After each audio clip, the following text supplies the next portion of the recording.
But without further ado, let's get into the con recap. Where the hell are you? Where'd you go? Where'd you go, silly? Oh, there you are. Yeah, I worked all night on this. I passed out at like 5 a.m. pretty much trying to get this done, and there are a lot of photos. It's pretty much I have it segmented of like each day, and then a couple of other things here and there. Such as England? I would love to. Honestly, I think like this has kind of ripped the band-aid off for me with being able to experience or at least say that I obviously have been to a European country and being outside of the US. It's not as scary as I thought it would be. And so honestly, I would absolutely do this again. Absolutely. And honestly, I'm so grateful for this opportunity that I was given to be able to do it because, you know, if I hadn't, I probably wouldn't have gone to Europe or Austria. And I'm really, really glad and grateful that I got to. But first off, again, thank you, Ember, for all the bits. I do appreciate it. And thank you, PJ Britton, for the tier 1 sub. Welcome to Life Jacket Squad and enjoy those emotes. I appreciate it. We're not scary, just different. See, that's the thing. That's what I've realized. Like, at the end of the day, when I was at Awoostria, and this is probably the biggest non-difference that I kind of realized between, like, US furry conventions and European furry conventions. At the end of the day, we are all just big, nerdy, awkward weirdos. No matter what. Okay, we all like the fluffy animal characters. We all like the saucy animal characters. We're no different at the end of the day, and I think that was the one thing that helped kind of keep me feeling at home while I was in Austria, interacting with the furries there and chatting and yapping, you know. And it's not to say that I was in like a completely different environment. It's just for me, with being outside of the country for the first time, I did not want to be a shitty American tourist. And I know I would have to really, really work hard to do that. You know, I'm not like a Johnny Somali, obviously, but it's one of those things where I don't want to be rude. Like, I was very self-conscious about it, and obviously kind of overthought it to some extent. I needed to, you know, keep myself open-minded, like, okay, you know, if I do make a mistake, it's okay, it's not the end of the world, just keep learning. And that's what I did. I obviously made a few mistakes of, like, politeness and going to and from places, but honestly, I'm glad that I got to experience it all in all. So, for me, it really wasn't that different from going to a regular furry convention. It was obviously a lot, I would say the biggest difference too was a lot more social. A lot more like intimate, not in the sense of intimacy, but in the sense of socializing, in the sense of interacting with others. It was really different, and I liked that difference. It was really good. I'm getting a message from someone. Hold on. Oh, well, it's all good. We're good to go. Sorry, I got a message on my phone. I'm like, ooh, that's important. But just want to say again, thank you, Blue Bengal, for the 20 bits. Thank you, Dragon, for the gifted subs. I greatly appreciate that lots. You guys have been so generous and nice to me. I appreciate you. I should have grabbed my fan from downstairs because it's getting a little bit toasty in here. But you know what? We're still going to go with this. So, my Awoostria, Austria, week-long trip to Europe. How did it go? Do you feel that you're so used to America that you felt like you wouldn't have known what to do, how to act in Europe?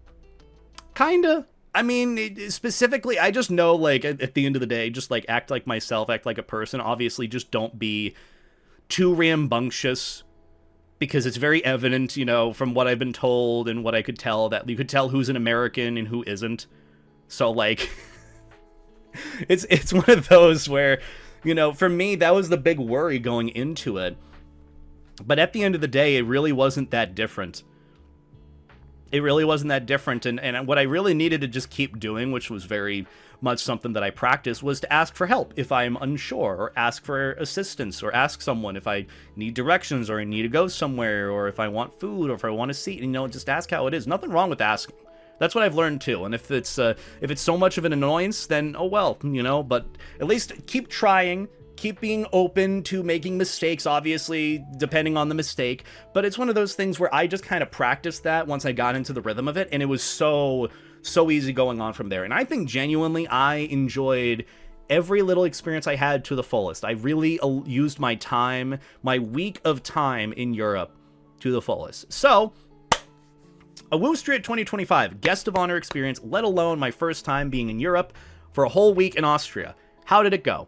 Well, it all started with the announcement that I was guest of honor, my first European con. I love the pictures here. I just love the Wojak in the bit. It's It's really good. And then the little plaque that I got at closing ceremonies. And I was in fursuit for this, by the way. I wanted to get in full fursuit because, one, I didn't really get to fursuit that much that con, and two, I wanted to at least kind of like look nicer during my closing ceremonies thing. And you know what? I love that. This little plaque makes me so happy. It makes me so happy.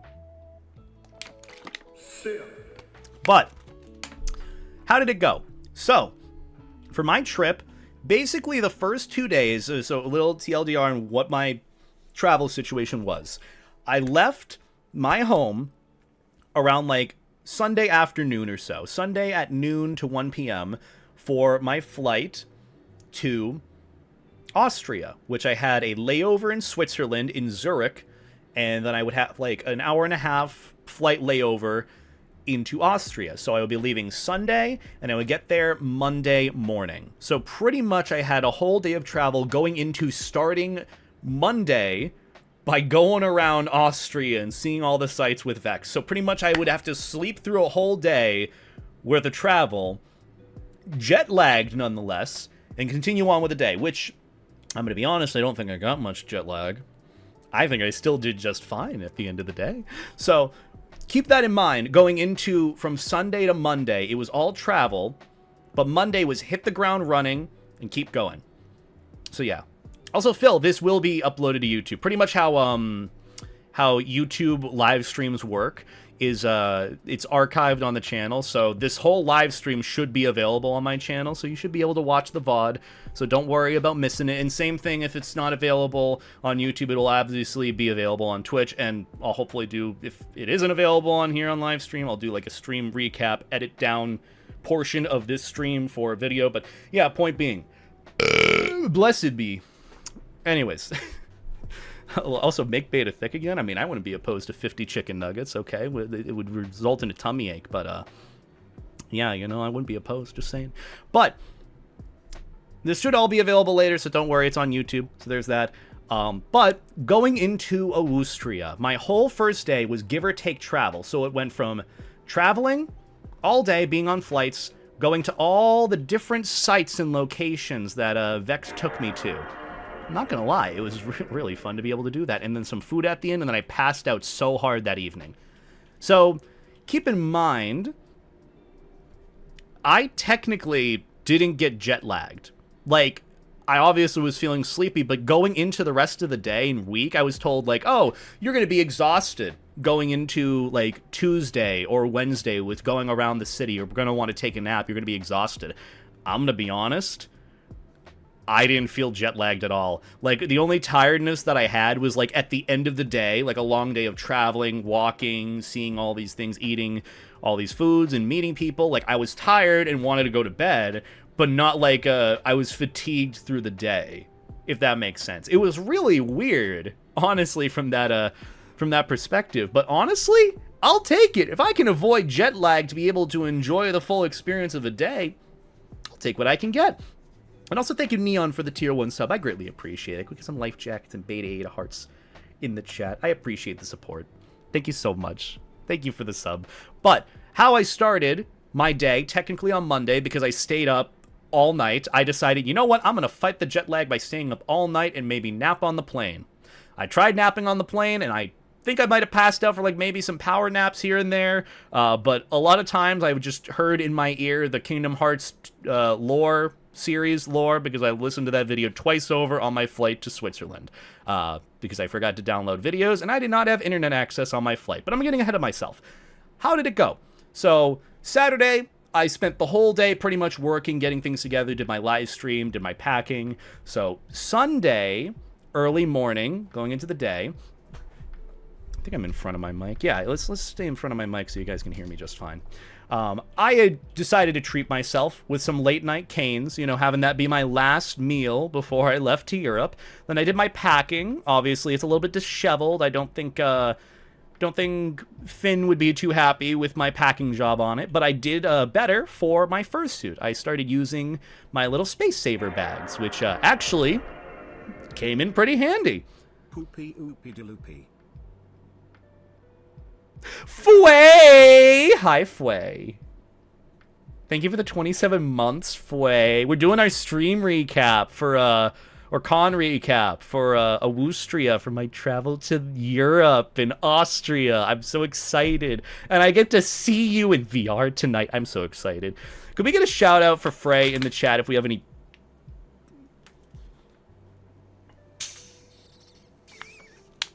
Okay, we're good. Could we get a shout out for Frey if we have any mods in the chat? Lovely being, go and check out his streams. He's got his partner anniversary thing stream happening tomorrow, so go and show him some love and support then. I may or may not be there. I'll be there in spirit, like lurking and watching, but still, go and check him out. Go and show him some love and support. He's a good, near and dear friend to me. Foy, I hope you're doing well. I hope you enjoy this recap, because it's going to be here for a while. Look, here's one of the pictures you'll probably love. This is me eating a Wahlburger in the airport. So technically, the last meal wasn't the Cane's. It was an airport Wahlburger in the E-terminal in the Logan Airport while I watched Monty and our friend Jas suffer over playing Deadlock. Vor, yes. Never not enough. I know, in like not even a month's time too, Frey, you're going to be taking a lot of pictures of my face too. Not a lot like this one. A lot of pics of my face. I'm so excited for Megaplex, man. It is going to be so good. It's going to be so, so good. I'm so excited. But we get to reminisce about this con in the meantime. So pretty much I ended up spending my entire Sunday packing, organizing things, getting my photos, images, videos over onto a flash drive that I proceeded to forget the flash drive in my PC at home. So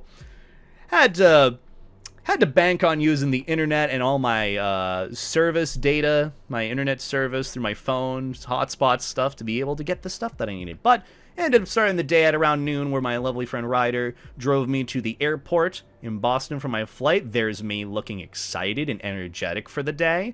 After that, I checked in, got all my bags and all that. And here's something that I needed to do, okay? So I want to give a clarification. I don't think there's anything necessarily wrong with Swiss Airlines, but my first experience flying with them was nothing but stressful. So, here's the thing. I booked my whole flight from Boston to Austria through them because I wanted to, you know, use one that I was familiar with, an airline that I knew of. And for me, they ended up booking a flight where I would have a layover in Zurich, which would be kind of like the central point of like going from there to Austria. So like 7 to 8 hours on a plane to Zurich, and then from there, an hour and a half flight to Austria. Now the layover flight that they gave me was 30 minutes after I would have landed.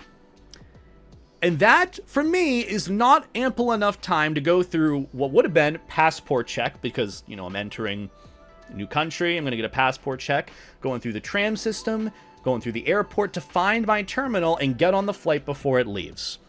So the flight that they gave me was not ample enough time. 30 minutes, I am not rushing to my gate. So I had to go over and at the terminal going into, you know, Boston and all that, ask if they could change my flight to something slightly later. So I ended up having an hour flight later to get over. And that gave me ample time. It made me less stressed about getting to my flight. And come to find out, people on the flight that I was on originally were like booking it, trying to get their flight to Austria. Some people were, and they ended up missing it, and then they had to go on my flight, which that was already backed up as is. It was a bit of a shit show, and I saw that happening firsthand. I'm like, wow, this is not fun. What a great first impression of flying with this airlines provider. But I had that all squared away. Did the good noodle adult thing. I'm pretty happy with it. I looked thrilled there. But after that, I ended up stopping by a convenience store because a friend of mine wanted me to bring some crunchy Cheetos, because apparently they just don't have crunchy Cheetos in Britain, in the UK. And so I ended up getting some from like the airport store. This was like $4 or $5, sadly. But it was pretty good. I didn't eat them. I kept them with me to give to my friend. But after that, I ended up getting a burger because I was hungry. I accidentally Izzy? Europe too. The struggles are real. Uh-oh. You accidentally a whole Europe? What does that mean, Izzy? What happened? What happened? Also, thank you for the 52 months, hon. I greatly appreciate it. Hope you're doing well, by the way. Have you had any fun travels recently on your end? I know you travel around and go places. I hope you've had a good time on your end and haven't been stressed like me going to Europe. Look, it was a lot. But before my flight, I had my last American meal, which was Wahlburger. A nice burger, fries. I'm going to be honest, it was pretty okay. Definitely not worth Five Guys burger prices. But then again, I'm getting a burger in an airport. Airport prices are going to be through the roof. So, no fun. Was a direct flight not an option? It was not. I tried looking and the only ones were like 1 layover or like 3 layovers. And I think the most minimal amount of layovers was through Swiss Airlines. And it was the fastest. So I'm like, you know what? Let's go with that. So I went with them, and all in all, don't know if I'll be flying with them again because of what I had to experience on my way back, but I still made it just fine. Just had to do more work on my end that was unnecessary. But point being, had my last burger before leaving. There's me eating the burger, having a good time, and then I ended up doing a little bit of work. I worked on my panel, Introduction to Content Creation, was starting part 2, was pretty good. Was just chilling at the airport terminal with that, with Levi in the bag over there, and, you know, taking some shots of the burger. I feel like I'm getting better at photography with my phone. But then I got on my flight. It was pretty good. Wingdings. Yeah, wingdings. Yeah, there was just all this space here. I needed to fill it with something, so I decided to do that. Wait, you had Five Guys? No, it was Wahlburger. But the price of it was about Five Guys prices. Like, this fries and burger was about, like, 25 bucks. Sadly. Also, you know, we'll get to it later. We'll get to it later. There's something to tell later about how I might have gotten scammed as an American going in. Not from Austria, but just, you know, in general with prices of trying to get euros. But point being, I got on my flight. It was pretty good. Took some pictures of my face because I didn't know what else to take pictures of. Just me traveling for the first time. Exhausted as can be, but still trucking onward. There's a pic of the outside. It actually was quite pretty. Very loud, though.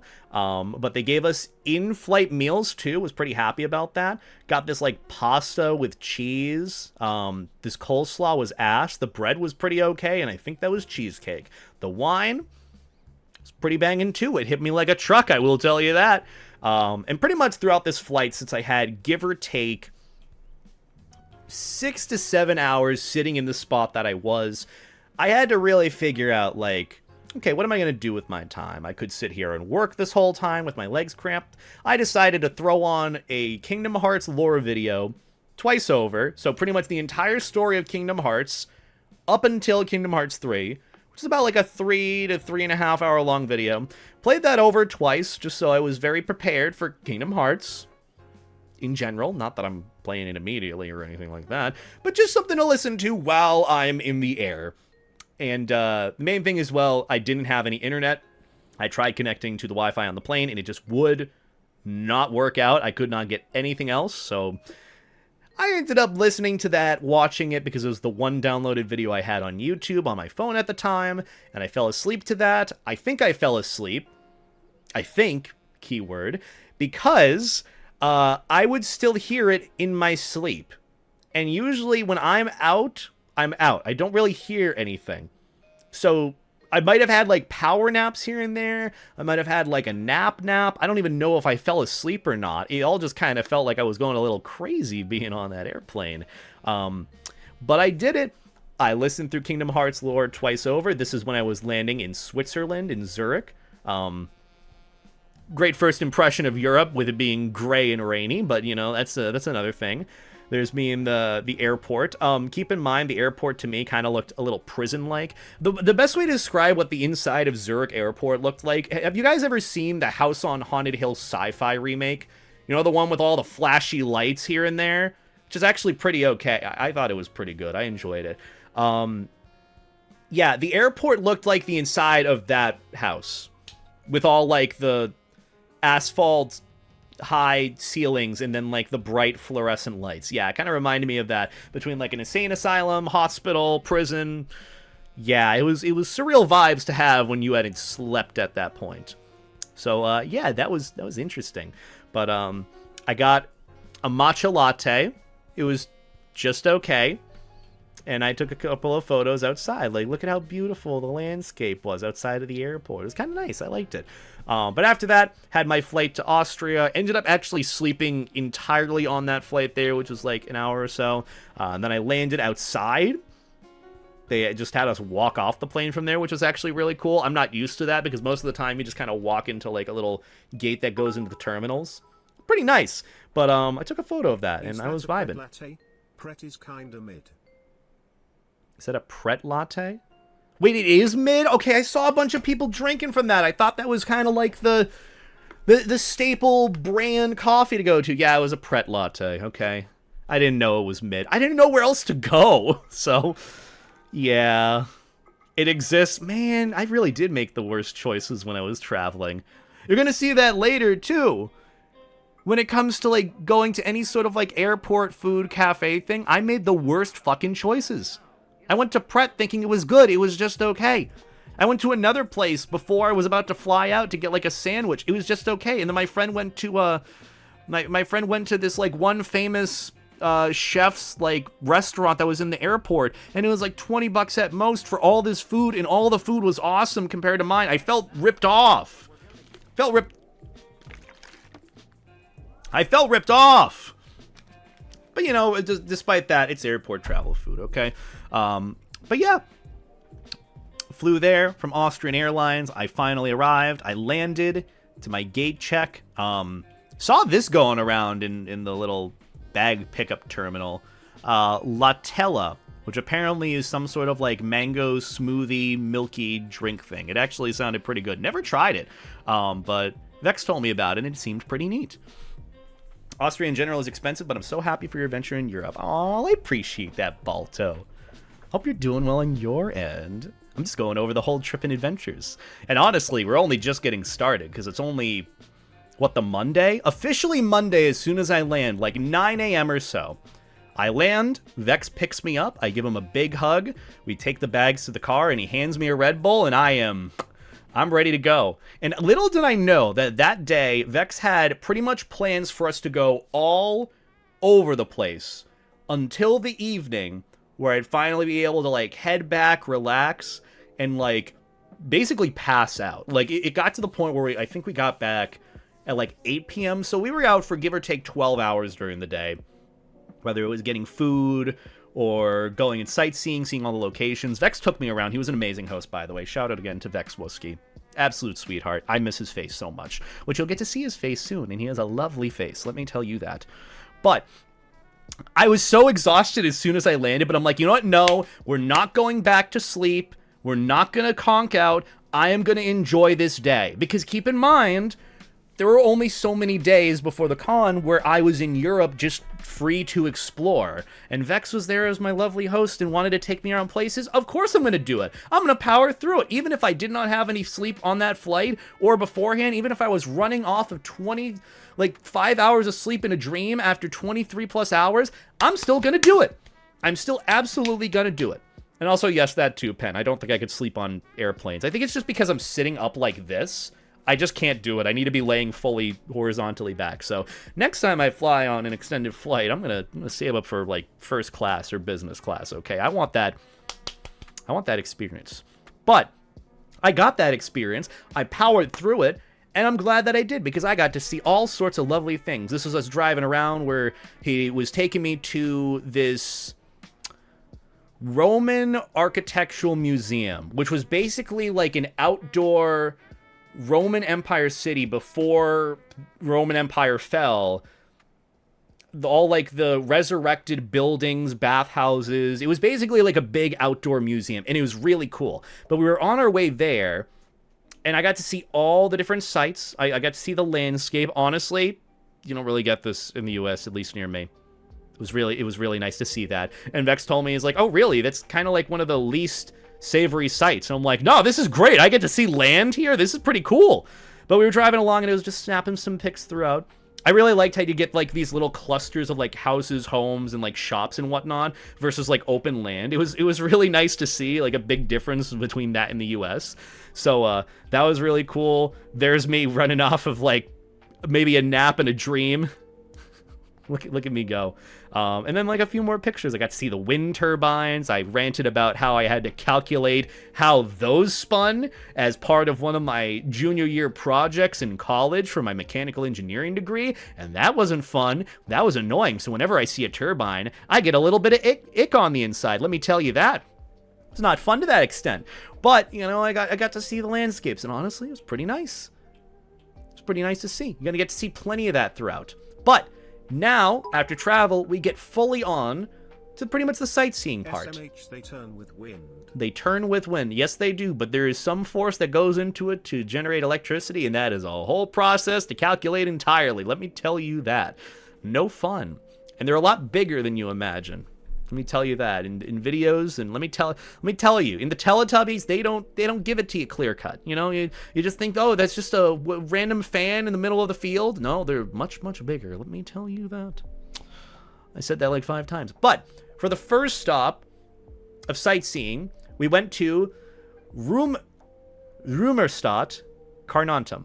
I believe I mispronounced the first part of it, but basically Carnuntum was a Roman city. I think it was like one of the central locations of like one of the biggest Roman cities or Roman areas before it fell in Austria. And this was pretty much turned into like a museum where you go through like an internal part, and then outside you go and see all like the resurrected, rebuilt buildings of like Roman architecture. You'd see like the bathhouses, you'd see like where they would make the food, where all these locations were. I didn't know the specific parts because I think I was kind of phasing in and out of reality, and I swear to God I was seeing the Hat Man out of the corner of my eye, but that was besides the point. I still had a blast going here. So this is like the building that you went into, and then they gave me this cutesy little guidebook, the Roman city of Carnuntum. Like, look, oh, that looks so cool, man. This reminded me very similarly to like, for me, I did in like grade school as a kid a lot of trips to like Plymouth Plantation, or to see like, you know, the town of Plymouth and see like all the old like village houses. Kind of reminded me of that to that extent. I know that's an apples to oranges example, but keep in mind I am a very sheltered American who has not been outside or done really much with his life in terms of travel or seeing anything historically. So this was like a whole new experience. It was really, really cool to see. So this is me enjoying my time, seeing the little video playing. I don't know why I took this picture, but I look thrilled out of my mind to do this. But I also got to see some of like the gravestones for Caius Aruntius Lentulus, and then I had like a little blurb of like what they did, or I guess how they died, maybe. Wasn't necessarily sure, but they were really cool. And then I saw this big one for, I'm assuming, a very noteworthy individual. I liked the little face that it had on the front. That was neat. And then it showed like a little map of you know, the town area. It's pretty cool to see. Don't exactly know what part I was looking at that we were in reference to locationally, but it was still neat to see. And there's like a little better view of it here. Are you guys seeing this okay? Is my camera like too much in the way of seeing this? Am I like framing this better? I should probably do it more to like the left so that you guys can see it there instead of like in the center. So, I don't know. It was really cool to see all this, by the way, like honestly. You say the letter A, but with rounded lips. A.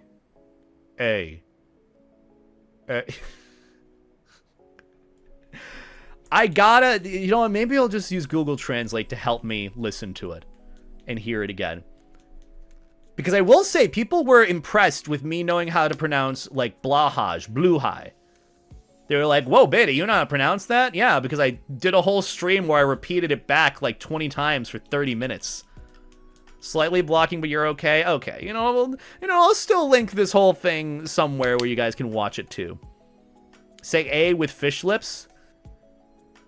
A. It's hard to describe. I'll do my best, okay? But point being, it's less about the pronunciation and more about Blahaj is Swedish, though. Like, see what I mean? See what I mean? I'm just so dumb and uncultured. This is just part of the beta experience. Also, I forgot to say as well, I think I saw a super chat. Thank you, Warwolf, for the $2 super chat. I greatly appreciate it. Red Bull and Monster is a must. Honestly, I tried Monster once as a kid. Did not like it. Did not like it at all. And so I've never tried it again. Maybe I have to give it a shot because Red Bull, gonna be honest, tastes like battery acid, but I still drink it for the energy. So there's that. I also have to say goodnight. I'm happy you got to Austria, and it was amazing to meet you in real life. Thanks again for the shout-out. It means so much to me. Oh, I appreciate that, Sun Drop. Get some good rest. I know it's, like, super late over there. It's, like, what, nearly 2 a.m.? Yeah, crazy. So get some good rest on your end. Thank you so much for stopping by, and thank you again for the lovely art piece. It means a lot to me. I love this trip, man. It was so good. But we pretty much just, like, went through and saw, like, the houses and areas. I'm not exactly sure what the specific houses and areas or buildings were, but they were just fascinating to look at. Like, I'm not really one that knows much about history. I was just kind of enjoying the moment. I was trying not to look out of the corner of my eye because the Hat Man was somewhere over there, but that's besides the point. It was really nice to visit, though. Me just looking at the paper. Oh, man. Also, there's like a gnat, a fruit fly, like, flying around. It's a little annoying if I'm being entirely honest. It's really annoying if I'm being honest. It won't go away. Oh, man. Well, Beta plays with old stuff, literally. You seemed like you do well at pottery. I probably would if I'm being honest. I mean, he looked like he would too. But, yeah, this is pretty much the view outside. It was very, very neat. You got to see all, like, the buildings and the outdoor architecture. It was really hot out, so the sun was kind of blazing down on me. It's just nice to see all this. Also see how, like, the infrastructure worked with just, like, getting, like, mud or clay and then, like, basically putting into, like, these reeds or sticks to build, like, the foundation and then put, like, wood behind that and, like, press it over. It was really cool. Really fascinating to see. Some area that was off limits.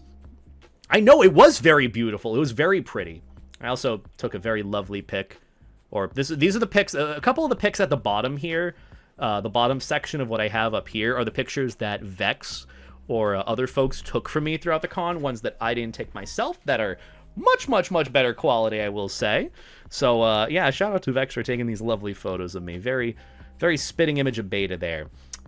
There's also an area where you could go and see, I guess, the pantry, like where food was bought and sold. They actually do replace the food in here. So all of this is like technically fresh food that's just kind of like left out for the sake of, you know, keeping it real, keeping it realistic of like what it's like. And apparently they do a lot of like festivals there too, where like they dress up in like Roman attire, have like meetings, you know, food kind of, I guess like battle arena stuff style things. It looked really cool, honestly. I would like to go back, honestly, during one of those like festivals to see like what that's like. That was very fascinating.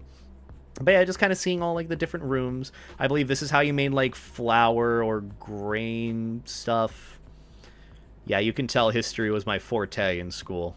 Granted, whenever I learned history in school, it was really just American history, so nothing like this, but this is just really, really cool. This is a part of an old foundation that was on the ground that Vex picked up and handed to me. And then I believe this is where something happened with fire, like an oven thing. Yeah, I'm losing my train of thought on this, okay? I'm just kind of caught up in the sights. This was really pretty. Seeing this, God, that was so pretty. And a couple of selfies that I took, doing like Wojaks and just living my best life. Taking in the sights, going around. Those are ovens. Oh, yeah. Oh, yeah. Wait, I thought this was used for pottery. Because the thing in the back, that is what you would use to, like, basically form the clay into, like, a pot. Wouldn't you use this as, like, a blast furnace style thing? I'm assuming that would be the case. Maybe, maybe not. I don't know. These pictures were pretty. It was very gorgeous out to be able to go around and see this, too. Very, very exciting. I don't know what that was, but it looked interesting to take a picture of. There was also this thing on the wall before we went to this grand chamber. That's where people pooped. That's where people pooped. There was some things on the wall, too. Wait, shit, am I going to get in trouble with Twitch for this? Isn't this technically filming inside a bathroom? Anyways, we're going to ignore that. Keep going on. This area was really cool. because this is like some like big grand chamber where the ceiling was very cutesy and painted. We move on. Yeah, we move on. But this big building right here, which had like, I believe, an attached bathhouse area or like, I guess, washing area, was really cool to look in. Why don't I choose the blurriest photo here, man? I probably had a better picture of this. But it was really cool seeing this, how it was all laid out. I don't really know what to say about it besides it looked beautiful and kind of took me back to like simpler times, quite literally, figuratively and literally. But the ceiling looked really pretty. The whole lighting looked neat. The upstairs was cool. There was this little game that was played where you have to like get all of them on like one side or something. It was kind of like tic-tac-toe or like Connect 4 to some extent, but like Connect 3 or 2. It was really neat. A nice little game up there. Separate other room. Don't know what was going on there, but it was neat. I loved the whole like granite looking texture of the rocks on the wall. I'm assuming this is granite or some sort of graphite, some sort of stone that has like a neat pattern with it. I liked it. Marble, maybe? Probably not marble, but marble's expensive, so I wouldn't think marble, but could have been marble. Who knows?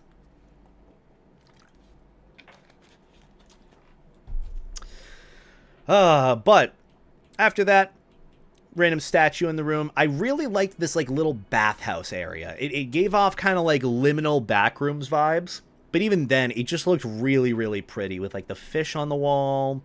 That dude's just vibing. Like the little water going in there. I was also vibing. I was also very much vibing. I was vibing very hard, actually. Fun fact, I wanted to take a really good photo here. This entire side of me was soaked, by the way. This entire side of me was soaked because that, like, little ledge area was dripping with water. Did it for the meme. Did it for the meme. Can you use the bath? I don't think so. It also probably wouldn't be recommended. They rebuilt it with original materials on the ruins to show how it looked 1,800 years ago. That's why it looks new. Yeah, it's really fascinating that this... it's just so cool to look at this, man. You're like transported back in time. You see all the pictures, and when you're actually there, I'm gonna be honest, as much as like seeing the pictures here is very exciting, it's very peaceful to some extent, like very quiet. Like obviously everyone's just kind of going around and seeing the sights, and whoever was there was just seeing it all. But it was very like peaceful. It was very quiet. It wasn't like surreal ghost town quiet. Or like Uncanny Valley. It was just very peaceful to kind of get a glimpse into what this area was like 1,800 years ago. And honestly, I just like being in it. As much as I didn't understand half of like what these rooms were or what they had offered, there were a lot of like bathhouses, bathrooms. It was still just really cool to see and take pictures in. And that's not even including the pictures that Vex took of me and for me and the videos that he took too. Like this area looked so cool. If you really could, like, swim in this, I would. I absolutely would have. This is a little furnace area. I believe this was used to heat up the water in the baths, too. Or at least the room, so it was, like, more like a sauna. So that was kind of cool. We got the outside with some of, like, the, I guess, pre-existing buildings. I don't know exactly what these areas were for again. I remember Vex telling me about it, but I forgot. I'm sorry. But cool picture on the building. It's very family friendly. Yeah. And then, yeah, just going around. This is like, I believe the pantry shop area where you could buy meats and veggies and whatnot. Very, very cool. Gladiator housing. Okay. That's what it was. I assumed that these were little, like, gladiator training pits. You know, like, you'd have, like, specific little squares where you'd, like, spar with one another. I feel like this would have been this, but I guess it was, you know, housing, which would make sense. But it still was really cool. I liked it. Then you got to see the inside of it with all the firewood. Really like this room. Kind of remind me of my grandmother's house. Good times. Where this house was, that was really cool. It was just nice to see all the buildings, see all the sights within here. This big, like, this big dining area was really cool to see, too. The columns, oh my god, the rounded columns. I was looking forward to that the most with any sort of Roman architecture. And then, like, the main dining hall. at the front. Very beautiful and breathtaking imagery. Don't know what that was supposed to be, but that was on the wall of the dining hall, by the way, on both sides. It was very interesting. But it was nice to see. Cool Roman graffiti, pretty much. I mean, I don't know what was going on here, but couldn't have been family friendly.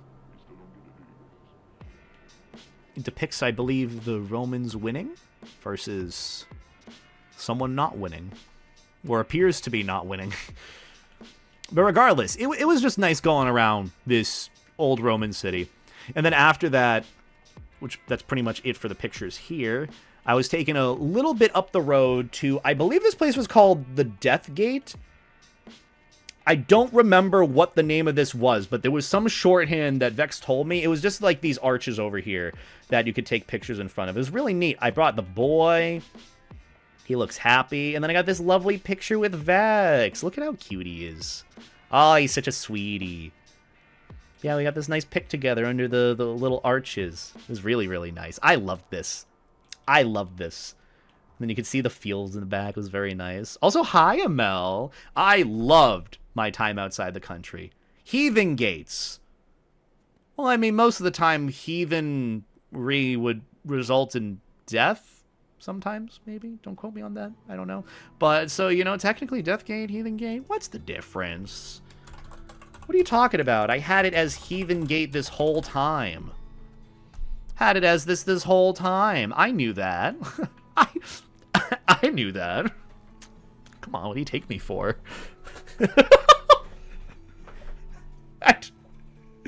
I'm so sorry you have to put up with me, Vex. I'm sorry you had to put up with me, but I'm glad you had a good time doing so. Because I had an absolute blast doing all this. Also, yeah, I had such a good time, ML. I'm going through all the pics right now, and it's only like, I would say right now is about like Monday at noon. Like after the Heathen Gate and after the Carnantum. It was about like noon or so. So after that, I believe we took a quick break. No, we ended up going to a little castle first on a hill. And we were driving on our way there. It was very, very pretty. Saw this really cool sign I liked. I'm not going to lie. It was actually pretty cool. And then all the traffic going back and forth. We drove on our way there. Saw a couple of other sites. It was really neat to see. But we ended up going to what I like to call Cardio Castle. I know there's specifically a name for it. Can't remember it, but I called it Cardio Castle because to get up it, it was a very, very steep incline. Going back down it, it's pretty rough. It's pretty rough, let me tell you. Day 21, we hate capitalism? Oh, honey. Bardic, I discovered this very, very, very quickly while in Europe. Let me tell you that. I didn't know that 50-cent eggs were a thing. If I want 10 eggs in the US, I have to dish out $15. It's pretty rough. But also, hi, Bardic. Thank you for the raid. I hope you had a good stream on your end. What were you getting up to? How are things? What's the meaning behind the raid message? We're going over my trip to Europe. I went to Awoostria, Austria. First time being in Europe. Guest of honor experience. Was really thrilled. Such an honor to do that. We're only just getting started with our trip, by the way. We have like so many other pics and things to go through. But it pretty much just started with me traveling and then immediately going to all like the historic sites, courtesy of my buddy and host Vex. Shout out to Vex once again. Absolutely lovely bean. And we pretty much got to the point now where we're talking about Cardio Castle. That's not the actual name of it. It's the nickname I gave it because my fucking knees, man. Oh, my knees. Oh, my goodness gracious, the knees. It wasn't actually that bad. If anything, my tootsies hurt a little bit. It's pretty rough going up. Rougher going down, but honestly, it was so worth it.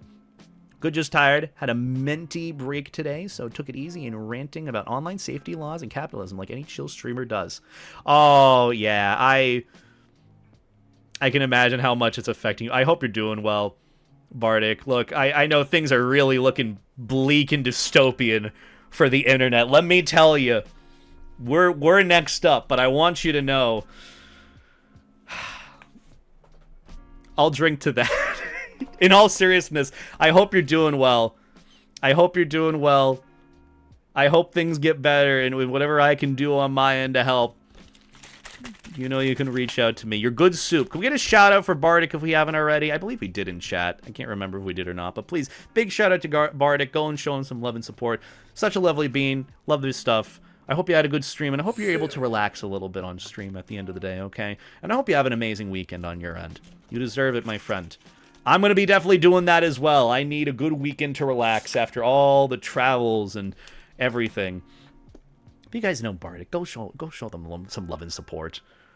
Let's podcast soon. Let's go for it. Let's do it. I gotta catch up with DMs too. Look, it's been 50 DMs at the very least that I still have to go through. So I'm gonna get through it this weekend. I'm gonna get through it this weekend as much as I can. But still, Bardic, thank you so much for the raid. I greatly appreciate all the love and support. And if you want to unwind and relax, do your thing. Because I'm going to be talking for like at least another hour, hour and a half, probably 2 hours about my trip to Austria, because we have only just barely scratched the surface of how far I've gone through it.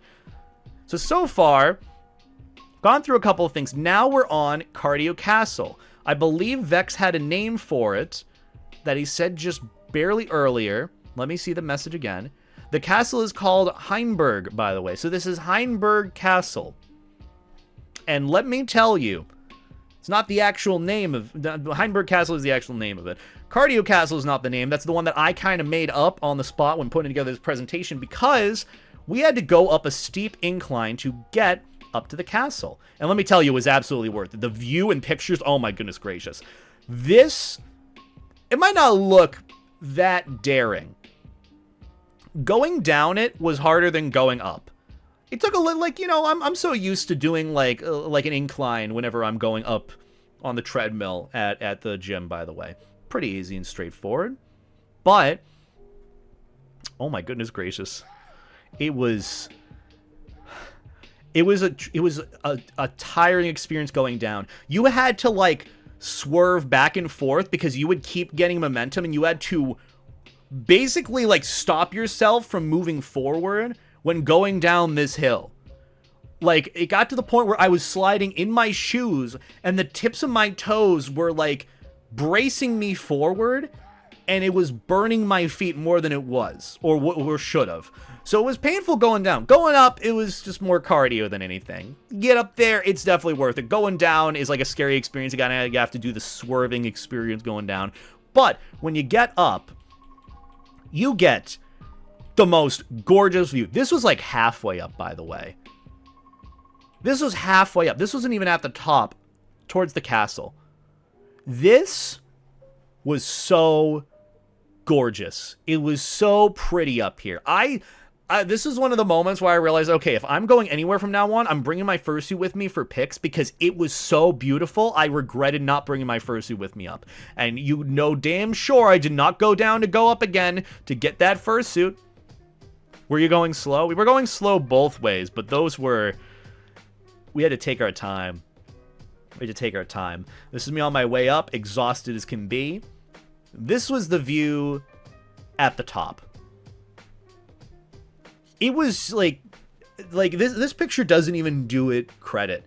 Just sitting up here and looking out at everything, even, you know, like the little shopping lot over there and everything else over the landscape, it was beautiful. It was so pretty. And this is just like what I'm glad that I was forced to go and do to some extent by told, like, hey, we're going here. I'm like, oh, perfect, we're going here. I was so happy that you took me these places, Vex. It was so gorgeous and breathtaking. And this is coming from someone whose terminal online doesn't really get out that often either. This was exactly what I needed after a long day of travel. And before that, doing nothing but grinding out videos and work and everything that I needed to do. This was awesome. Genuinely awesome. This is a picture of the castle itself. And this is a picture of me flashbanging myself by staring into the sun while taking a selfie. And this is me sitting on the bench in some shade taking a selfie, getting some rest, and yapping with Vex. But then we went on to take a bunch of other pics. I believe I threw them over. Yeah, they're down over here. But just taking a couple of pictures of the castle walls. It was very, very pretty up there. Apparently they have some events up there too. where you can get some like food in this like little shack that I'm sure you guys will see eventually. Yeah, there we go. I'm moving down a little bit. This was like the big view. This was awesome. Like,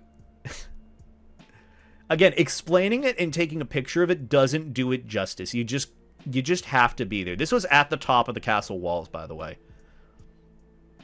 It was awesome. And I took a lovely selfie of myself at the top. Really, really awesome. We went to a supermarket later. I decided to take the picture of the Mr. Beast Feastables.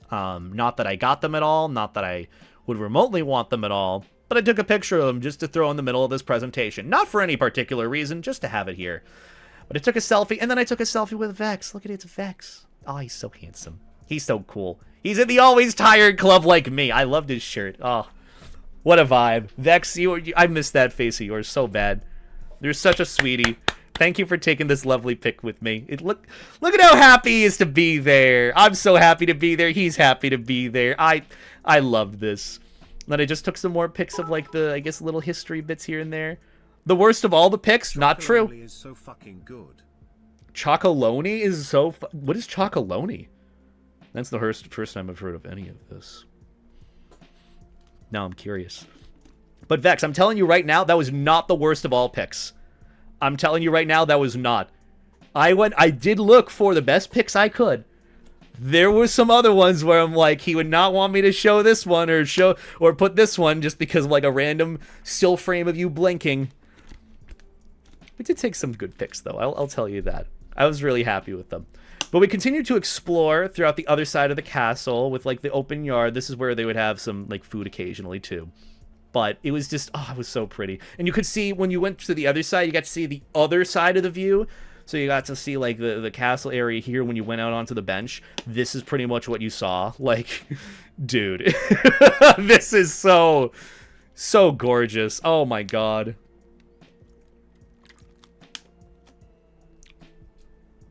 It's just, what more can I say? It is just gorgeous. It is beautiful. It's breathtaking. I love just getting to sit here and see all this. And then the other side of the view too. Gosh. So good. Oh my God, is that a Vex Wusky emote? Oh my God. I love Vex Wusky's emotes. Whoa. Whoa. And oh yeah, Vex took a couple of pictures for me too with their camera. Me taking my selfie, me staring off and being like, whoa.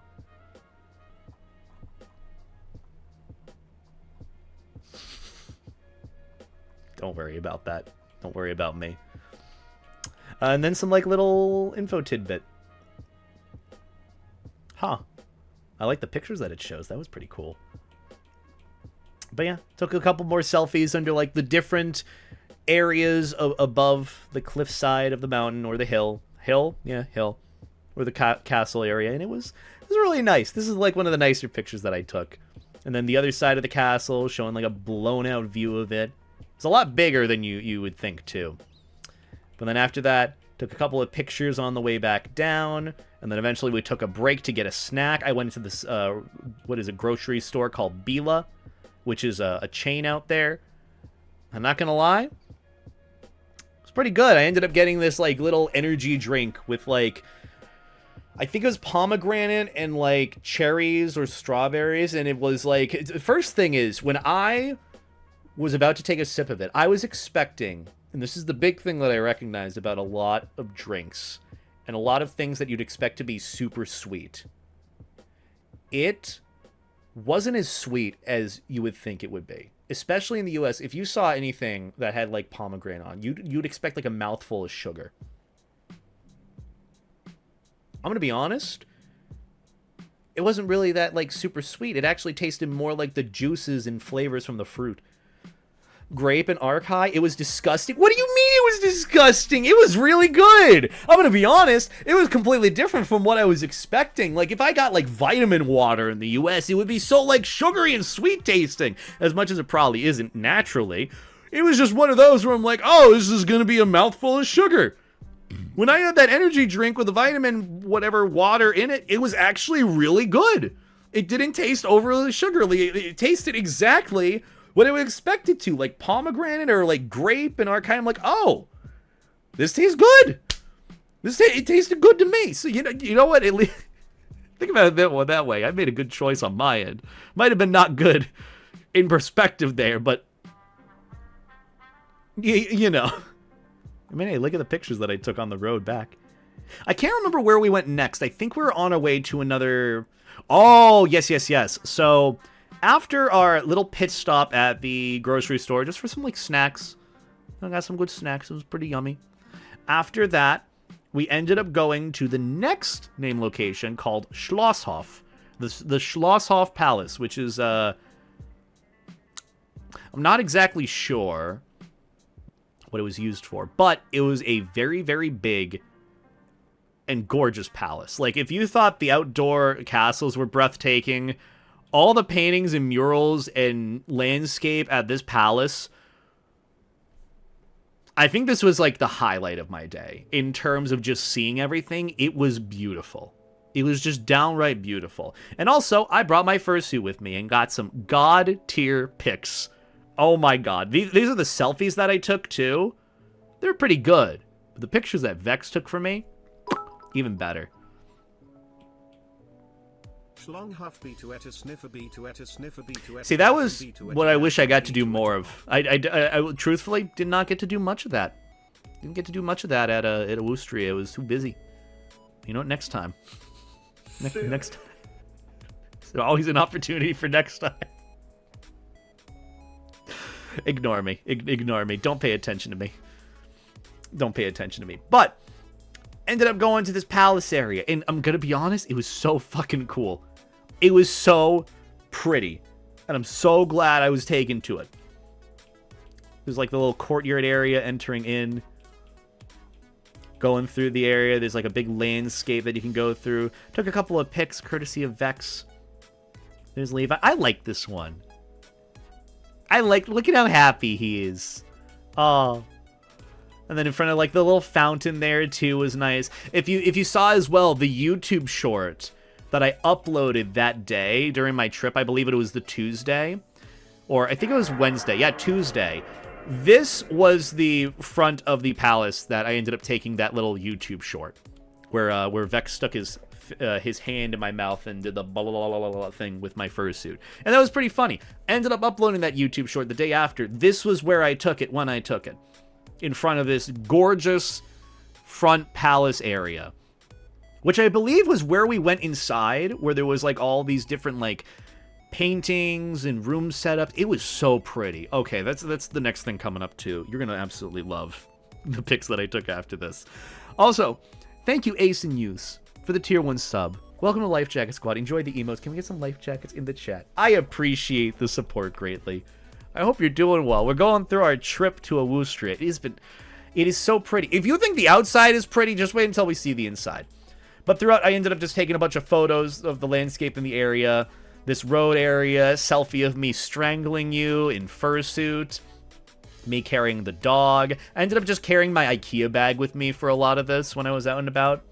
But a lot of these photos were really nice. Like, I love this one. I love this one. This is on the other end of the palace. Basically, the way you would enter, I believe, is through, like, one of the sides, and you get into, like, the main big courtyard entering in. And then heading through it on the other side is where you can see a lot of the, like, garden area, and then, like, the water fountain, or I don't know if there was a waterfall. Basically, the front that you saw here. You basically went down this path in front of it, and then inside showed, like, all of, like, the art in, like, just downright gorgeous architecture. So, I'm gonna go through it. But a couple of the lovely photos that Vex took of me. This is going in between the, this little area here on the way onto the outside. It was just so gorgeous with, like, I don't know if this is marble or what kind of stone this is, but it looked so, so pretty. And then taking the photos there, too, was awesome. Aw, that's actually... I like this. I like this. Look at how dapper I look. It just looks so cutesy. I love that. I love that. But on the other side, you enter out through this area, which this is what it looked like. Like, that's just... That's, like... that looks so fucking cool, just to be in there. Beta, just lick the stone, you'll know then. I feel like that's how I get kicked out. I don't know if I would, as much as I would be tempted, I don't think I'd want to do that just out of not being that guy. Let me hydrate real quick. I've been talking so long and so quickly. I need like a quick moment. Don't act like an American. That's exactly what I'm trying not to do, as much as I would like to. Oh yeah, you lick the rock, you lick the stone. Rocky. Love it. Also, Hyper Suomo, thank you. Suomi, sorry. Hyper Suomi, thank you for the super chat. I greatly appreciate that. Hello there, it is me, Captherian, and also Protogen. I'm currently in a gaming convention called Summer Assembly 2025. It's in Finland. Oh, well, I hope you have a good time in Finland at the convention. Focus less on this stream and have a good time at that con, okay? You have a limited time there, all the time in the world to watch this stream, and not to say, like, hey, you should not be watching this. But I appreciate you stopping by to watch this, and I appreciate the super chat, but, you know, use your time wisely. Use your time accordingly. You can come back and watch this stream at any point. It'll be a VOD on YouTube. But regardless, I do appreciate the support. It means a lot. American tourists tend to act weird in Europe. Yeah. That's why I try not to. That's why I really did my best not to. And I feel like I did a good job with it. But, you know, once we went through this room area, which was just really beautiful, you'd enter out to the other end, where you'd get through this, like, staircase area with all these, like, this garden side foliage. It was really pretty. People were just, like, chilling off to the side, too, here. It was really, really beautiful. Like, seeing the front of this, and then all the fursuit photos I took there. God, Fursuit Friday is going to go hard for the next few days. Let me tell you. Well, weeks, months, I've taken plenty of fursuit photos. This isn't even the best fursuit photos that I've taken this con, or this adventure to. Oh, my God. Just wait. Just wait until we go over St. Stephen's. Oh my God, that was breathtaking. That might have made me a little bit more religious, let me tell you. Oh my goodness. But got to see the other end of the palace. It looked so pretty from the front and the back. I don't know which way was the front or the back, but the inside was really like the meat and potatoes of it, let me tell you. But here's the garden area from a distance. You could see, oh, that looks so good. It looks so pretty. I kind of want to eat that now, to be honest. And also the random holes. There are a lot of these, like, not really gophers. I can't remember the name of the animal. But they would just kind of burrow in and out of these random holes in, like, the foundation or the garden, the ground grass area. They weren't gophers, but they looked like them. I will say that. But the photos I took were really cute, too. I like that one. Me on my side. Me stretching a little bit. This one goes hard. This one, I liked this one. God damn. Also, see, look, there's no speck on the camera lens here. See? See, Vex? There's nothing here to worry about. Nothing here to worry about. This does look really good, though. This goes hard. Earth squirrels. That's what they were called. Huh. Well, they were really cute, I will say that. They were very, very curious about what we were doing. Like, we'd be passing by, they were about to go into the hole, and then they come back to look at us. I'm like, what do you want? But they were really cute. They were almost a little friendly, but not really. I'm so glad. Good! You should be glad, because these photos go so fucking hard. Like, look at that. That looks so good. I love it. And then this one is nice, too. This is in front of, like, the steps. Maverick's feet. Okay, I'm gonna continue on. But anyways, the inside of the palace. This is where all the beauty kind of came from. This kind of acted as like a museum too, for like all like the royalty stuff here. I'm assuming it's royalty. It's a palace, so you know there's that. A couple of like pictures of figureheads from the centuries and years. And all these different rooms had different like setups and themes. They were so cool. So cool. The hallways in here were very pretty. I don't know what was going on here, but they looked like they were having a good time. You could see out front towards this area. Look at that view. This is from the window looking out too. God. Oh, so good. I loved it. I loved seeing this. It looks so much better from like the overhead view. So fucking pretty, man. God, I loved it. Also, Hyper Suomo, thank you for the super chat. I greatly appreciate that. I'm currently wearing my Therian mask, cat ears, and a tail. I even have my own PC there. Please come visit Finland. One day, maybe. I do watch a lot of Mikhail's, the 19-year-old gamer Deadlock Pro from Finland. So there's that. I do watch him, so he's the only one I know about with regards to Finland. But this view especially, I know there was like a glass behind it. It was so pretty, seeing everything out, seeing the fountains, the landscape. Like, you don't really get this. You gotta go looking for this a lot of times in the US, and this is just... God, this is nice to see. This room looked so fucking cool, by the way, with like the wallpaper and theming of like the bed. I don't know what was going on in here, but it looked so pretty. And that's the sad thing is, like, I wish I... And it's hard for me to really remember and memorize history. I was always bad at it in school. But I really wish I understood more of, like, this area around. I feel like I could just, like, watch a YouTube video about it, too. Like, it would explain it so much better. I kind of want to do that after this, too. Like, after, like, I'm doing, like, my post-day decompressing... after, like, stream and, like, VR chat, I just want to throw on, like, a YouTube video about this. Like, this is just so pretty. Like, the other room, too. I don't know what kind of room this is. Maybe it's, like, a recreation room. It kind of looks like it. This was pretty with, like, the wallpaper. Honestly, I'd love a wallpaper like this in my room. I'd love something like that. I know it would be kind of uncanny, but, like, it's so pretty. But just going around and seeing it all was just fantastic. I'm losing track of where I am in this presentation, by the way. It's kind of like because my face cam is so big and seeing all the pictures here and there, it's kind of hard to look through. So if you want to see any specific photos, let me know so I can focus in on them, because I feel like I'm kind of just jumping around at my own pace through this presentation. Again, it's only day one of many days, so yeah. Also, there was a random anime character that I saw there that I just decided, oh, that looked neat to see in a random palace. That was interesting. But yeah. And then you got to see the ceilings, too. This is the ceiling up ahead. It was really, really cool. Got to see some of the paintings. Very ancient tapestry paintings. What else? Other rooms leading to the different statues. There's this, like, plated armor. It was really cool to see.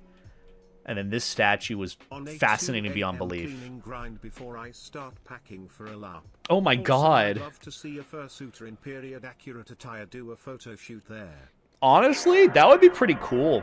I don't know if it's necessarily allowed to do that, like to wear cosplay attire or anything like that there. I mean, I feel like I was pushing it a little bit on my own end with bringing my fursuit head around, but even then it was just very, very bare minimum. But honestly, I think that would be really cool to see. I agree with that. And also, thank you for the 100 bits, Ace. I appreciate that. And thank you, Blue Bangle, for the 16-month resub. I appreciate that as well. Hope you're doing well. Come get some life jackets and beta 8 hearts in the chat, if we could. I'd greatly appreciate it. Okay, this room coming up. I don't know what this room was, but it was fucking gorgeous. Look at just, like, everything here, man. I don't know what was going on here, but it was so pristine and pretty. I felt bad even making a noise. Like, my shoes were, like, a tiny bit squeaky. But, like, God. Maybe this is, like, a grand ballroom area, but, oh, my God. Even the ceiling, the mural, gorgeous. It's not even really a mural. It's more of, like, a, you know, like a foundation chiseling. Like, you know, they chiseled out the stone on the ceiling. God. Oh, it was so pretty. It was so pretty to see all this. And just seeing it all... Being there is different. Again, all these photos are, like, very specific, but... Looks like plasterwork on the ceiling. It's so gorgeous. I loved it. Also, I won't get in trouble for, like, artistic nudity, I'm assuming, right? Because I kind of... realize there might be some, like, nude parts, but again, this is, like, these are, like, statues and art. I'm also not focusing on these parts either. I just gotta realize, I'm like, oh, that might be a nude semi-nude woman in a statue in a mural sort of thing. That's different. It's literal artistic nudity. It's educational. It really is. You know, it's not the focus point. But you know what? Want to know what the focus point was for me? This room. Oh my god. This was gorgeous. This was just so fucking gorgeous. The painting of, I'm assuming it's Jesus being raised onto the cross to be crucified. Just this, like, chapel, church area. Oh my god. And this was the ceiling, by the way. That is a mural. That is a mural. That is gorgeous. I also love how there's, like, a random sprinkler in the ceiling. I'm assuming that's a sprinkler. I'm not necessarily sure. But god, it was so pretty. You just get lost in it. Like, you just want to spend hours there. And that's what I felt going through this area. That's what I looked like, how I felt, too, by the way. And then the ceiling of, like, the way we were going in and out. It just looked so pristine. You got to see the old outfits of the time. I mean, I'm assuming this is what the old-timey outfits would be if you were to get in fursuit and wear this around. Not specifically this, but, you know, your own recreation of it. It's just so... Oh, it's so pretty, man. It is so pretty. Seeing the paintings. And then near the end of it, since we're getting near the tail end of things. Also, I'm gonna change the song. It's a little too hypey. There you go. God, it was just so breathtaking.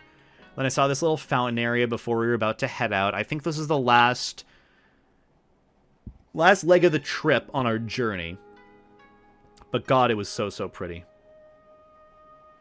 So, so pretty. Also, there's the ground squirrels, by the way. This one was about to go into it and then burrow away. And just came back to look at us. Look at the little guy. I love him.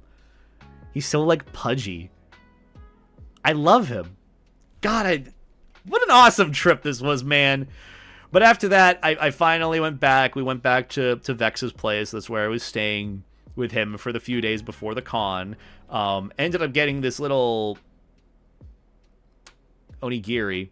That's the name of it. Forgot the name of it. It was pretty good. Bulgogi beef onigiri was a nice little snack before we went out to get food, which we went to a local pub, semi-local pub, more or less, that Vex took me to, because I hadn't had, like, genuine cuisine food there yet, more like snacks. We went to this pub. I got, like, a tall beer. My first beer in Austria in a European country, let me tell you, it hit different. Beer is just not going to be the same for me. Like, if I had a beer here, it'd suck. It would genuinely suck. This beer, it was pretty good. It was pretty good. But what I had for my main meal or food was Wiener Schnitzel, which was basically tenderized, pounded. I believe it was pork. I don't know if it was veal. It's probably pork. And then they, like, bread it in this, like, eggy, yolky mixture, and then they fry it in butter or lard. And you'd think, oh, that's going to be very heavy. I'm going to be honest, it was pretty light, and it was delicious. They served it with potatoes and then elderberry jam. Best meal. I'm going to be honest, this was the best meal of the trip. And I don't mean to downplay specifically any of the other meals or food that I had at the time. This just hit so good. After a long day of basically no sleep, walking around and exploring. At some point as well, I did get a little sunburned. So I was exhausted. This hit so fucking hard. It was so good. Have you taken your kitty Mau Mau classes? Isn't that Evan's job? I'm not Evan. Also, hi, Russ. I love Russ. Hope you had a good rest of your stream, hun. We're going over my trip. This is the Wiener Schnitzel that I had. It was so good. It's calf meat. Oh, well, it was still delicious. Let me tell you that. Everything hit so good. Oh my god, man. It was so delicious. Like, you could look at that. Look at that. Oh my god. Oh my god. Oh my god. Oh. So good. Dude, there's a German food restaurant that's like not that far away from me. If I had this there, it would not be the same. It would not be the same. I'm telling you right now. Oh, I was so happy. Vex, thank you so much for taking me here. This was so good. I love this. I think genuinely this and the breakfast at the hotel, the free breakfast that came at the hotel when you were attending the con, best meals I had this con. It was so good. Also, again, Russ, thank you so much for the raid. I greatly appreciate it. I hope you had a good time streaming on your end, a good rest of your stream. Go get a shout out for us. Go and follow Russ. He's also open for commissions right now, so go and commission him. He's open for one day. I would, but I gotta save money for Megaplex, and I also don't know what I'd want for a commission just yet. So yeah, go and commission him in my place. Go and send him love and support and money, because I love Russ. He's really cool. But thank you for the raid, Russ. I appreciate it lots. I hope you're doing well, and I hope I get to see you again this weekend. Enjoy the Vienna Schnitzel. Looked like such a fun con. I want to do a Eurocon one day so bad. It was really fun. I had such a good time. Monty's adding me on Discord. I think he wants me to play Deadlock.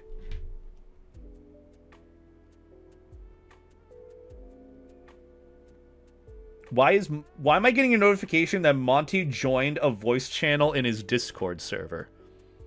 Is this new? Why is this new? Why is that? I shouldn't... Okay.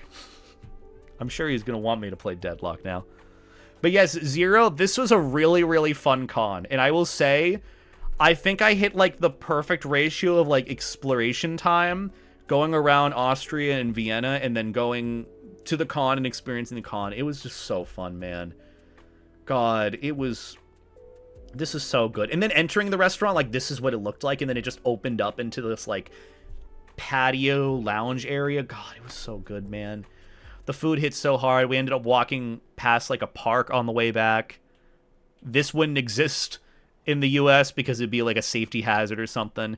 And then I ended my night... Okay, before we go further, I ended my night with these wafers that Vex got for me, and I tried them, and they were pretty good. This next thing right here is my receipt for how much I paid for 70 euros in the airport, because at the time I had forgotten to go to the bank. It was like a 3-day transaction period. It was going to be expensive at the bank to get euros. I wanted euros for my trip just in case I really needed them. I ended up getting 70 euros at the airport at one of these little transaction stations in the e-terminal. How much do you think I spent for 70 euros? Take a solid guess. All bets on the table. You can guess whatever you want.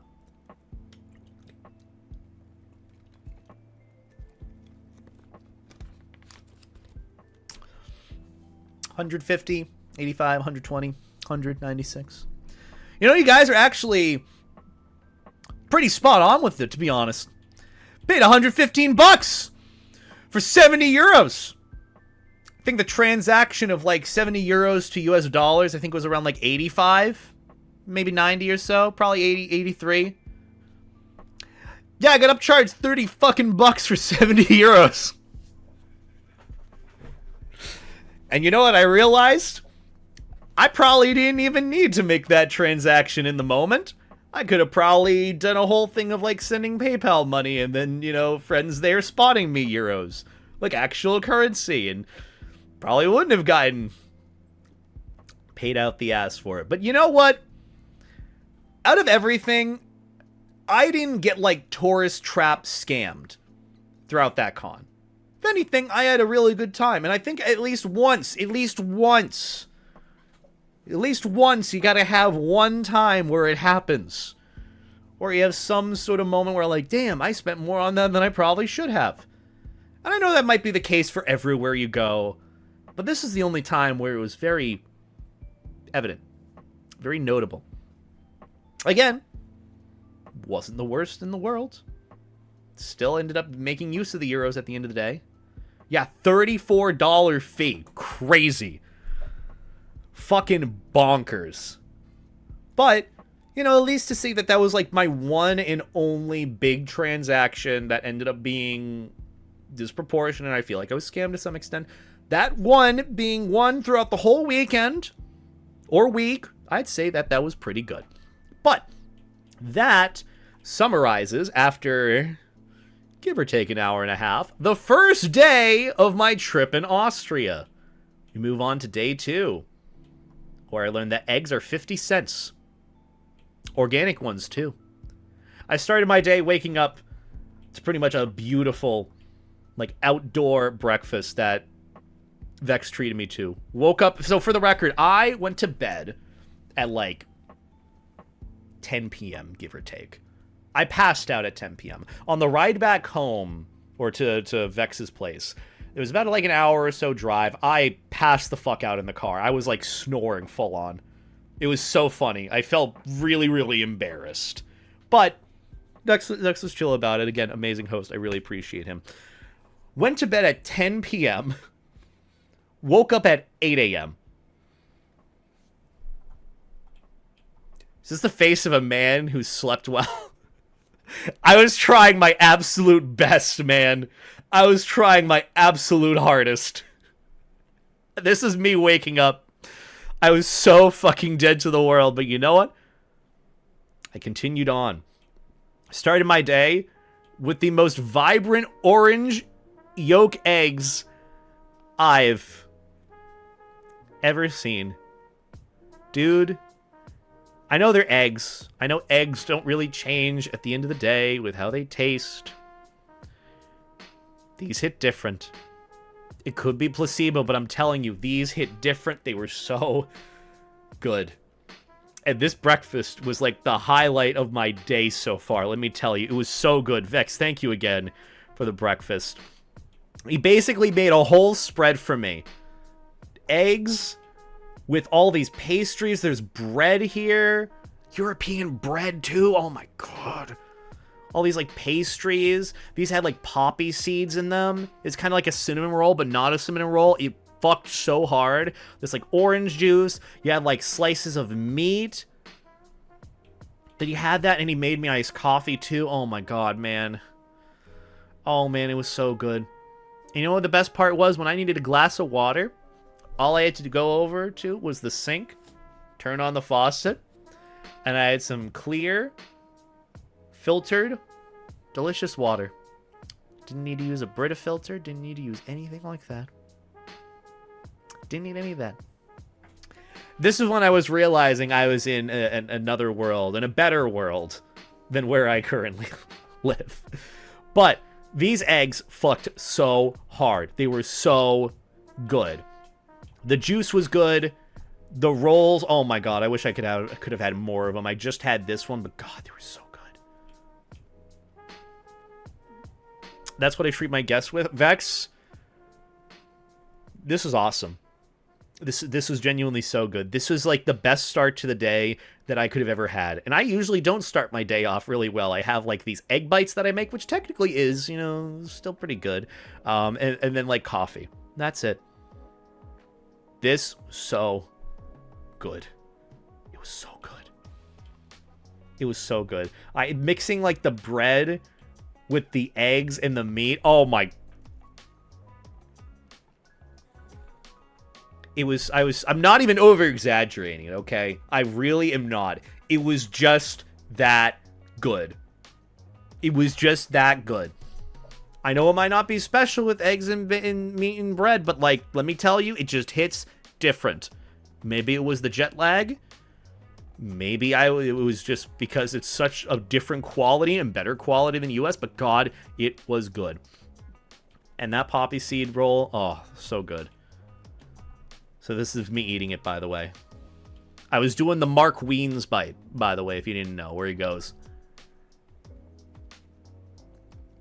And then he just makes like eye contact with you of it being so good. But yeah, this is me eating the roll and then staring into your soul. But yeah, this, what a great start to the day. So basically the plan for the day was we were going to take a train into Vienna and visit all of like basically these landmark locations, go to a cafe, have some like really good, I think it was like an apple strudel. Can't remember the name of it, but it was really good. Basically go to a cafe, have some like little snacks and foods here and there. It was really, really good. And then end the day off with some good food. When I went to the US, I was genuinely upset because the bread tasted sweet, and I got yelled at for forgetting the eggs had to be put into the fridge. We don't do that here. Yeah, I forgot about that.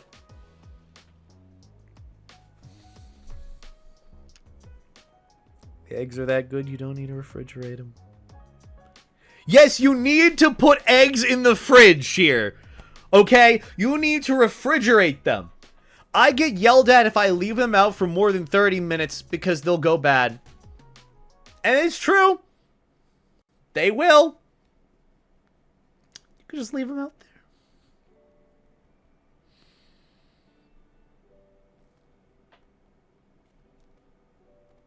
This is where I was starting to realize just how much easier it could be, but isn't. And I don't understand. I just don't understand.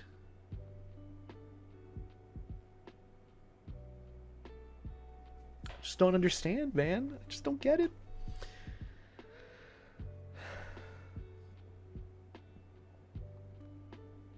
Most people still put them in the fridge in Europe. That's fair enough. But it's still just more of the point. I'm starting to realize that just... Man, they're really trying to squeeze every little fucking bit out of me that they can. Yay! But hey, these eggs are good. They fucked so hard. Like, over easy. I think, like, sunny side up eggs. I was worried, too. I'm like, oh, there's going to be, like, you know, because usually I do, like, over easy, not sunny side up, because, like, sunny side up means they're not, like, fully cooked to some extent. These are perfect. These are, like, so perfect. And hey, I did the Mark Wiens bite. So, again, big shout out to Vex for being an amazing host and treating me to an amazing breakfast. That was so good. It was just so good. Yeah. But later on that day, we were going to take the train in. We were going to meet my +1 friend for the con, Talson, who came with me. He was already, at the time, a few days ago at the London Fur Meet. He was in London, and he was told to take the train from, I think it was Norway, or it was the Netherlands. I know there's a big difference. I know it's not really great to mess up that difference, but he was told to take the train by a friend from there to Austria. And that's when we were told, or at least I was told, that that was a bad idea because those trains tend to derail, and the whole system with that, the German train system, is just not good. Doing it in, like, small areas, yeah, but doing across just ended up having a lot of roadblocks. And Taliesin had to get, like, a few hotels here and there, trying to travel back and forth. It was a bit of a disaster, but he finally made his way into Austria and had a hotel nearby. And so when we got into the city, we were going to meet up with him. And we did, and we were going to go on adventures, and this is where the adventures really took off. I need a little bit of water. Netherlands to Austria. I also kind of want another snack real quick. I'm going to try I have all the snacks that I was given courtesy of Frodo. This one is a Princessa Cocosoa Mini, which is like a coconut little... Yeah, it looks... I'm gonna try it. Okay, I brought these back with me. Why are these, like, so white?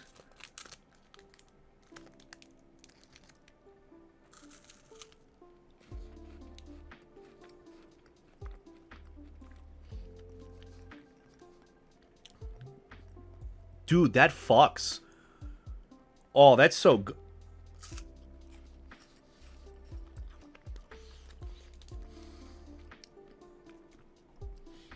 I might be going genuinely crazy. It tastes like buttered popcorn. I'm not even joking. It tastes like buttered fucking popcorn from a movie theater. With like a hint of sweetness. It is so good. What the fuck? How? Meanwhile, half the chocolate in the US tastes like vomit. That's dangerous. I gotta put that away for a moment.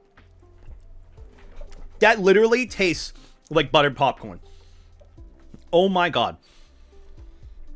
That's awesome. That is awesome. God, I'm hungry now, man. God damn it. But, regardless, for our day, we pretty much were gonna go around and travel, see all the sights throughout Vienna, taken around to like the different cathedrals and basically like the big center area, the centermost point of Vienna, Austria, I believe. That's where St. Stephen's is, which is genuinely such a beautiful cathedral. It was so nice.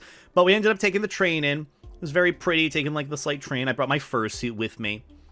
Look how happy I am to bring him with me. I was excited because I know that if I hadn't brought the fursuit, I wouldn't get like as beautiful of pics, and, you know, and still, you know, I would have been happy taking pics of just my face, but having the fursuit with me was pretty good.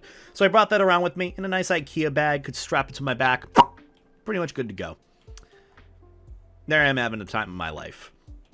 So we get on the train, we're getting all ready, entering the train platform, and then eventually we're in the indoor train station. I will tell you this. This is the nicest, cleanest train station that I have been in, really at all. As someone who's been to the Boston train station and the New York train stations, this is the prettiest and nicest and cleanest train station that I've ever been in. So yeah, there's that. But, continue on.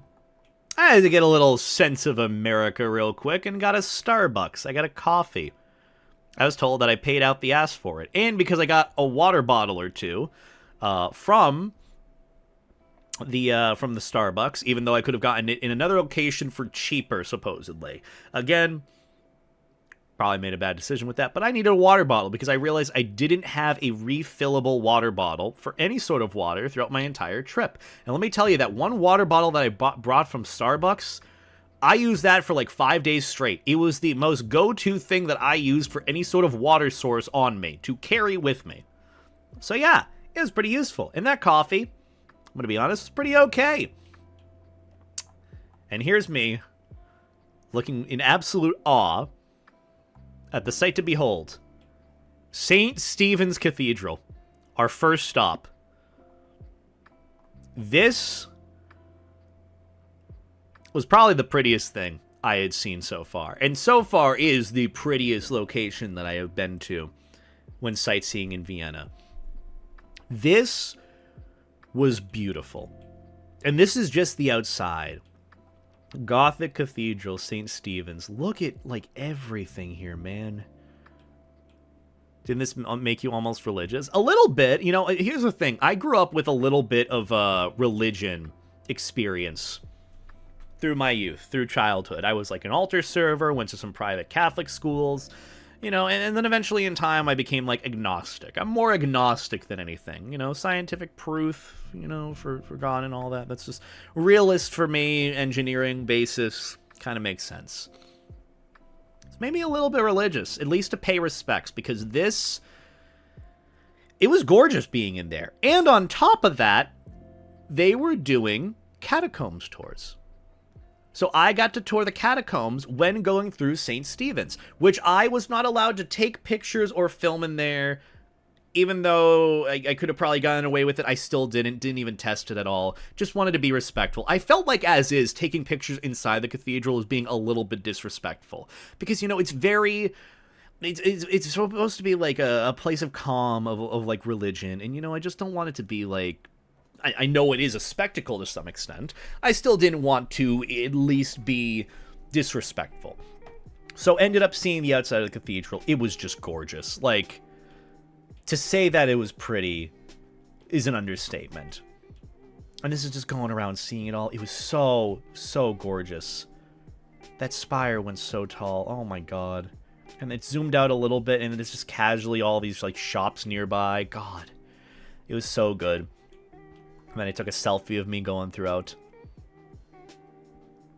It was so good.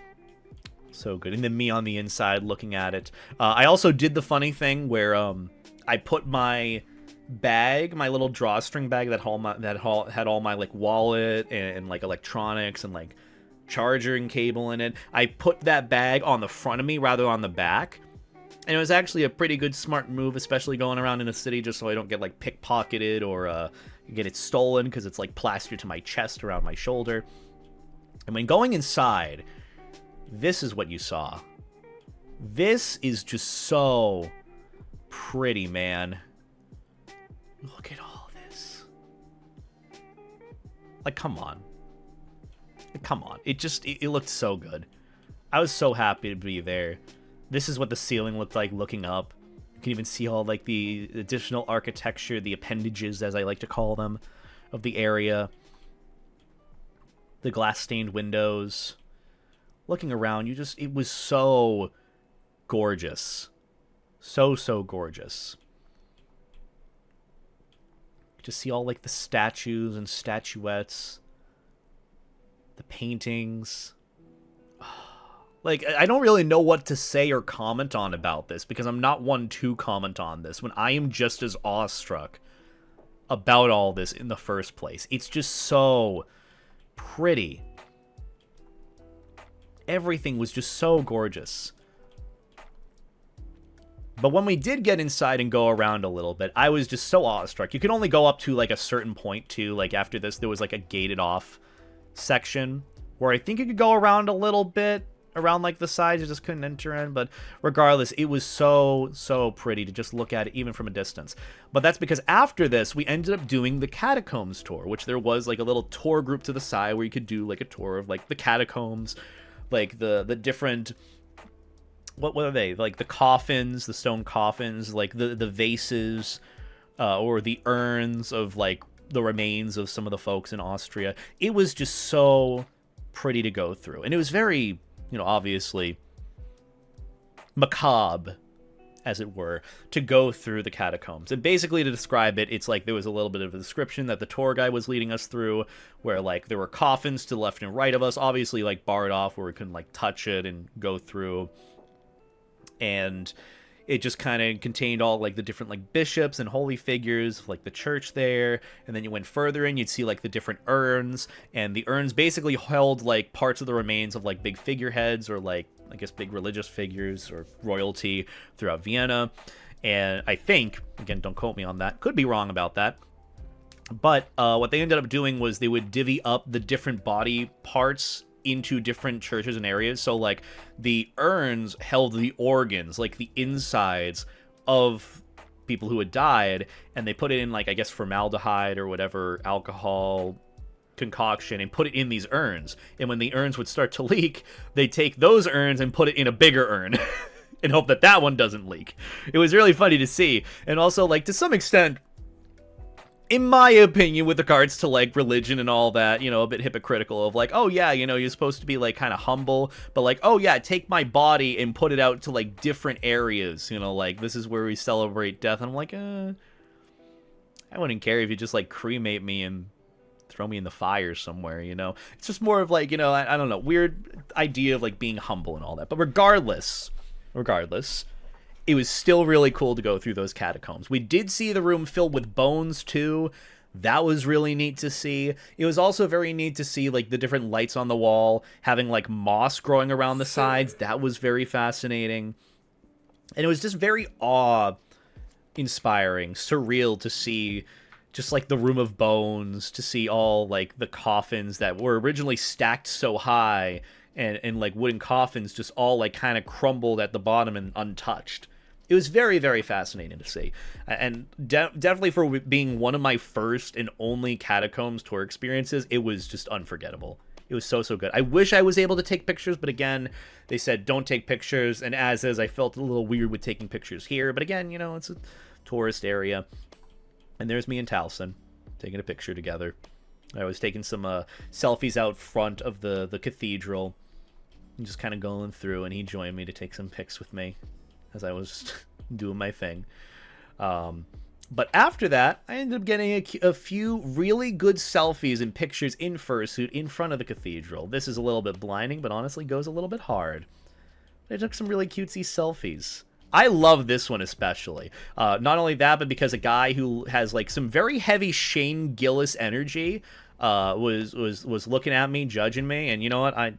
Touche, fair enough. I would too. If I saw a fursuiter around in the middle of Vienna, I would think the same thing. Respected it as well, but yeah, those experiences are something else. Yeah, that's exactly it, and that's more of the point. Like, I wanted to be respectful. I didn't want to pull out my phone and just start taking pictures for the awe factor. I just wanted to, you know, I wanted to enjoy it, you know, and some things as well. That's why pictures were very far and in between, and I wasn't, like, obviously documenting every little bit, every little experience I had, because, you know, in the moment, you just kind of have to enjoy it. Put the phone down and enjoy the experience that you have in front of you. That's more of the point of it, and that's what I really enjoyed with it. But I did get some pretty banging photos in front of the cathedral. Not just selfies that I had where I went here, I did that, but even some pictures taken of me that Vex did, like me just in front of it and then looking up at it. They go hard. It goes hard. It really does. And these are like one of like, or two of like a good few that Vex took from me. I was very, very grateful for it, but God, it was just, oh, it was so good. It was so good. But yeah, after that, we kind of kept going around. This is me after the cathedral, you know, going off onto the other road where we were going to go and hit up, I believe, another church. Not necessarily sure. There was a random weed shop that I found. That was very nice and neat to see. Just the High Panda, new mascot for the con if you guys want. I mean, I feel like you could. Should. I don't know. But either way, it was just really pretty to see. And then after that, we went to another church. I don't remember where that... that's the same St. Stephen's Cathedral. Yeah. But either way, kind of kept going. This next church area, I don't exactly know what this one was. But I was told to visit the inside of it, and it was very, very, very pretty. It was very, very, very pretty. Just seeing everything as usual. It was a bit more open up too, so it wasn't like closed off, but it had like a lot of light coming into it, so you could see a lot of like the paintings and murals and depictions. It's very, very, very cutesy. Church of St. Peter. Okay, so this is the Church of St. Peter that we went into, and it was, yeah, it was pretty gorgeous. I mean, there was just a lot going on too in it. I was very, very happy to be able to go and explore and stuff. Not really explore, but just see all the sights inside it. I mean, there's not really much to say besides it's just gorgeous. It's just gorgeous. And even I myself, after seeing these photos multiple times throughout this week, I'm still like looking at these and I'm like, God, this is so pretty, man. It's so pretty. It's so pretty. Like even just the ceiling, like look at that. That's like domed too. Like goddamn. All the paintings along with it. Apparently someone is buried in there too, or like a saint. A saint is buried around there, and that's what they have more or less sort of on display a little bit. Kind of weird, but still very, very pretty. Very, very pretty. Don't know what that thing is, but it was really cool. The front area was really cool. Is that a church? Yeah, it's St. Peter's. Also, guys in the YouTube chat, please chill. Thank you. Look, you don't want me to pay attention to you in the sense of losing my patience. Otherwise, I just start banning. And truthfully, I don't care about protogen jokes. Anyways, me just kind of taking it all in. I got a little bit religious, I will say. I did like the sign of the cross and all that, just to be respectful and all that. But it was really, really pretty to just go through and see all these. After that, we went to this random town square area. This big statue thing was really cool to see. I'm losing my... This is what happens when I talk for so long. I've been going for 3 hours, too. Holy fuck. I've been going for 3 hours, too. God damn. But yeah, you know, it's... As much as I don't know what to say, it's just pretty to see all this. I don't want to do a part 2 to this stream either, okay? We're like, at least after the first 2 days worth of travel...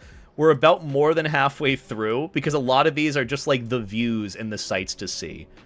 So, like, after all this, it's a lot more streamlined, because we're getting into the convention. We're not even at the convention yet, believe it or not. So, we got a lot to go over with that. Which I will say, it was a pretty good trip. It was a really good trip. But yeah, this statue monument area was pretty cool to go near, get some pics around. I saw this cute little Ichiban tea area. It was really cool. Just a few more scattered pictures. Yeah, that just looks really cool, man. Just in the middle of, like, you know, people walking back and forth, foot traffic, just having this there, it's just... It's so pretty. So pretty. A random cafe on the side that we walked past. Looked really pretty. There was also this advertisement for, like, a history tour, and this dude is... He's having a time. He looks thrilled to be there. Dude's getting his money's worth. Like, all of his money's worth. It's nice to see to know how respectful and appreciative we're. That's what I tried to do. It's really hard to describe... like, all the things that I saw or what exactly it was. It was just really pretty, and I wanted to be, like, respectful. It wasn't one of those where I'm like, oh, that's cool, let's keep going. It was genuinely, like, I wanted to be there and see it, and just kind of understand how you even get to the point of making all of this. Like, this, the big statue, and then just the years and years of build-up. It's so pretty, man. So pretty. So pretty. And then after that, we went into another church. I can't remember the name of this one, but I think this would have been like the near to last one we went into. It's very nice to see. But me more or less just taking pictures of all, like, the different architecture, this random drawing on the wall. It's actually really cool. One of the oldest ones, I believe. Church of St. Michael. Oh yeah, I forgot. These are all, like, different saints and all that. And the saints represent, obviously, different things from what I know. But still, thank you for clarifying facts. Honestly, I didn't know about some of these till you just told me. You're just like, oh, we're going into this next church. I'm like, ooh, hell yeah. You know, more pretty stuff to see. And again, it was still just gorgeous. Like, this whole front area, oh my god. With the light coming in, too. It's pretty breathtaking. Oh my god, the organ in the back, too. Can you imagine? I would argue this is probably one of the most expensive instruments. Most expensive organs out there. Just because of, like... It's gotta cost a lot to have something like this. Especially in, like, being in a church like this. It's so gorgeous. God, I'd love to play something like this, man. What an honor it would be. Like, that's the full scale of it, too. God damn. And the front area, too, was really pretty. It was me taking a selfie. There's a front area. I don't believe you were allowed to step onto this area. Anything on that rugged red area, you just weren't allowed to step on. Yeah, just obviously stay back. To some extent, they had things off. And then this was gorgeous. I don't know what it was I'm looking at here, but God, it is so pretty. And then it extends to the ceiling, too. I love it. I believe that's supposed to be representative of the Holy Trinity, the triangle there. Or the Illuminati, either or, but probably Holy Trinity. Then all these different little prayer areas, praying to specific saints, I believe. This is also, I believe, from what Vex told me, was there when they played it, and it sounds so mighty.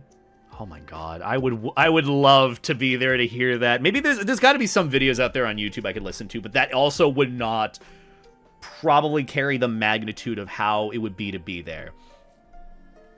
There's basically a picture of the Archangel Michael casting out Lucifer from heaven. Oh. Huh.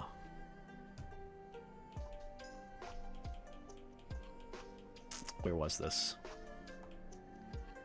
Oh. I see. I like that. God damn. Dude, this looks so good.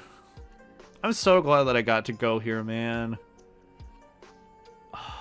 If only I could have gotten, like, a closer look at it, too, you know? Like, I know you were off by a certain point. You couldn't go any further forward, but God, it is just so gorgeous. It's so good. But this area here, I believe, was a secondary entrance, or, like, one of the other entrances that, at the time, like, peasants were only able to enter. Where, like, I guess holy figures or people with status could only enter through the front of the church and people to the side. Correct if I'm wrong on that one. Maybe I'm remembering it from another church. But still, it was very pretty. All the churches were just so beautiful to go through. This here was... don't remember the name of this, but we had to go through here to get to the next area, which was more of like an open park area, and then we go into this like library archive of Austria. And that was really cool to go into. It obviously was like a huge library feel, but it's not really a library where you could pull out the books and read them. There was like a basic brief history of like Austria from like earlier times to more recent time. Habsburg Palace. Hofsburg, basically the Royal Palace. Okay, so we were right outside the Royal Palace. How do I not remember any of these, man? I feel so bad that I'm just like, okay, we went here. I don't remember the name of it. I feel bad about it, but it's like, I think I was just so visually overstimulated in a good way that I just kind of forgot the names of these when I was told them, so that might have also forgotten about it. It's a blur too. Yeah, that it was just, God, it was such a good trip, man. I love this. Also, hi Anuka. Good to see you again. It's a lot to take in. That's what I was told too, that I was only barely scratching the surface of things to see and all the different sites and things to do in like Vienna. So as much as I saw a lot from the time that I was there for it, it still only scratched the surface from what I know. But yeah, this was so nice to see. Took some nice photos out front.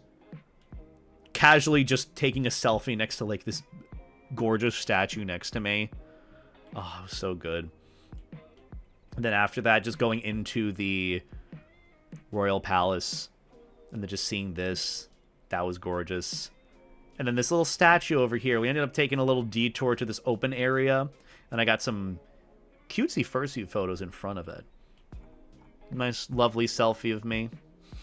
I fill the void with random, awkward selfies here and there. It's really nice to be able to see and do that, let me tell you, but you're gonna see some random ones. Well, we are out of hydrating beverage. Oh well. But after that, I did take some cutesy fursuit photos, and with the help from Vex 2, right in front of the statue. Big dog.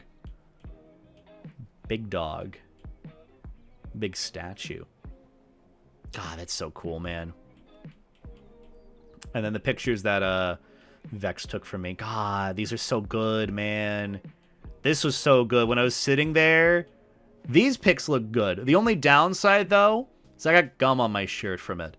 Basically, like, this area where I was standing was so hot that I guess someone had gum placed on there, and I sat on it, and it got on my shirt, and it stuck there, so a little sad about that, but regardless, I took some awesome photos. Like, God, this looks so good. I know I look like the average, like, tourist, you know, Adam Sandler vibe, shorts, baggy t-shirt, shoes, sneakers.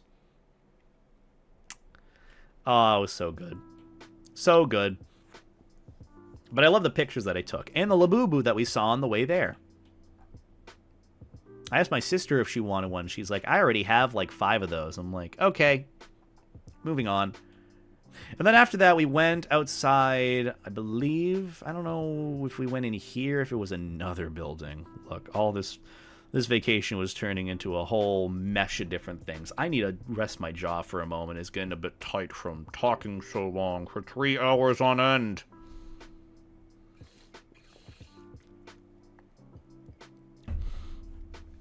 So you just carry your suit head with you the entire time. I held it in an IKEA bag because the way the IKEA bag worked was basically I could, going back, I could put it on my back like this, have it as a backpack, and my fursuit head would just be like sitting basically at the bottom, and it was just fine. Wasn't a worry at all. Also forgot to even go through these photos too. God, this was, all the sights were just so gorgeous to see, man. God. What a view. I know I'm going back and forth, and there's still, like, so much more. Actually, not that much, believe it or not. After that, we get into the con, too, and that'll be fun. But, got some really nice pics of, like, the view outside of the statue area, the open space, which is just gorgeous. These photos go hard, too, man. I love the photos that I got in fursuit throughout this trip. It just hits different. It really does hit different. I'm so sorry. I'm getting tired. I can't be too tired. I gotta hop on VR tonight. Not that I have to. I'll be hopping on VR tomorrow night. It is a lot of pics. Also, I'm gonna have the rest of my little snack here. God, it's so good, man.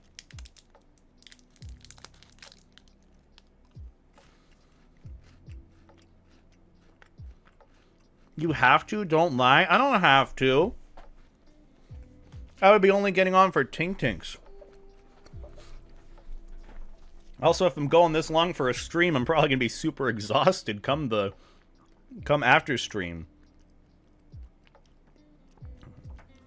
But either way, continuing on, after some lovely pictures outside of these monuments in fursuit, this one goes hard. I love that. This one especially. I think these two are like my favorite. Oh, you can see my belly a little bit there. Oh, self-conscious about my weight again. Not really that bad though. I've gotten better with the weight. God, these pics go so hard. They're so good. But after that, we went to another location. Saw the sights there. After crossing the street, going in between these two archives, museum areas, one on the left and one on the right. I took some photos outside of the animal one. There's something rhino, frighted. Yeah, there's a rhino there, so there was like something animal location, zoo area. But I got some pics in fursuit outside the location, in front of the fountain. That's a cutesy photo. I love that. And I got some sitting in front of it. Just a dog standing there, sitting there, not standing there, sitting there. This one's nice. I like that. I don't know, just going full spread. Kind of goes hard. I don't know. This is a nice selfie. After this, we went to this like little garden area to meet up with a couple of other folks that were joining us. It was Noodles who was joining us, who's the con chair of Awoostria. And then Trinity, who was a lovely other bean that I got to meet and hang out with throughout the con. Lovely just getting to go around with more beans, honestly, and meet more folks. I saw a duck. They were just vibing. That's pretty cool. And then the statue in the park was really cool, or the fountain. And then me having a happy selfie. Look at that smile. That's so nice. I love the photos that I took in fursuit too. There was also this open in the park little statue area. I think this was the Washing Woman was the name of it. I remember I took a picture of the little placard that described this, but it's basically this like big closed off building area in the middle of the park that you just go in, and there's this like This is our piece. Happy that some pics turned out decent. Most of it was guesswork because the light was horrible. Yeah, I mean, it's very hard to do when it's all, like, sunny out in different directions and you want it to work. But the pics look still, like, they go hard. Like, at the end of the day, I know quality, high-quality fursuit pictures are ideal. Like, they're the go-to. But for me, in this case, I'm not looking necessarily for quality. I'm looking to just capture being there. And you really did that. So thank you so much for the pics, Vex. Don't be hard on yourself about the pics. You know, I love these. They look so good. They look so good. The fact that I'm able to, like, even do this in fursuit too is a lot more telling. It tells more of a story rather than just, like, getting the best pic. At least that's what I'm trying to go for with a lot of the, you know, the pics that I was going for here. The poses, you know. I don't know what I'm doing with these poses half the time. I was just having a good time. I really did. So thank you again, Vex, for the pics. But after that, I believe we went in here, this big location. It was basically an archive, like a library, but less of a library and more of just gorgeous. I mean, that's just so pretty. It basically showed off all these books on, like, the shelves, but a lot of what you were there for was to see the sights. Along with that, these little, like, I guess signage locations to show, I guess, the history. Like, it would show, like, time periods, 2005 to 2025. The history of Austria or Vienna. And specifically in these different, like, periods in history with regards to, like, politics. But mainly you just go around in, like, a clockwise formation, seeing all the signs and reading them while also seeing all the sights here. And it was so good. Also, hi, Dusky. I love Dusky. How are you doing, hon? Thank you so much for the raid. Hi, teammate. How are you doing? I hope you had a good stream on your end. I'm going over the con recap and adventures that I had in Austria, in Vienna. And let me tell you, it was breathtaking. We're on to, like, one of the next breathtaking parts of it, where I had gone to the archive or library in Vienna, and it was just so gorgeous. I mean, again, every like monument building that you're gonna go into is going to be gorgeous, and that's what I really enjoyed. Just seeing the architecture, seeing, like, just the atmosphere of it all, with the books and everything. They didn't let me bring my fursuit head in with me. I had to get it in a locker because it was too big of an item. So had to put the fursuit head away. But honestly, it was just so pretty, man. And, like, this was the ceiling too. The mural up here, God. Oh, it was so good, man. It's just so pretty. You had to be there. Oh, but thank you so much for the raid, Dusky. If we could get a shout out for Dusky on Twitch, go and check out Dusky. He's good soup. He's good bean. Need to life jacket him one day. But go and show him some love and support. What are you getting up to on your end, Dusky? What are we streaming today? What are you doing on your stream? You having fun vibes, fun times? I'm having fun vibes and fun times. Just retelling all my adventures. And it's still, I'm like, what, 2+ hours into it, and I'm not even into the con? This might take a little while. This might take a little while. Oh, it was just so pretty, man. It was so pretty seeing this. Just chilling in VR? Good. I'll hopefully see you in VR either tonight or tomorrow night. I don't know if you're on super late, but, yeah, I should be on tomorrow for, I think Snowy's doing something for his, like, collab stream thing. But I'm really excited for that. Also, my right ear was getting a little tired having the earbud in it, so I switched it over. But yeah, I loved it. It's just, I could look at this forever. Just because of how gorgeous, the lighting, everything. Get lost in it, because you just don't really get to see that. You really don't.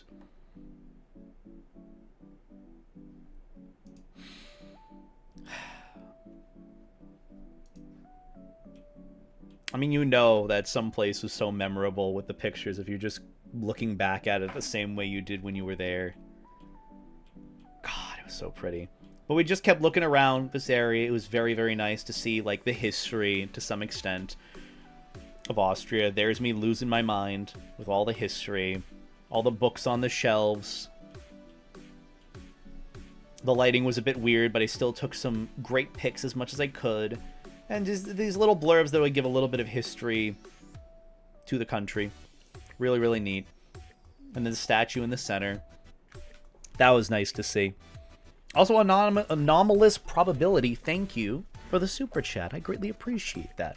Hope you're doing well. Depends on what you define as super late. If it's Snowy's definition, then no. Oh, yeah. Fair.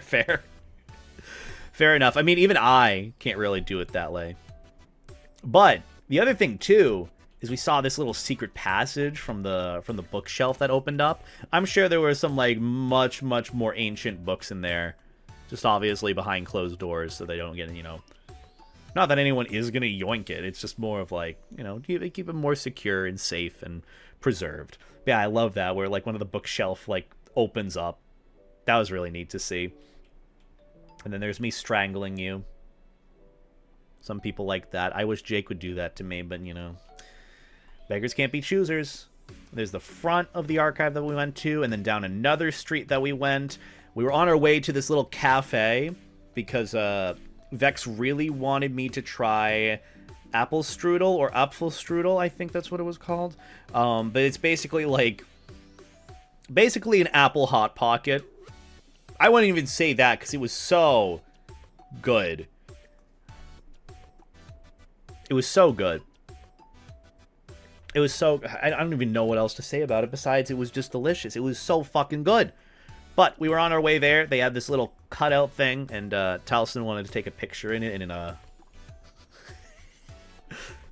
breathtaking. 10 out of 10. God, Taliesin's a vibe. He is a vibe.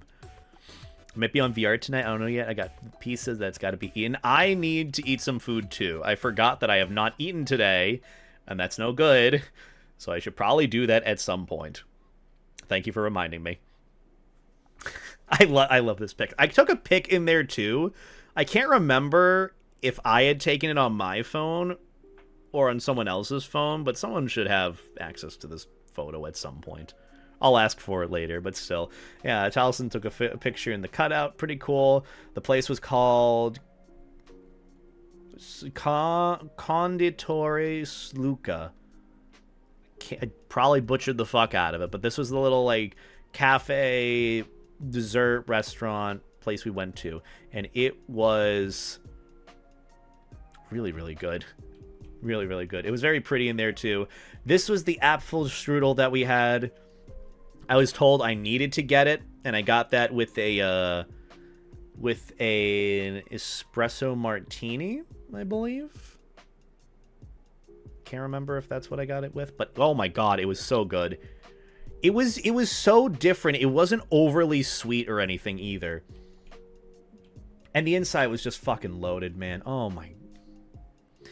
I miss it. That was so good. It was so good. And then you have this little espresso martini with it that also hit really well. God, that was good. And there's just this like little shot of water with it too. God, I loved it. After that, we went a little bit more sightseeing, went around. I took my fursuit with me. There's me walking down like the street area, walking path. We were on our way to another palace area, which was also gorgeous. It was Irish coffee. Okay, so Irish coffee, not espresso martini. Look, I assume anytime I've had any sort of coffee beverage, it's like an espresso martini.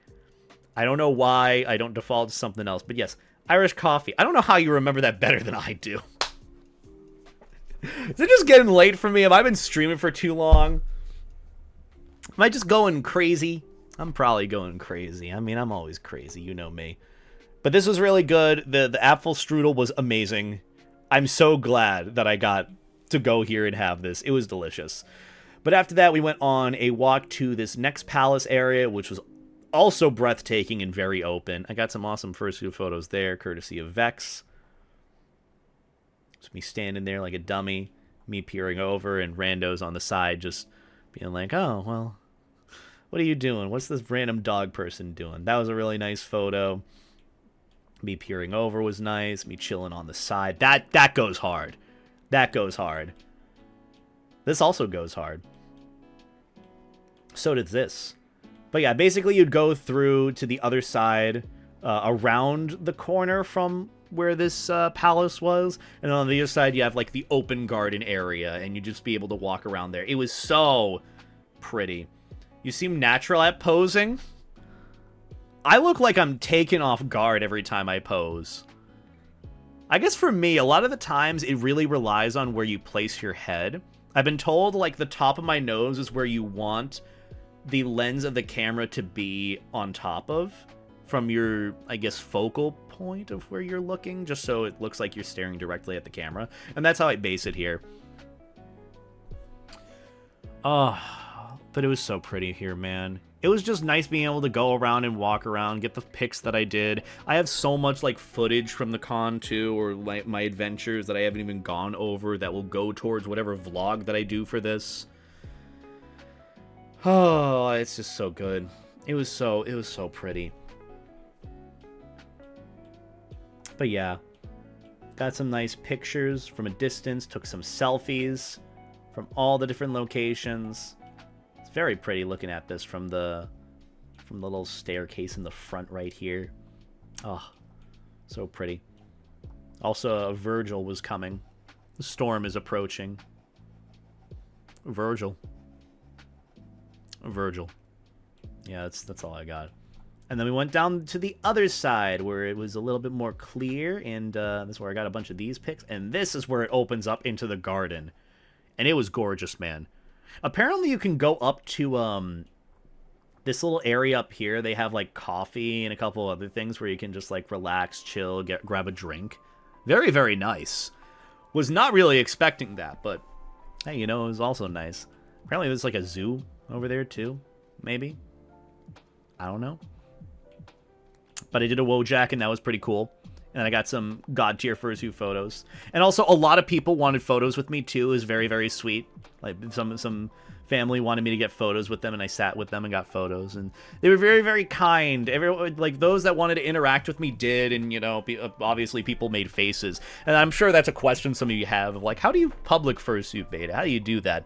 Honestly, just kind of ignore the fact that people are looking at you and just kind of mind your own business. That's all you can really do, and that's what I ended up doing. I didn't focus on the people who were staring at me. I didn't even know half the people who were looking at me. I was just focusing on the people that were there and wanted me there.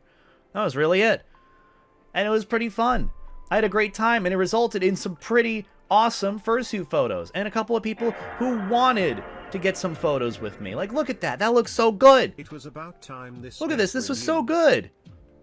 Also, John, thank you for the 3-month resub. I greatly appreciate that. Thank you so much for the support. It means a lot. I hope you enjoy the emotes for another month. Hope you're doing well on your end. Give me some life jacks and bait 8 of hearts in the chat, please. This is just, it was just so nice to be able to do this. To be able to see these areas and also go around in fursuit to do this too. Like the selfies that I took, contextually you might not understand where this is or what's going on, but it's just, it looks gorgeous. I don't know what I'm going to say in half of these fursuit photos that I post about it, but it's just, the fact that I was able to do it, it kind of just commemorates why I'm there in the first place. Like, I'm not just visiting Europe for the sake of visiting Europe, I'm visiting it, you know, because of the whole furry thing too, and like, it's very endearing. This goes hard. Can you see the gum on my shirt? You can't. There was gum on my shirt on the bottom area where I sat. It was a little sad, but still, it just, I know you might be thinking, oh, these fursuit photos, you could pose better. It could be different lighting, but it's like, I'm just here to commemorate the experience. I'm glad I got to do it.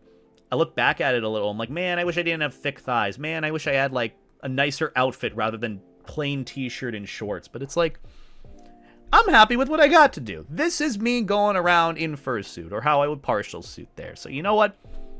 I'm happy. I'm happy. This also is really cute. I liked this. This is probably like my favorite little pose I did. Look at him. That's me. That's me. I guess the only way it could possibly, like, be a better photo is if I was in full suit, which, no. No. No, it was already really hot. It was already really sweaty inside the fursuit head as is. If I was in full suit, No. Just no. I love this man. Did you ever get to try a European Fanta? I didn't. The one that actually tastes like orange the fruit and not orange the color.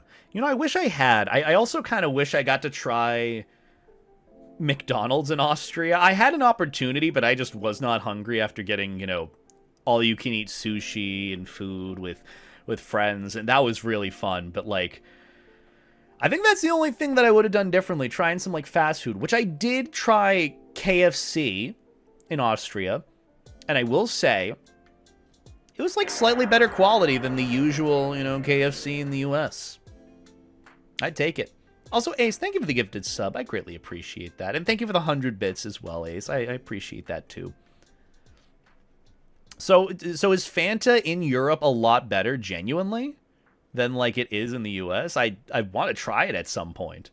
I'm sure I can get it, like, imported, right? Or try it somewhere where, like, it would be sold. I'm sure they have, like, all these, like, different stores unique in, like, different cities where I could just go and get one. It would probably be a lot more expensive, but it'd be worth a try, right? More flavor, less sugar and carbonation. Ooh, that's exciting. I have to try it. I think this is one of my favorite fursuit photos that I got this weekend, too. Like, all of them are so good. But this one just, like, I don't know. It's just very whimsical. It's very me. It also kind of shows off my weight loss, too. I didn't even realize how much weight I'd lost until I started seeing it. Until I put on a European size XL shirt. You really see the difference then.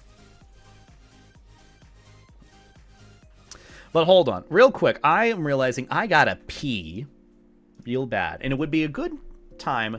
It really is like a thumbnail right there. I know that's the only downside, I think, is like not many people looking at this would be like, oh, I know what this is in the back. Hell, I don't even know what this is in the back. I know it's some like palace royal garden area in the back behind it, but the building itself, you know, I wouldn't really know. But it does look good. It looks so gorgeous. But real quick, I'm going to go and pee. I will be right back. And then we're going to continue our recap and hopefully actually get onto the con. Because everything after this is just kind of, you keep going from there. So we're going to keep going. It's going to be fun. Hold that thought. Hold whatever it is that you are going to do. Because we're going to keep going with this. Be right back.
Alrighty, I'm back.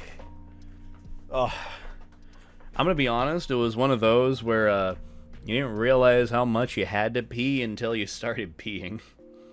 Anyone have that? Anyone have that happen before? Some of the additives in the American Fanta Something are banned additives in American EU, Fanta so are they banned in the changed EU. The recipe and they added actual orange juice / extract Huh. because otherwise it wouldn't be allowed to be called Fanta orange. Sorry. Very, very eepy. That makes a lot of sense. That's because I did have some friends who wanted me to bring, like, US snacks that they said were banned in the UK. Like, a friend who wanted me to bring, like, the Cheetos that they don't have there. So, brought that for him, and he brought me some snacks, and those were actually pretty good, not gonna lie. Also, thank you so much, Vex. I hope you get a good rest on your end. I'm sorry for keeping you up with this stream. I do appreciate you hanging out. Thank you again. Just want you to know, thank you again for being an amazing host. I'm probably going to say that throughout the rest of this stream, too. Genuinely such an unforgettable experience. I owe you so much. I had an amazing time. I had an awesome time at Awoostria, included with that. So just want you to know, you're awesome. If we could get a shout out for Vex, by the way, too. They do stream on their end. Go and show them some love and support, because they're good soup. And keep telling them that, because they are good soup. Okay? Good soup. 3 a.m. deep talks. Oh, those are so fun. That was fun on, like, the night before, like, we all left for the con, too. Before that Wednesday. Literally after, like, this whole day. That was a really good combo we had. I'm glad that we had that talk, too. But please get some rest on your end. Thank you for being an amazing, unforgettable person. Always remember, I'm here to help wherever I can. Don't take everything on yourself. You're good soup. Get some good rest. We love Vex. And they took this amazing photo. I love this. I look at this and this is just like, it really is like desktop background worthy. But let's keep going, because we have so much to go through here.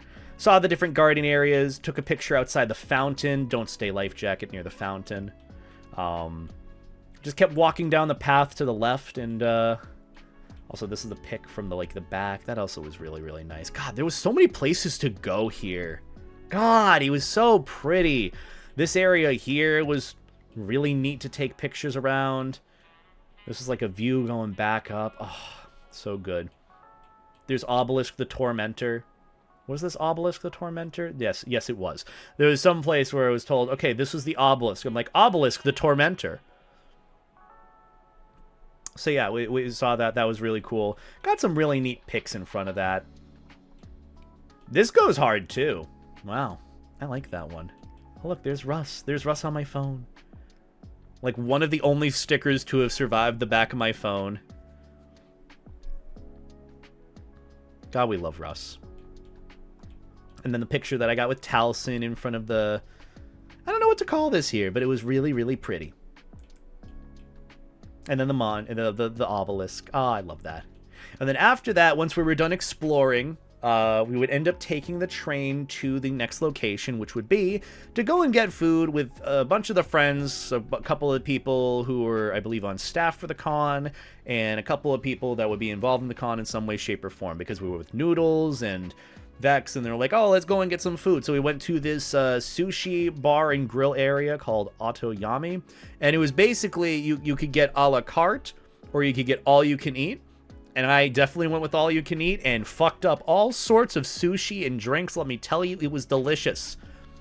Started with, can't remember what I got for this one. Oh, it was a Moscow Mule. This is a really good Moscow Mule. But I had that in a water. We got a bunch of sushi. Dude, the sushi flour goes so fucking hard. The rose, oh my god. I didn't end up getting that. I think I ended up getting these sushi rolls and then the... whatever this one is. That was really good. Fuck. It was so... oh my god, man. I hadn't had sushi in so long.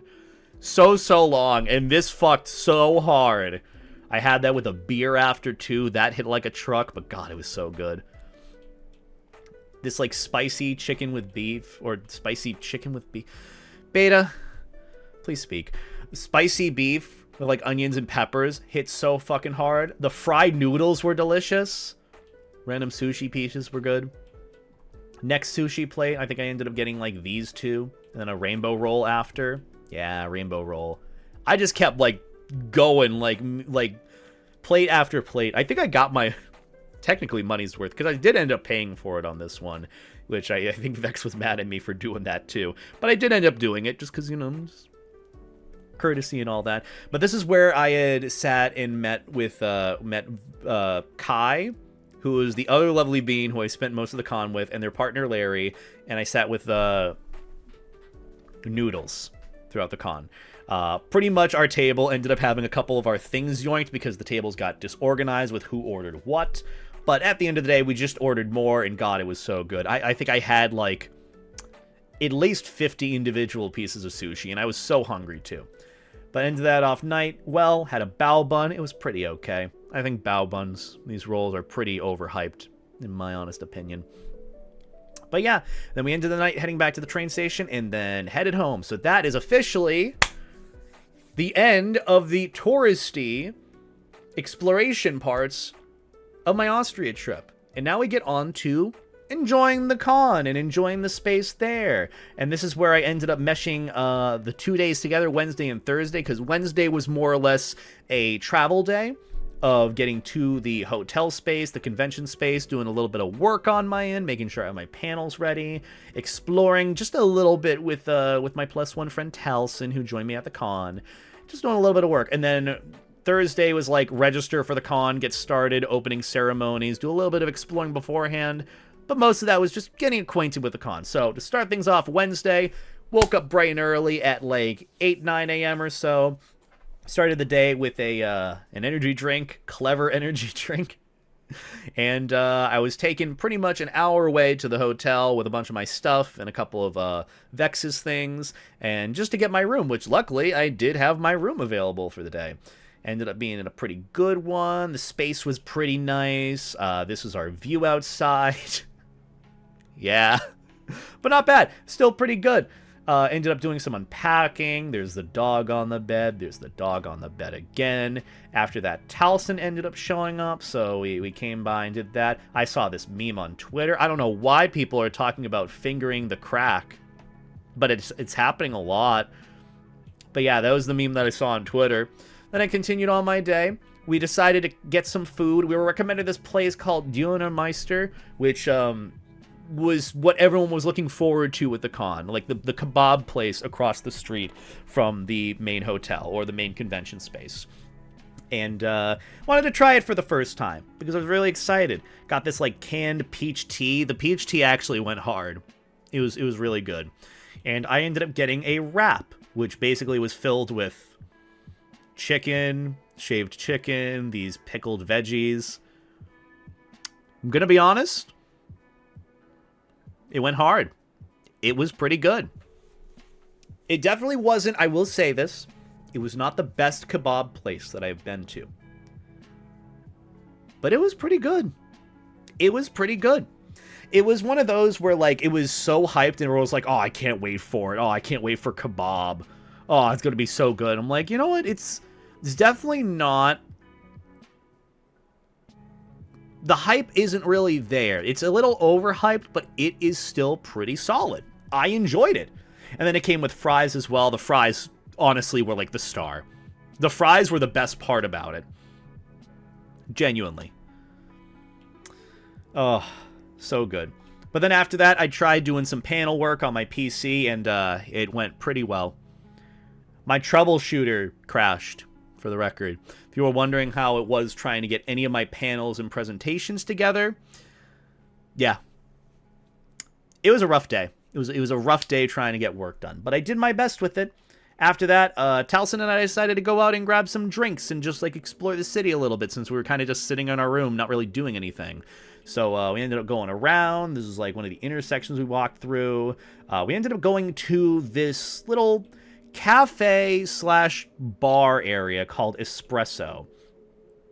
And a lot of it was like outdoor seating. Like there was a whole outdoor section past like the little restaurant cafe where everyone was just like sitting down, grabbing drinks at these like tiny tables. They even had like a little charcuterie board too. I was really tempted to get it, but like didn't want to overdo it.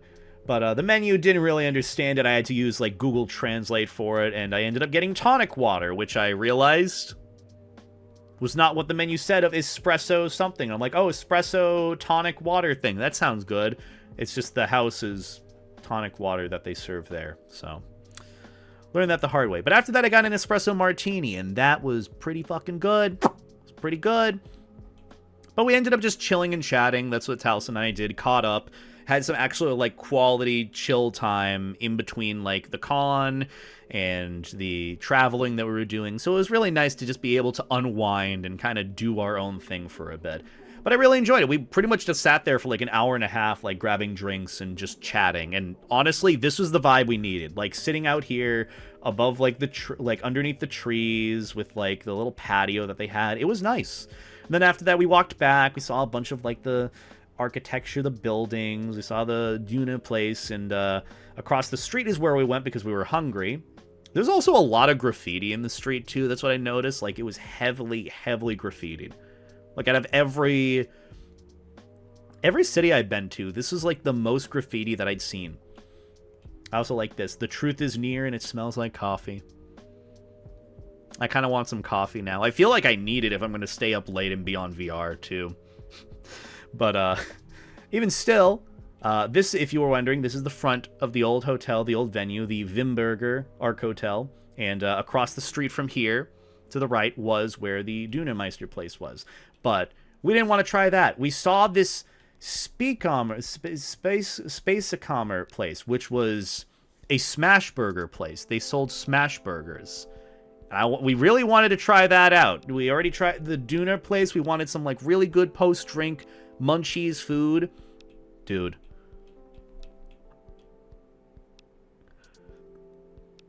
The smash burger place fucked so hard.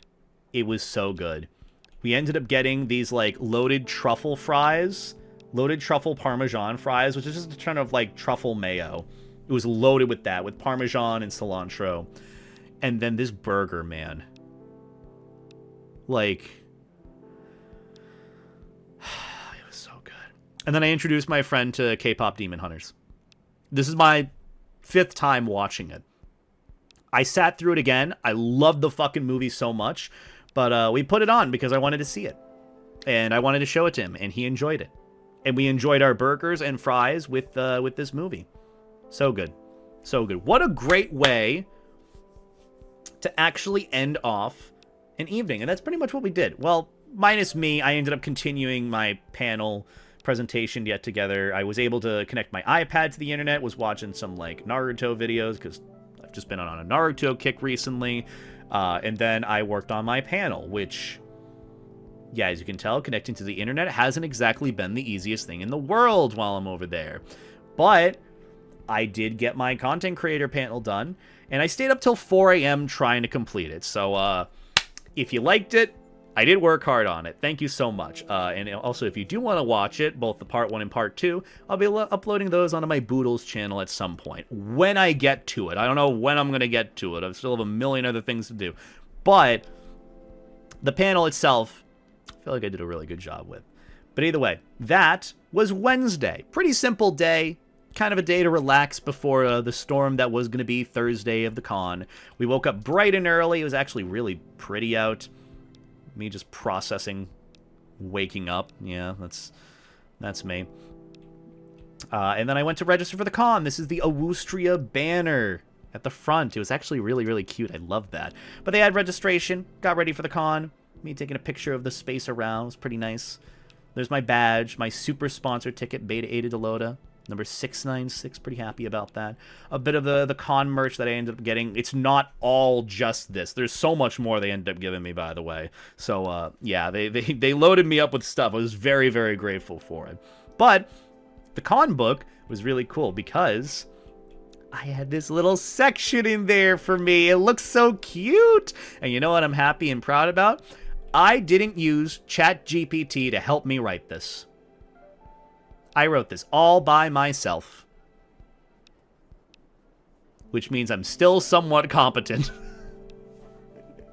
No, but genuinely, I love how this turned out. They took, like, bits of, like, my business card and the art that I got and the icon that Bra did for me. Some pictures from, like, SawCon and my other travels. And then they did like the little guest of honor blurb, and they're like, could you type something up for us? I'm like, yes, I can. And I'm so happy with how it turned out. Because I didn't use any sort of chat GPT or auto-correcting software. I did that all myself. I had it proofread, and they're like, yep, it's pretty good. And I was happy about it. Ah, I love it. I love it. So happy. Also, hi, tuners in Ford. I hope you're doing well. I made it back safe. Definitely safe. Just still definitely exhausted. But, you know, we're catching up on a lot of the adventures that I had from the con. Which, actually, even though we started literally 3-ish hours ago, we're only just getting into the con now. Everything else was just, like, travels in Austria. And, God, it was so good, man. God, it was so good. This. Oh my God, I missed the Wiener Schnitzel. It's so good. Ford. It was so good. I miss it. I miss it so much. It was so good. But hey, now we're finally on like Thursday or so at the con. What I ended up doing that day, also there's Reef. It's not actually Reef, by the way. I just saw, again, more graffiti on the wall, and I took a picture of it. But we ended up, before I had to get ready for the con, I already had registered, and there wasn't anything to really do before opening ceremonies, which I had to be there for, to say hello, do like my presentation, say hi, give introductions and all that. So Taliesin and I decided to go for a little bit of a journey. We went around basically this space to go and get coffee at this place called the Good Coffee Society. We saw it on Google Maps, and I'm like, okay, this has got to be good. So we went there, we got some coffee. After walking around this beautiful area where there's all these like shops and restaurants, I really wanted to explore more there, but there wasn't enough time. There really just wasn't. We ended up sitting down. I got a cold brew, coffee with like a little bit of creamer. They ended up accidentally making a cold brew tonic. A cold brew tonic is like cold brew coffee with tonic water. Genuinely, this needs to take off in the US, okay? I'm surprised it hasn't. This is so fucking good. Taliesin ended up getting an espresso tonic. Oh my God, man. You'd think that it wouldn't work because it'd be like so strong with the coffee. But the tonic, like the little bit of like carbonation from the tonic lets it mellow out just a little bit. It was so good. And then I had this with banana bread. This whole thing I think was like €9. And they ended up having this on the house. The cold brew tonic, because they ended up accidentally making it. But God, man, it was so good. And we just sat outside, literally right outside the cafe, kind of like what we did with the little cafe the other day. And there's just like this little patio sit-down area. It's so pretty, man. God, this is like the best way to start my day. Genuinely, it was so good. It was so good. It was a beautiful day out. We got to chat and yap and just... You don't really get to do this much, and I'm glad that I got to do it. Work had me do a mid-year performance review thing, and I went straight to ChatGPT. I am so sorry. Look, I mean, you know, work is work, too. For me, you know, I kind of...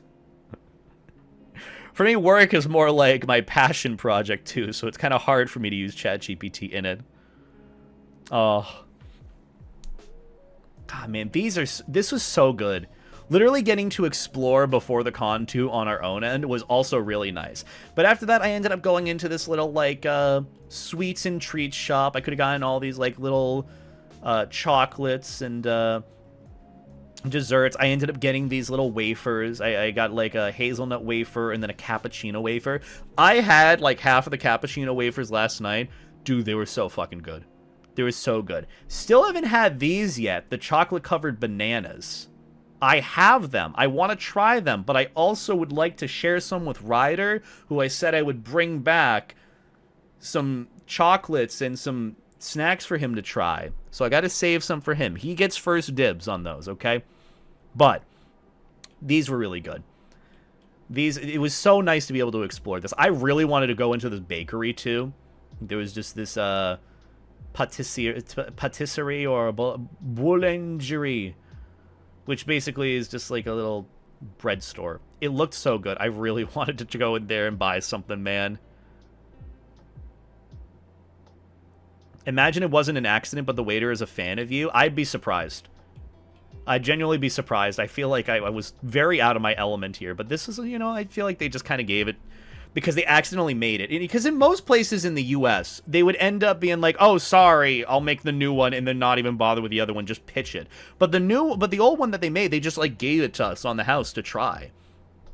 And it was completely different from what we were normally getting. I was just getting a coffee with cold brew. That was an espresso tonic. This is a cold brew tonic. It fucked hard. It was good. It was so good. Oh, and then also when I went to this little sweets and chocolates place, the bag on it had this like cute little animal. This cute little Theo the tiger. Look at him.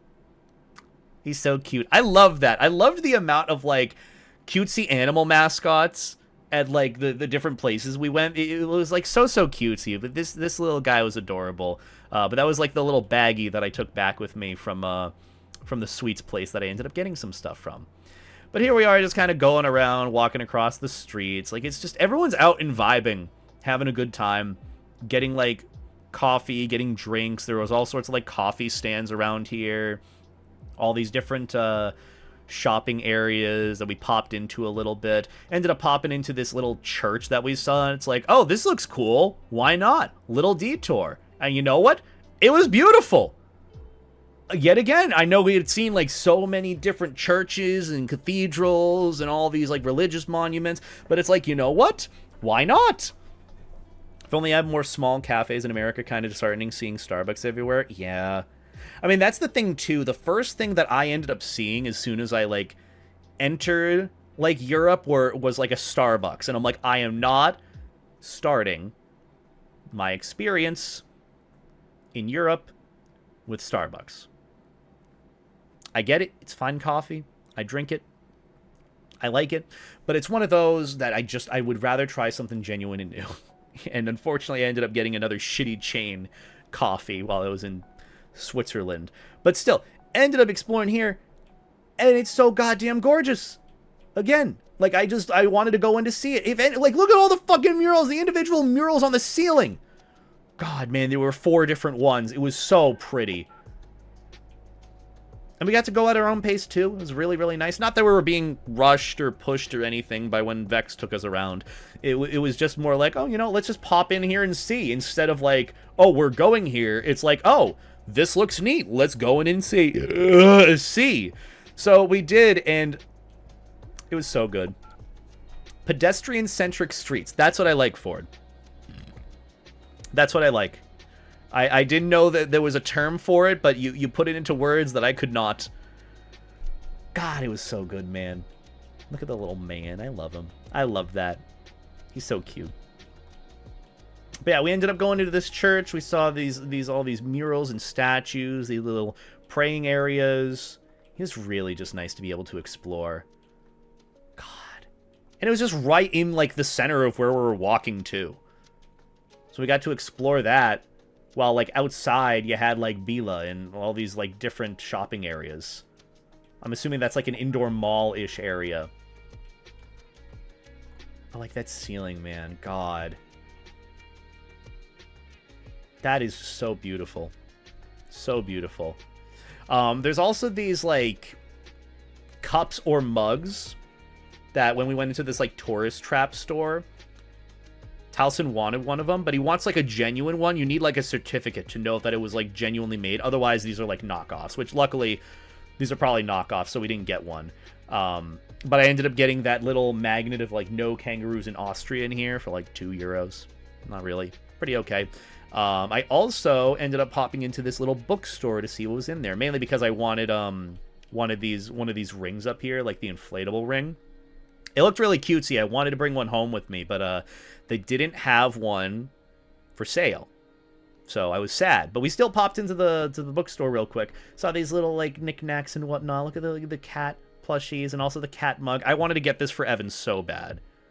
But I know I couldn't bring back with me any sort of ceramic because there would be the possibility that it would be destroyed in my luggage. And I just didn't want to do that. So, yeah, but it was like really cute. Oh, look at the little cat. I love it. And then I went to the manga section to read some of the manga there. Read a little bit of Naruto. Naruto, absolutely banger. Flipped it open to a random page. Land of Waves arc, absolute banger. Open to Soul Eater. It's also another really good series. Whatever arc was going on here, don't know what was going on. Still a banger and pretty cool. Love getting to read that. Couldn't read what was going on because, you know, I don't speak or read German. But I already knew it was, so good. So good. And then after that, we explored the bookstore a little bit, saw this little lamp character fella. He looked like he was having a good time. Kind of wanted to bring him back with me, but obviously, feasibly couldn't. After that, I saw these, like, shoes, these, like, summer sandals. I kind of wanted to get them. They look actually really cozy. It's like the mixture between, like, a flip-flop and, like, a croc. I don't know where I'd be able to get one, but I kind of want something like that. I saw these shorts that I might want to get at some point. They look very, very, very thematic for me.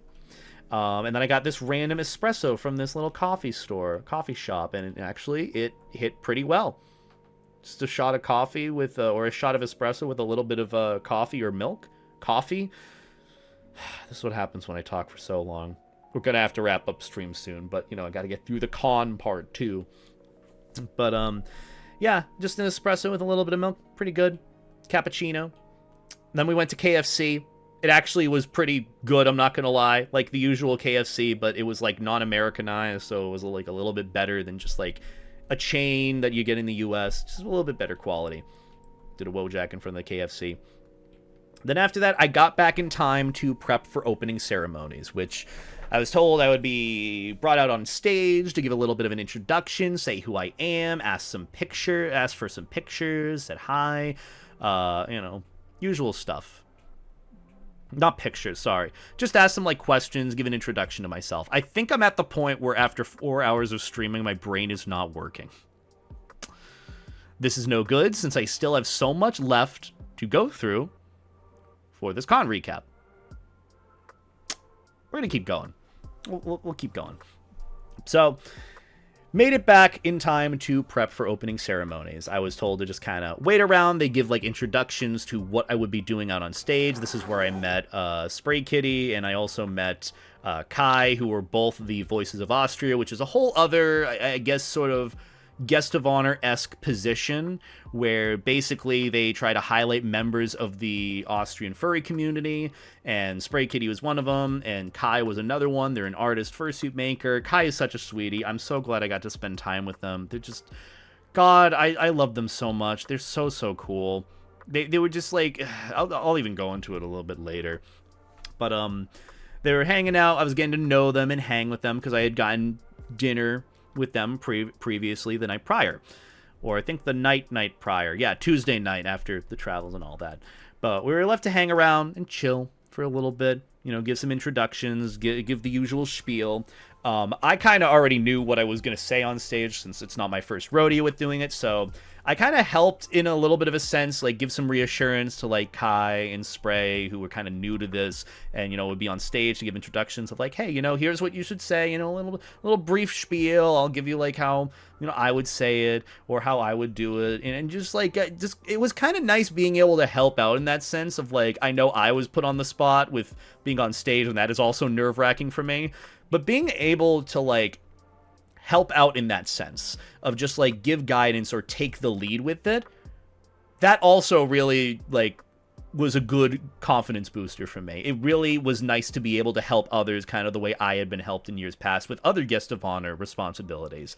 But pretty much for the most part, we were just hanging out, chilling. I shared some of my KFC chicken nuggies and they enjoyed it.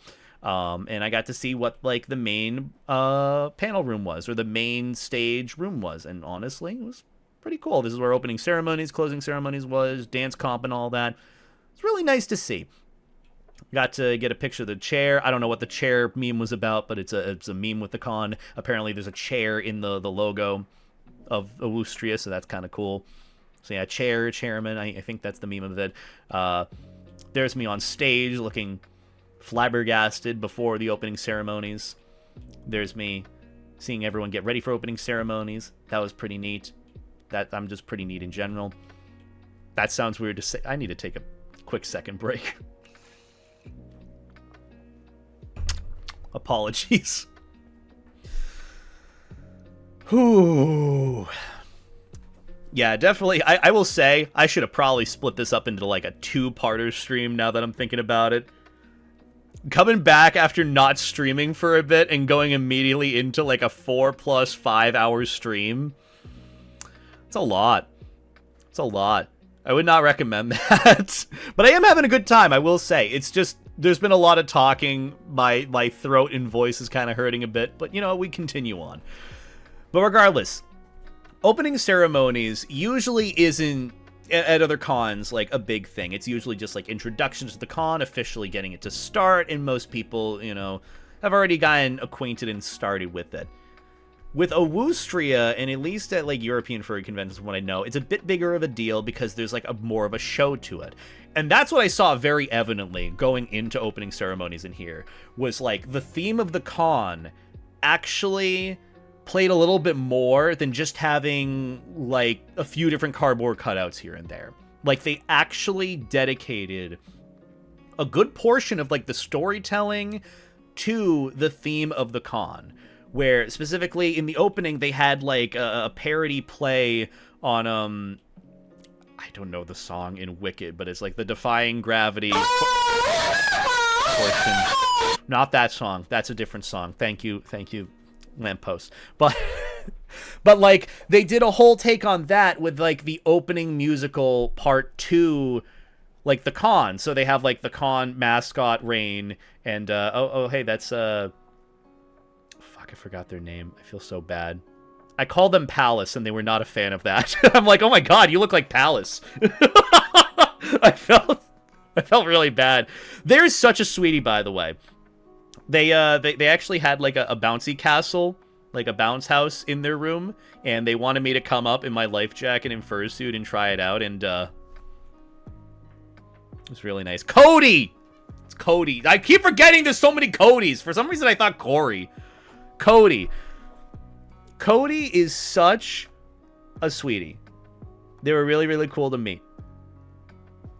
But they did this whole stage performance thing based off of one of these songs and performances to the Wicked musical.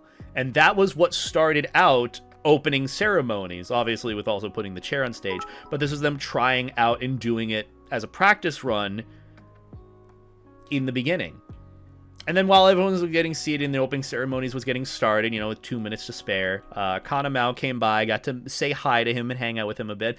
He gave me an alcoholic slushie, and I was pretty happy. I was pretty thrilled for that to start my con with getting a little bit buzzed. But, you know, it wasn't obviously that bad, that deep. There's my nose, just in case you wanted to know what it looked like. Close up. But this is when it actually started. They got in like full suit and they had like the cultish robes. Like they genuinely got into the spirit of the theme for the con. It was really, really neat to see. It doesn't just end with this performance, by the way, which was really, really nice to see, with like fursuits acting out over like the music, which is a parody to the Wicked song. It's either Defying Gravity or just Gravity. I don't know the name of it. I just kind of watched Wicked once and forgot the names of the song, and I feel bad, so I'll probably just have to listen to it again. Half of my friends who love musicals are probably enraged to hear that from me. But, point being, it was actually really cool to see. Seeing like all the effects on stage, like the light up eyes and all that. Everyone in like the robes and outfits, and everyone comes out on stage. There's Frodo. Hi, Frodo. But it was really, really cool to see. On top of that, they had like a whole storytelling aspect to like the theme of the con, with like the cults versus like the scientific progressive society, where there was like sort of like factions that you could choose, whether you were on like the cult side or like the side of science. And that would really, it was really cool to see with like the art and direction that they had for like this, and then they had like the two factions here in sort of like a visual novel-esque like video that they showed, along with like the Rain the Fursuit on stage. It was like a full-on performance and all that. It was really, really cool to see, and very, very different from what I'm used to with like US furry conventions, other furry conventions. Most of the time the theme is just the theme, but this is where they really like delved into it, and it was really like neat to see. As someone who hasn't really been to an opening ceremony at a con, in all due respect, this was like really, really cool to see. Like, this was really, really entertaining. So yeah, theme was Rise of the Cult, and the story department also developed an ARG. Oh yeah, like there was a whole department on it, like a whole, like these are the credits for everyone that like put work into basically how all of this was put together with the ARG. There was a whole like game with it too, where you could get points for like the different factions you were on, for the faction of like science or the faction of the cults. It was really, really, really cool to see, and like the points were obviously determined off of like the game that you played, which is very Undertale-esque. This is just cool. Okay, this is just so cool and different to see. I'll probably do a better job explaining it in the future when I do like my proper con video, but just in the moment, I just want you to know this was just so cool to see. I haven't seen a con really get into like the theming, the story that they're trying to tell through what they're doing. I haven't seen a con really do it like Awoostria has. I'm so glad you liked our show. We worked really hard to make this happen. I'm the voice actor of Rain. You did an awesome job. Like, it was just so, like, it was cool. Like, genuinely, it was cool to see it when everyone was, like, trying out and practicing it before, like, the big event. And then the big event was also just as cool. Like, I'm just saying this. I love the musical aspect to anything. I just love musicals in general. So, like, having this added in, that was really cool. I love that. I like that a lot. It's something that not many cons really delve into with, like, the theme or storytelling. Like, usually it's just a theme that's just kind of there and cool for the sake of it or fitting. Like, with Anthony New England, Boston Furry Convention. Some of the theming being, like, nor'easters with, like, super heavy, like, blizzard storms. Or, like, one of the themes being trains, being themed around, like, the Boston Link MBTA with, like, the train system there. Like, that's kind of neat and all. But, like, it doesn't really delve into it like I've seen. I'm not specifically saying A&E or Anthony New England specifically. I'm just saying cons haven't really done it to the extent I've seen here, where there's a whole ARG with, like, a visual novel-style thing going on with it, which that was really cool to see as is. And then on top of that, a whole game developed to, like, kind of give people more of a motivation to care about the theme and, like, fight for the faction they were going for. It's really different. You do not see this with other cons. So, like, I just want to say everyone who was on the team for putting this together, you guys went above and beyond. Like, it was that noticeable, and I was extremely impressed by it. So thank you for the work that you did on it, and also thank you, Grand Pierre. I appreciate the super chat. You did an excellent job, by the way. I loved the voice work with it. It was so cute. But also they just had this whole, like, other thing where you can collect energy for, like, each one. It was just fascinating to see. I didn't really get to participate in that part of it that much just because of, like, my responsibilities and stuff that it was doing on top of it. But it was really, really cool to see. It was genuinely really cool to see. The dedication is just not something I've seen in a bit. So thank you guys for all the work that you did on it. It really made me interested in the theming, in, like, the buildup of the story for the con. And that also led into, you know, what eventually would be the next theme for the con for next year. So, you know, good job on that. I liked it. But after that, after opening ceremonies, after I did, like, my stage performance thing, which was more of, like, just going on stage, saying hi, giving an introduction, so I was also really proud of myself for doing a good job with that, because apparently the mics weren't working, and instead of just standing there like a doofus, I actually, like, projected my voice. I'm like, "Hi, I'm Beta," and then when the mic started working, I put it up to my face and started using it. But it's just, it was one of those things where I just kind of in the moment knew what to do, and I kind of used that as an opportunity to, like, take the lead and do the best I could, and apparently I did, and people were really happy with it. So, you know what? Proud of myself for that. After that, Kai wanted to get some food. I wanted literally anything to eat. I was starving. So we went to the grocery store Bila right nearby, and they got these little, I don't know the proper name for it, but they were these, like, meatloaf sandwiches. They were called, like, meatloaf. Basically, it's like this cut of meat with, like, cheese inside it, or whatever other, like, mixture of, like, meat or whatever. Leberkasse? I am butchering the fuck out of this. Oh my god. A leberkasse? Basically, it's like a meatloaf sandwich with like pickles, mustard, cheese, whatever else you want on it. You might think it looks a little unappetizing from this. Let me tell you, it was awesome. Oh my god, man. Labor K.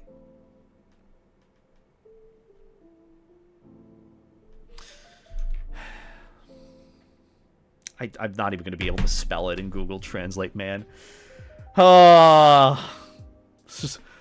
Labor case at. I'm so sorry. I'm so sorry. Okay, I'm so sorry. I'm gonna fuck it up every single time I say it. I think it literally translates to liver cheese. Either way, you want to know what it tasted like? It was like a Cubano, or a Cuban sandwich, which is like more of a common thing you see in the US with like, you know, pork and ham and like cheese and pickles and mustard, and they like smash the sandwich really hard. Basically tasted like that with a lot more meat. It was delicious. It was delicious. Also, I took a picture of like the cereal section, which is very different. Like mini churros? It's like Cinnamon Toast Crunch, but not. Also, what is with the Cookie Crisp is looking different here. What's with the... Again, what's the mascot characters? Why is everything furry bait, man? Jesus. But, sandwich, as much as I cannot pronounce it for the life of me, it was delicious. It was delicious, and it was just what I needed. It held me over just fine. The bread was awesome, by the way. Okay, again, like, the bread was holding the whole thing together. It was good. But I was happy with it, and I'm very appreciative of Kai getting it for me. It means a lot, because it was delicious. It was really, really, really good. Again, I can't even pronounce the name of it for the life of me. I was just told to get it, and I got it. And I was happy with it. Really held me over. Kai fulfilled the experience of wanting to show what it was like of me eating it. And I'm just like processing. I'm like, man, this is good. I'm upset.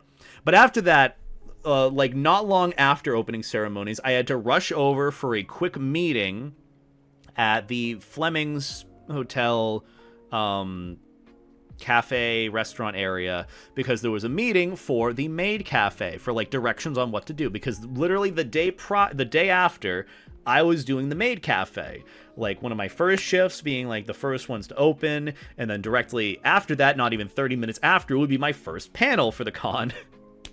Oh, and then after this, I had my Q&A panel that evening, which also went pretty well. But point being, I had to rush over literally after like slamming this sandwich, which was delicious, to the maid cafe area, where I met a couple of the other fellow maid cafe goers, you know, in suit, as they were, you know, getting ready to show what they were going to be wearing for the maid cafe, which was a pretty cool thing, honestly, doing that for the first time. I'll probably end up doing some sort of video on that at some point later, because honestly, it was a pretty fun experience. As much as it was only like an hour and a half, hour tops before I had to rush over to my panel, it was still really fun. I had an awesome time being able to do that and get all pretty, because I don't really get to wear my maid outfit that often, and it gave me a really good excuse to be able to. But I got a picture with this cutie. They were adorable. And then this big, tall cutie who, yeah, I'd let them punch me in the face. I'd let both of them punch me in the face. But point being, I just kind of got a lay of the land, because truthfully, I had never had any sort of waiting experience before. So I was a little worried going into it, with also being in fursuit and also other things on top of that. And just worrying if I was going to do like the best job or if I was qualified for it. But I dedicated to it, was going to do it, and I did it. But just got a lay of the layout of everything. And I'm like, you know what, it's going to work out fine. But not long after that, what happened next? I ended up rushing back to the main hotel to get some stuff, because I needed like my laptop and a couple of other things. And oh my goodness, is that Jake? Jake, Werepanther. How are you doing, Princess? Princess. I'm getting all dolled up for the maid cafe, Princess. Talking about my time at the maid cafe, Princess. Jake, how are you doing? I hope you had a good stream on your end. What were you getting up to? What'd you do? I'm like 4.5 hours into my con recap. I'm still not done yet, and my throat hurts. I don't know if I can make it in VR tonight, but probably tomorrow at the very least. At the very least, definitely tomorrow. Jake, thank you so much for the raid. Can we get a shout out for Jake? Oh, thank you, Stalkers. I appreciate that. Jake, I hope you had a good stream on your end. I miss your face lots. You're really awesome. Thank you for sending your community over. For those who don't know, from Jake's stream, I am doing my convention recap for my time in Austria, where I went to Austria for a week and went to Awoostria because I was the guest of honor for the con, and I'm talking about my experiences both in Austria, which has already taken up like 3.5 hours of just everything before the con, and now currently getting into the con and what that was like and what I ended up doing, which was a lot, but it was a good lot. But thank you everyone for coming by. I'm going to continue with my story. Pretty much after the meeting for the Maid Cafe, I had a little bit of downtime before I ended up doing my first panel, which was more or less a Q&A with a guest of honor, which I just kind of answered questions, gave a little bit of like a breakdown, who I am, you know, prerequisite to what I was going to do for my content creator part 1 and part 2 panel, which the thing that I wanted to do with those two panels after this one is I wanted them to be sort of like a lecture school professor style thing, where part 1 is like an introduction, getting into content creation, and part 2 is more of getting into like the nitty gritty, bigger, deeper stuff of like learning, okay, where can I take things after I've gotten the ball rolling. And so I wanted to have those two be like one after another for the panels, and I was really excited to do with that. But the one thing that I wanted to do before then was just like a quick little Q&A to get some feedback, to see how I could like change around the panels of how I would be doing them for either the next iteration or for that next evening. So pretty much I had my Q&A panel. While I was gone, Taliesin ended up picking up some beers and drinks. I took one with me. They allowed me to drink a beer while I was doing my panel, my Q&A panel, and let me tell you, it's pretty fun. It's pretty chill. I had a great time. God, it was so good. And for just like a simple Q&A panel, it went pretty well. And after that, I celebrated by getting another smash burger, except they didn't have any smash burgers left, and they had these little hot dogs. They look pretty good, I'm not gonna lie. Just the problem with the hot dog for me is on the inside it was pink, and the outside it was dried. Like they had been kind of sitting there for a bit. I don't know if that would affect the quality of it. It was still pretty good. I ate most of it, but it was also little concerning, and my appetite was kind of going away quick because I also wanted to get a good night's rest in. And I got to do that. I also got to meet Tay, the squeaky, floaty dog friend who I had wanted to meet for a while. And this was after I had had like a beer or something in me, and then I went and got the hot dog with the fries. And apparently there was ketchup in the hot dog. And when I went to hug him after giving my hot dog to someone else, I forgot I had ketchup in my hand, and so I got ketchup on his back, and I felt bad about that. But hey, you know, it's a good first impression. We all laughed at the end of the day. But Tay is such a sweetie. I'm glad that I got to meet him. Wish I was able to hang out with him more, but you know, this is how the con went. That's how cons be. But there was such a sweetie. I love that squeaky floaty dog. But I got a good sandwich, hot dog, and which should have been Parmesan truffle fries, but I think they just put the truffle mayo on it, and then a beer. And then I pretty much just ended up wrapping up my evening from there. I'm assuming there was stuff going on in the lobby and like a dance and stuff, but truthfully, I was tuckered out beyond belief, and I wanted to get like a good night's rest in, finish up the rest of my panels, and have them all ready before I ended up starting my next day, which Friday ended up being the bigger day of the con for me, with doing the Maid Cafe, my panel, and then I think I had something else after that I had to attend, which is more or less, oh yeah, it was an Infinity ticket holder like dinner meal thing where I got to chat with a few different folks who were like the super sponsors, Infinity ticket holders, and honestly, it's really fun getting to chat with everyone. That's the big thing that I really loved about this convention compared to other ones. It was so much more social, and like just open a conversation. I feel like I could just have some really good convos with people. Not to say that I can't in like US cons. It's just more like the vibes are a lot more social and chill, if that makes sense. And it's not something that I've been used to with constantly going to like the big US cons where everything's going a million miles a minute. It's so hectic. It's so, you know, social to the extent where there's just so many people. But at least with Awoostria, I feel like I could have some very like intimate, chill conversations. I'm the type of guy, in all honesty, when I go to a room party, I will find like a nice little corner of the room to like sit and chill and chat, while like everyone else is like partying, dancing in the other room, or like fursuiters are porking on the bed in the back. Like that's just how it is. I'm just there chatting and having a good time, watching everything happen. And like that's more of like what I go for with the experiences at cons. That's how I meet the people that I do and chat with them like I do. And so I got to really do that a lot of times throughout the evenings at cons, whether I was at the room parties or I was just kind of chilling in my room. There was one evening, I think this was the evening, Thursday evening, where I was so tuckered out, and Larry and Kai were actually on the same floor as us, and they were just kind of hanging out before they went to bed. So I invited them over, and we just chatted with Towson and I for a bit while I got my panels all organized and downloaded, because I couldn't connect to the internet on my laptop because the fucking internet card isn't working the way it should. But it just ended up being one of those things where we just had a chill, kind of intimate hangout evening before the craziness to come the next day. And it felt really, really nice just to be able to lay back, chill, have this beer, chat, and get my panel together. That was really all I was looking for, and I had a good time with that. Especially after doing all like the opening ceremonies things, and then my panel, and then doing the meetup, or at least the group picture, and like the quick breakdown of like how the maid cafe was going, which I ended up getting there late to, and I had no clue what was talked about before then, and I was really confused. I'm like, you know what? I'll figure this out when I show up tomorrow. That's pretty much how it went. I was so nervous going into it. I'm like, you know what? Anxiety aside, you got to go in and have a good time. You got to go into it with an open mind and learn in the moment. And I did. I literally learned in the moment of the maid cafe when it happened, to the point where I didn't know what was going on beforehand, but it still worked out. Also, thank you so much for the raid, Jake. I appreciate you lots. I'll do my best to rest my voice after this, and I'm glad that you finished the Fursona review. I'm glad that you had a good time with it. I hope I get to see you tomorrow in VR, Mr. Werepanther friend. You're good soup. You're good soup. I appreciate you. I appreciate all my friends. Infinity ticket holders are the peeps with too much money. That's always fun.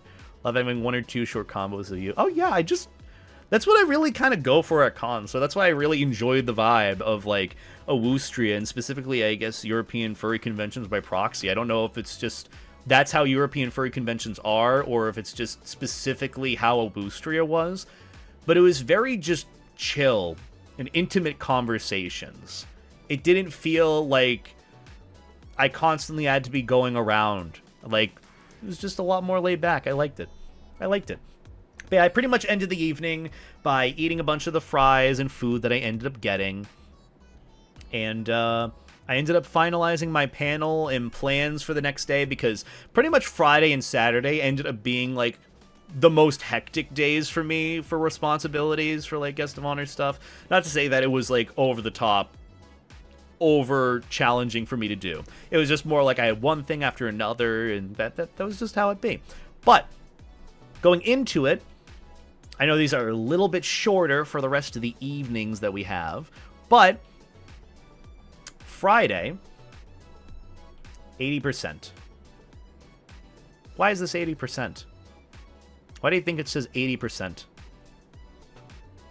Well, you're going to learn very quickly what 80% meant. 80% could mean anything here. I'll let you guys take a guess until I tell you about it near the tail end of this day. But Friday was going to be the big day for me, where I did a lot of the panel responsibilities and really had to go around the con doing X, Y, and Z thing. But at the end of it, I got to really vibe out and party. Let me tell you, the party went hard. So, started the day, checking Twitter, saw a cutesy little meme. Cat likes collecting rocks. That makes me happy. But after that, I had woken up. I had seen the con space. I learned that there was free breakfast in that little restaurant area attached to the main hotel. And this is genuinely the second best meal that I had in Austria. The hotel breakfast. I know it might just kind of look okay. It's just okay. You know, like a couple of meats, sausages, potatoes, eggs, pastries. I don't know what they did to those goddamn eggs. These are the best scrambled eggs I have ever had. Paired that with like a little bit of hot sauce, or a lot of hot sauce for me. It was awesome. I had that with like a nice coffee, like shots of espresso in the morning with a little coffee machine. 2 shots of espresso with a little bit of creamer or milk, so a nice cappuccino. Oh my god, man. Something about having like kind of a little bit of a drinky night, having some drinks with friends, waking up to this breakfast. And it's a hotel breakfast, included with the con if you are an attendee. This fucks so hard. I know it's not really that special for any sort of hotel breakfast. But I ended up meeting up with Kai and Larry. I know Taliesin slept in a little bit. I had to get up a little bit earlier to prep and get ready for the maid cafe that I had. I believe at 10 or so. 10 was my shift or so, up to like 11:30, and then my panel was at 12 or something. I'd have to check my schedule again. But I ended up loading my plate with all sorts of stuff to fill me for the day. This pretty much filled me for the day in terms of food. And starting off my day like this, absolutely you will get me out of bed. And it really was that good. The potatoes, the meats, the sausage, the bacon, eggs, the croissants. It was all so good. I loved it. It was delicious. And it was an amazing start to the day. All those eggs need are some onions and bell pepper. I agree. I agree. That would be perfect. Like a... kind of like a scrambled egg hash to some extent. Yeah, I know. It's included. Literally every morning, you could go down and get this for breakfast. And I did. And it was all you can eat. So, you know what? Pretty good. But after that, I ended up getting ready for the maid cafe. I got into my outfit. There's a whole video of me doing that at some point. And I brought the boy, getting accustomed to like where the area was. It was basically the maid cafe. How it worked was you would basically put in an order where they would put down for each table what they ended up wanting. You deliver it, and then they'd bring like the tray out for you to bring over to them. It was a lot more hand-holdy and helpy outy than, you know, you'd think it would be, but it all worked out at the end of the day. It was just kind of like looking pretty, getting to talk to a lot of the guests at the tables, and that's blessed be the fruit. That's what I ended up doing. Where I was in fursuit, I was in my maid outfit, you know, doing my usual thing. Look at how pretty I look.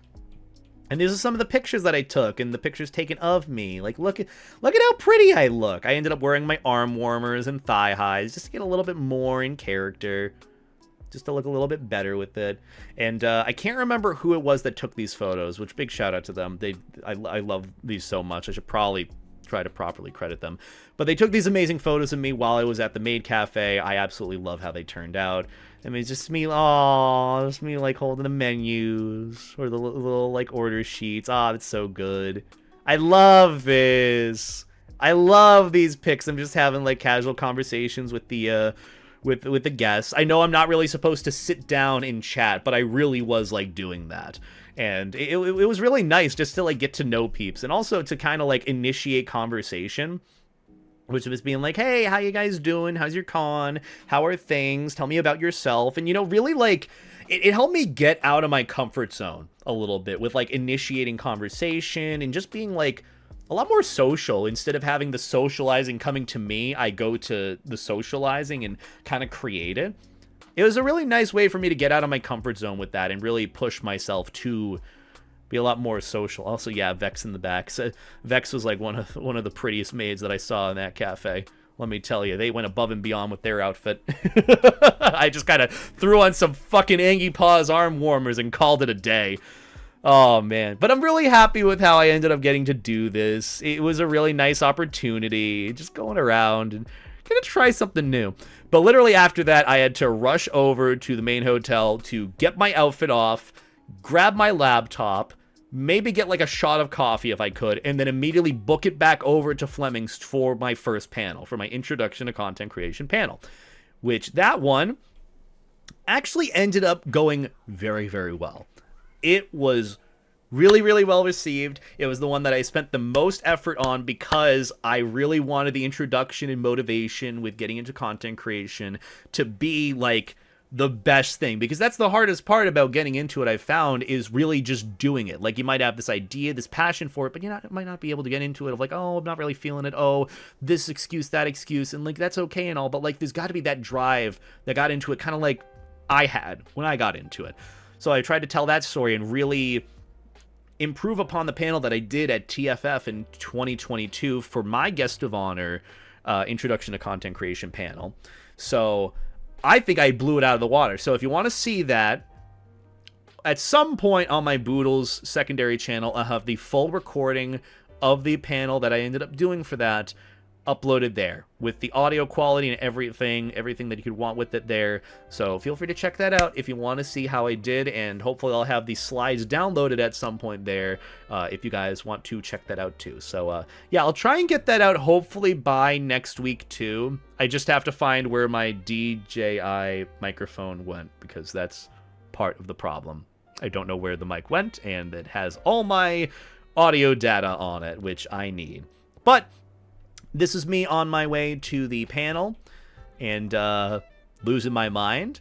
And this is me getting back from the panel. My roommate had gotten a late start to the day and ended up getting a pizza. He really wanted to try pizza with corn on it, since that was something we saw a lot more frequently out there. Like, just pizza having some sort of corn on it. I wanted to give it a shot, and he ended up getting a pizza too. And it was pretty banging. The jalapenos, chicken, and corn on it, that was pretty good. This is me eating on the floor, having a little bit of a mental breakdown after realizing I hadn't sat down for 5 hours. So yeah, I was a little bit exhausted. I was enjoying that pizza and having the time of my life, or lack thereof. But after that, a little announcement that happened as well.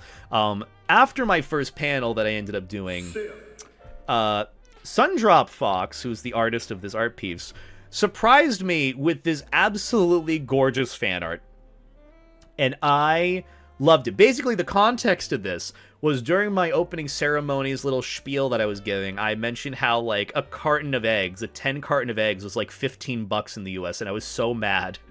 I was so mad realizing that. And they had gone out of their way, where 6 a.m. that morning, they had woken up to draw this for me within 2 hours and deliver it to me for my introduction panel later that day. To say that I was absolutely floored and so happy to the point of nearly crying is an understatement. So they made this lovely, lovely art piece for me, all from scratch. I'm so extremely grateful for it. I love it so, so much. So big shout out and thank you to Sundrop Fox yet again for drawing this for me. I love it. I'm going to get this laminated and hung up. It's adorable. I love it so much. So thank you. I love it. But after that, after like give or take about like an hour of relaxation, I ended up having the Infinity ticket holder meet and greet dinner, not really dinner, but like cafe meetup, where basically I'd be going back to that like Fleming's Cafe where I did the Maid Cafe, and I'd just be chilling there, talking with people, getting some like desserts and drinks and all that. That's me eating my corn and jalapeno pizza, by the way, Electro. It was pretty banging. I really needed it after not having any time to sit down and relax, but it's pretty good.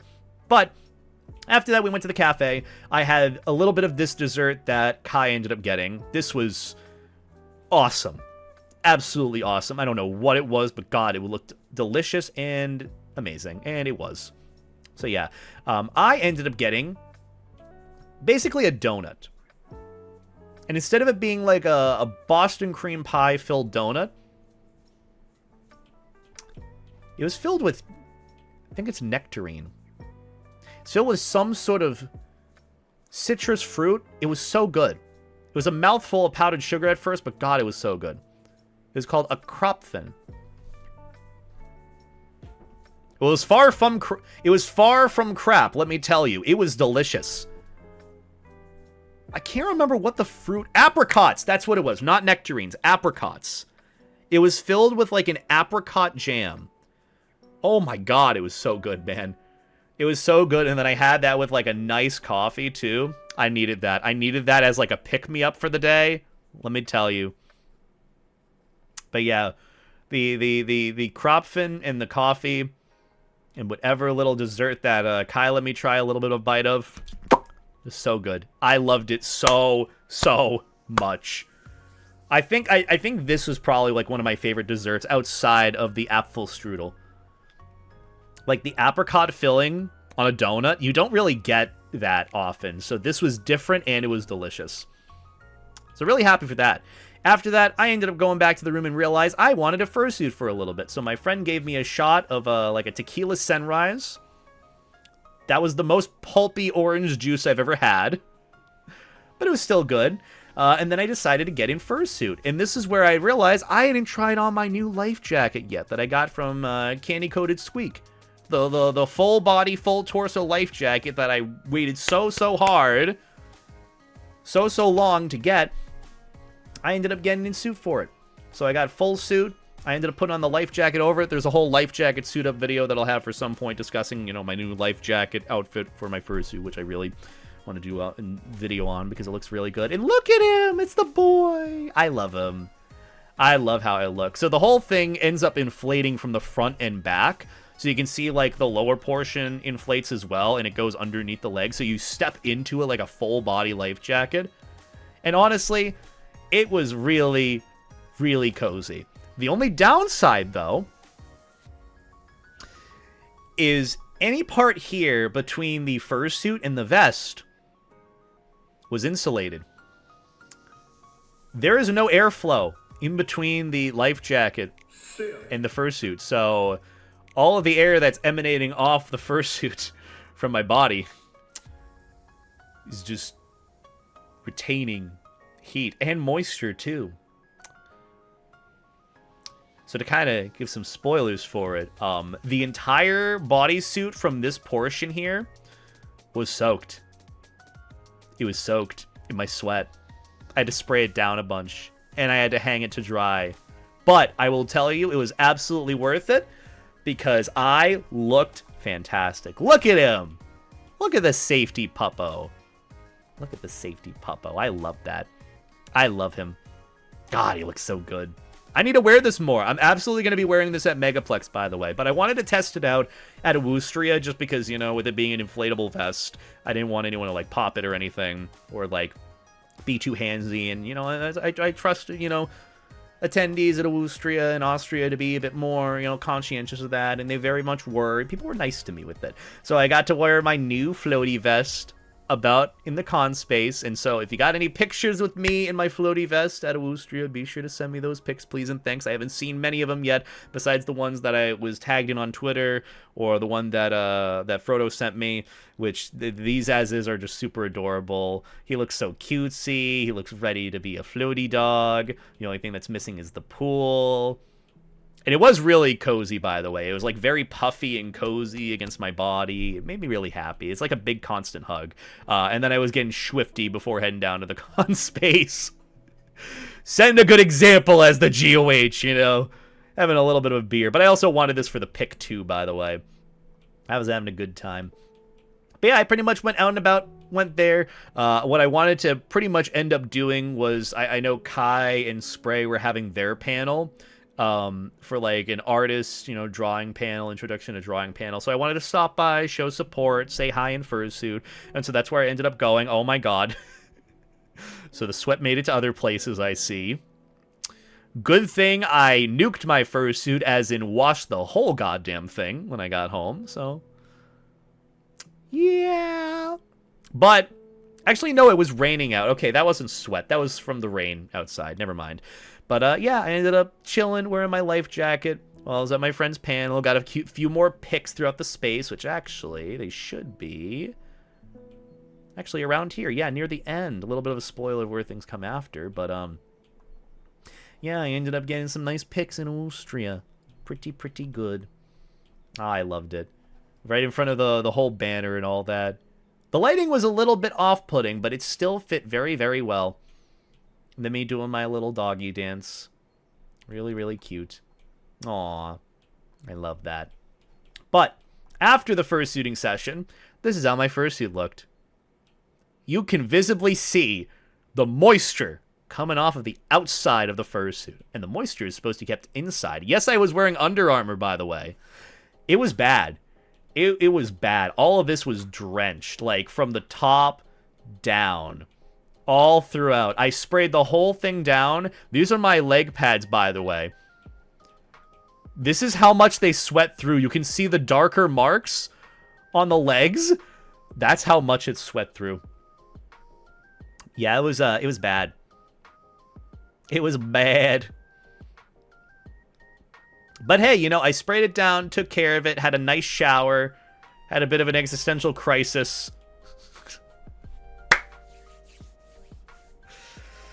You could have hung it up in the fursuit lounge, though. Wait, really? Is that how that works? I brought my whole cooling fan? Oh, true. They did have a lot of air dryers. I forgot. I could have gone there. I just kind of assumed, you know, I'd be taking care of a lot of the cleaning stuff on my own end. But yeah, that was me post-fursuiting in my life jacket for about, like, 2 hours. It was a good time. I got some really, really good pics in the life jacket, in suit, and everything. And that wasn't the only time I fursuited the con, but that was definitely the most drenched I've ever been when fursuiting anywhere. But, you know, after that, we took care of it. I ended up getting a nice shower and sprayed down my fursuit. Ended up getting a little swifty. Fun fact for everyone. This is a little, not really fun fact, more of a warning to everyone.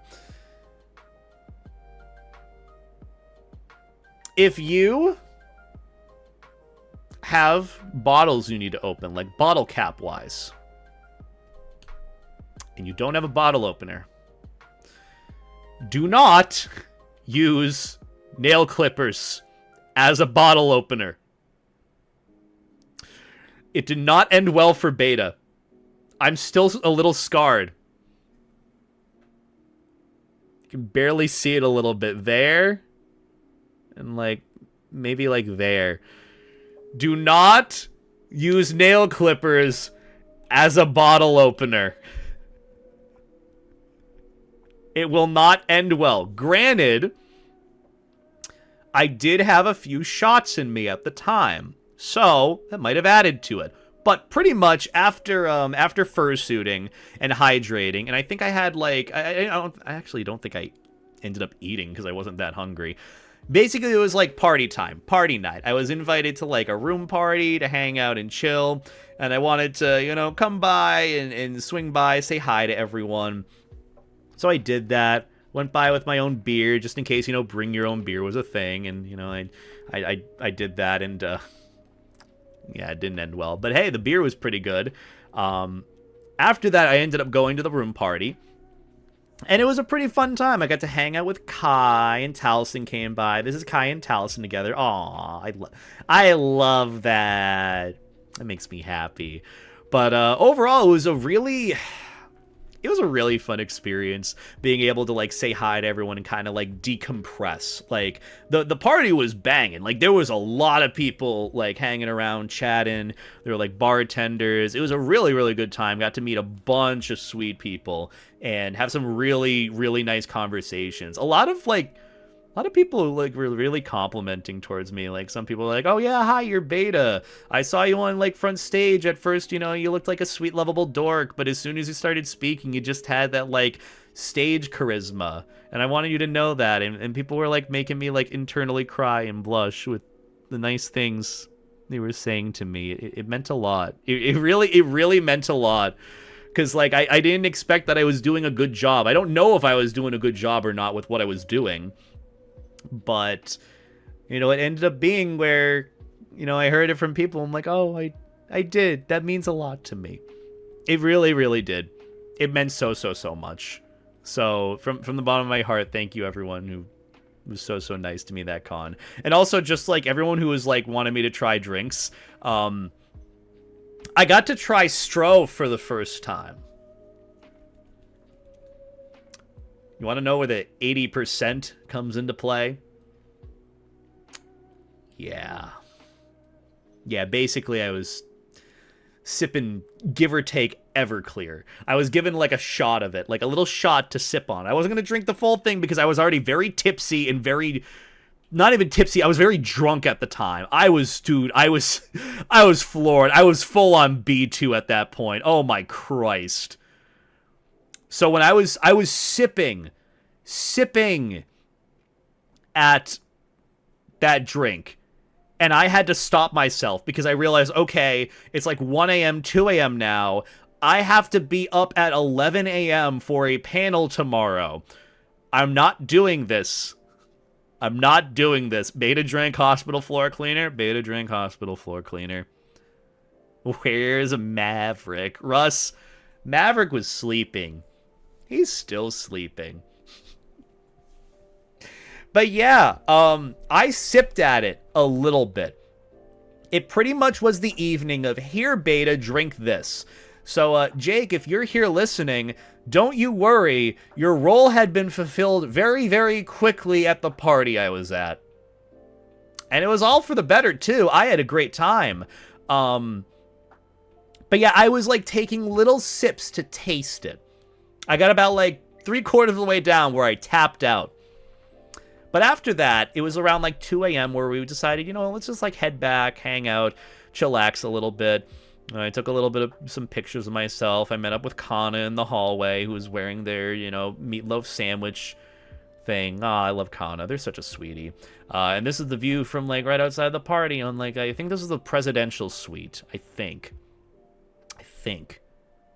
But yeah, we basically I ended up spending the whole time outside here, just like chilling and chatting with people. Like there were a few peeps that I was like hanging with, just chatting pretty much about the difference between here, between Austria and the US, and a lot of it was like, guys, get me out of here. Guys, get me out of here. Pretty much. But you know, I got to meet a few peeps. There was some artist, I can't remember their name. I feel so bad. But I had been following them for years, and I finally got to meet them and put like a face to a name. And it was so nice getting to meet them. They were such a big sweetie. And I was so glad that I got to meet them. But I pretty much ended up yapping and chatting with them all outside here for a little bit. Came inside, had the shot of Stro, and long story short, I was praying to God over this thing. It ended up being like 3 a.m. Talston had gone to bed because I think he had a little bit too much to drink. That's okay. You know, I was almost there. We ended up going to the Döner place across the street. And I ended up getting like I can't remember what the fuck the name of this was, but it's like the loaded fries with like cheese sauce and chicken. It was, oh my God, man, this was so good. This was like the best like before hangover meal. I was also like downing like my liquid IV with water just to make sure I was hydrated for tomorrow so I wasn't hungover. This looks like something you get when you're wasted. It was so good. There were jalapenos in it too. It was amazing. It was so good. But yeah, it was amazing. It was so delicious. This is me on the... Oh my God, man. I was fucking plastered. I was plastered beyond belief. It's a prequel to Megaplex? Jake. Are we testing the limits of B2 and B cubed? I'm scared. I'm scared, mister. It's like God's gift to Earth. Stro is God's gift to Earth? Oh, no. But, so let me just say, after the party... Oh, my God, man. No. I was gone. Oh, man. I didn't realize I was trying to recollect my memories from that fucking night. But hey, I got a nice pic with Kai. There's Kai. We love Kai. Kai's so cool. Kai's a big sweetie. But also, that was another pic from the balcony. I'm like all over the place with this, okay? Okay? But point being, party for the evening was a banger. I was doing an amazing job socializing with people. Got to meet so many new people. I was so happy. I had been waiting for like a really nice big room party. And I was so glad to be able to go. Thank you to whoever hosted it. Thank you to who had me. I really appreciated getting to do that. I met some lovely beans. And I got to try Stroh for the first time. And, don't sip it. Do not sip it. No good. Not a good idea. Ended bad for Beta. Not poorly, but not long after that, at about like 2 a.m. when everyone was heading back, I helped Helson desuit, and then we went and got some food because we had some, like, basically a little bit of a hangover, and we wanted some food. So we went to the Dunameister place. The Capsalon fries. That's what I ended up getting. The Hühnchen Capsalon, or the chicken Capsalon fries, and it was... Oh my god, man. Oh, man. It was so good. It was so good. It was so good. This is me heading on the way over to the fries. I just knew right away I was going to get the Capsalon fries. I'm like, okay, this is a hungover Beta kind of day. We need something heavy and fitting and fatty. Also, hi, Kana. Kana's really cool. This was awesome. This is just what I needed. There was so much cheese and so much fries, I couldn't find the chicken. But you know what? I was happy and downed the whole thing. But hey, that's how I pretty much ended my evening. It was like 3:30 in the morning. I was sitting on the floor eating this. I'm like, that shot's still hitting me. Like I was getting like the spins a little bit, but I was still, you know, enjoying the food. And I was like, I was just sitting to myself thinking, I have to be up in 5 hours. And you know what? Literally, Jake was streaming at the time. So I popped into his stream to tell him, Jake, I'm praying to God now. I've become a religious man. Send help. I'm dying. I need anything. And I told him how I had a shot of Stroh and I was eating like a whole thing of loaded fries over it. It was so funny.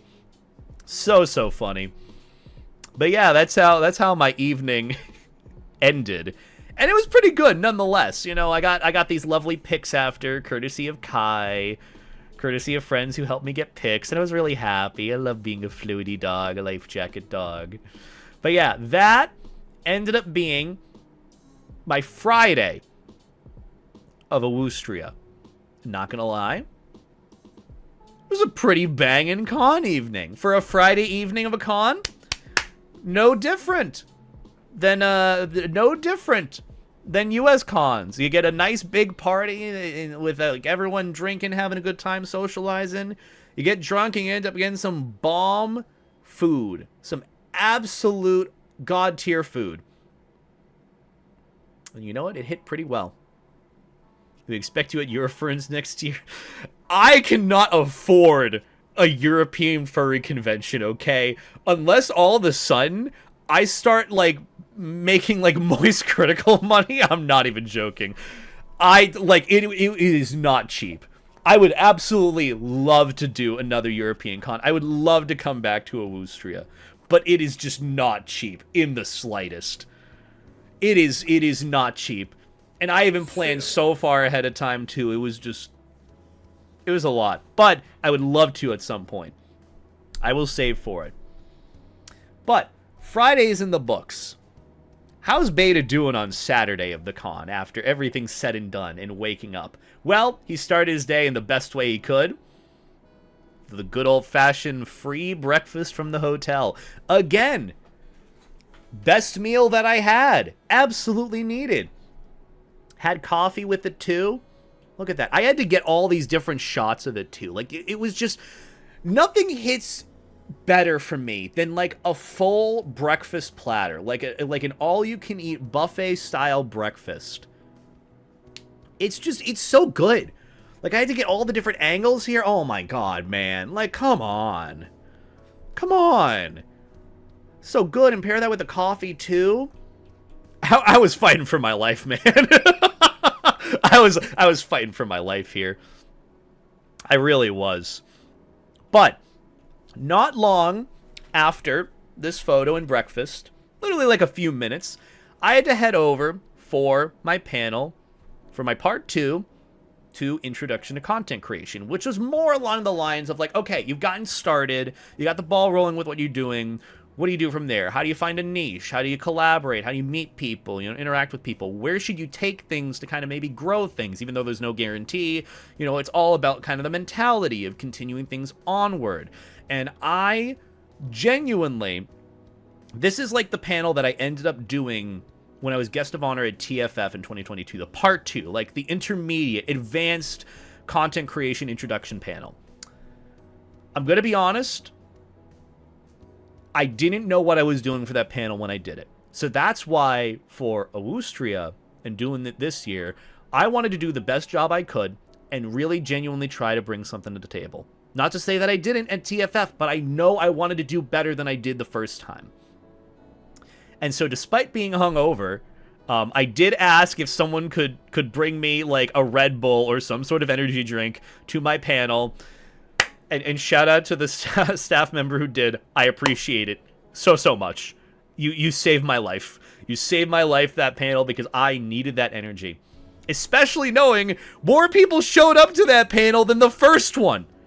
So I expected that I would need more room and space for like the introduction, the part 1 content creation panel. The part 2 had more people in it.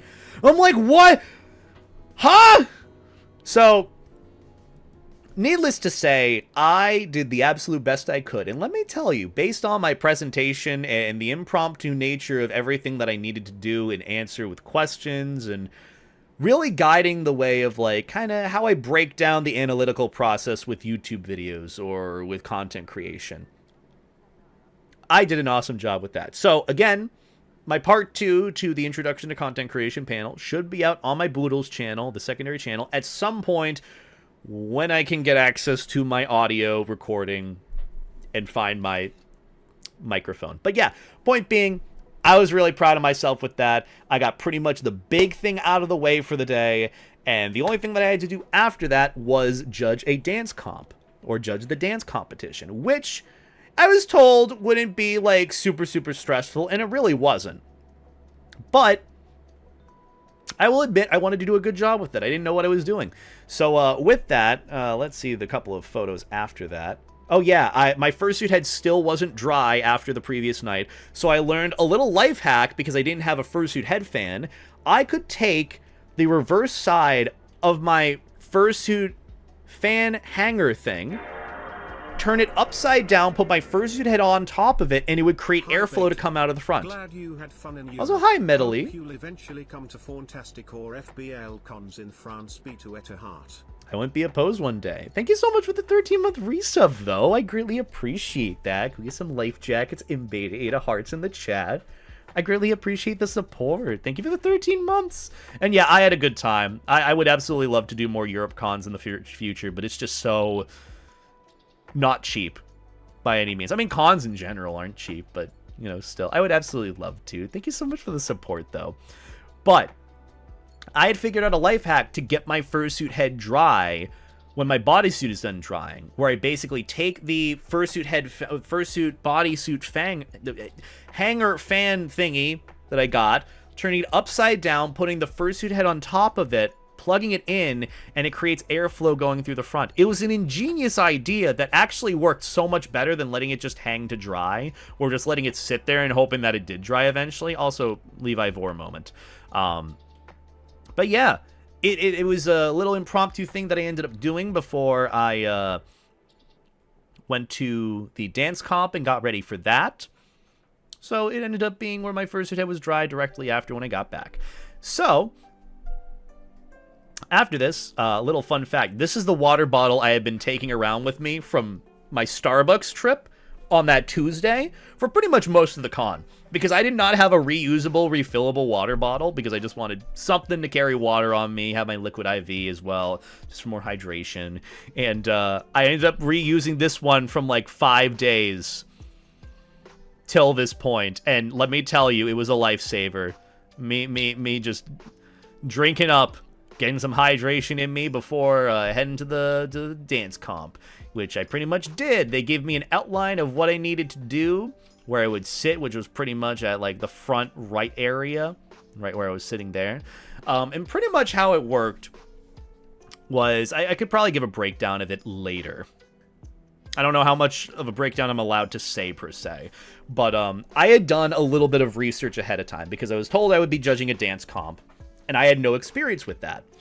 And I really wanted to do the best job I could, so I ended up hitting up my friend Strobes, who is not just a dancer, like a fursuit dancer, but like has done dance comp judging in the past. And he gave me a very detailed breakdown on how I could look at or analyze each performance from the dance comp, from the fursuit dance comp, and do the best I could with breaking it down.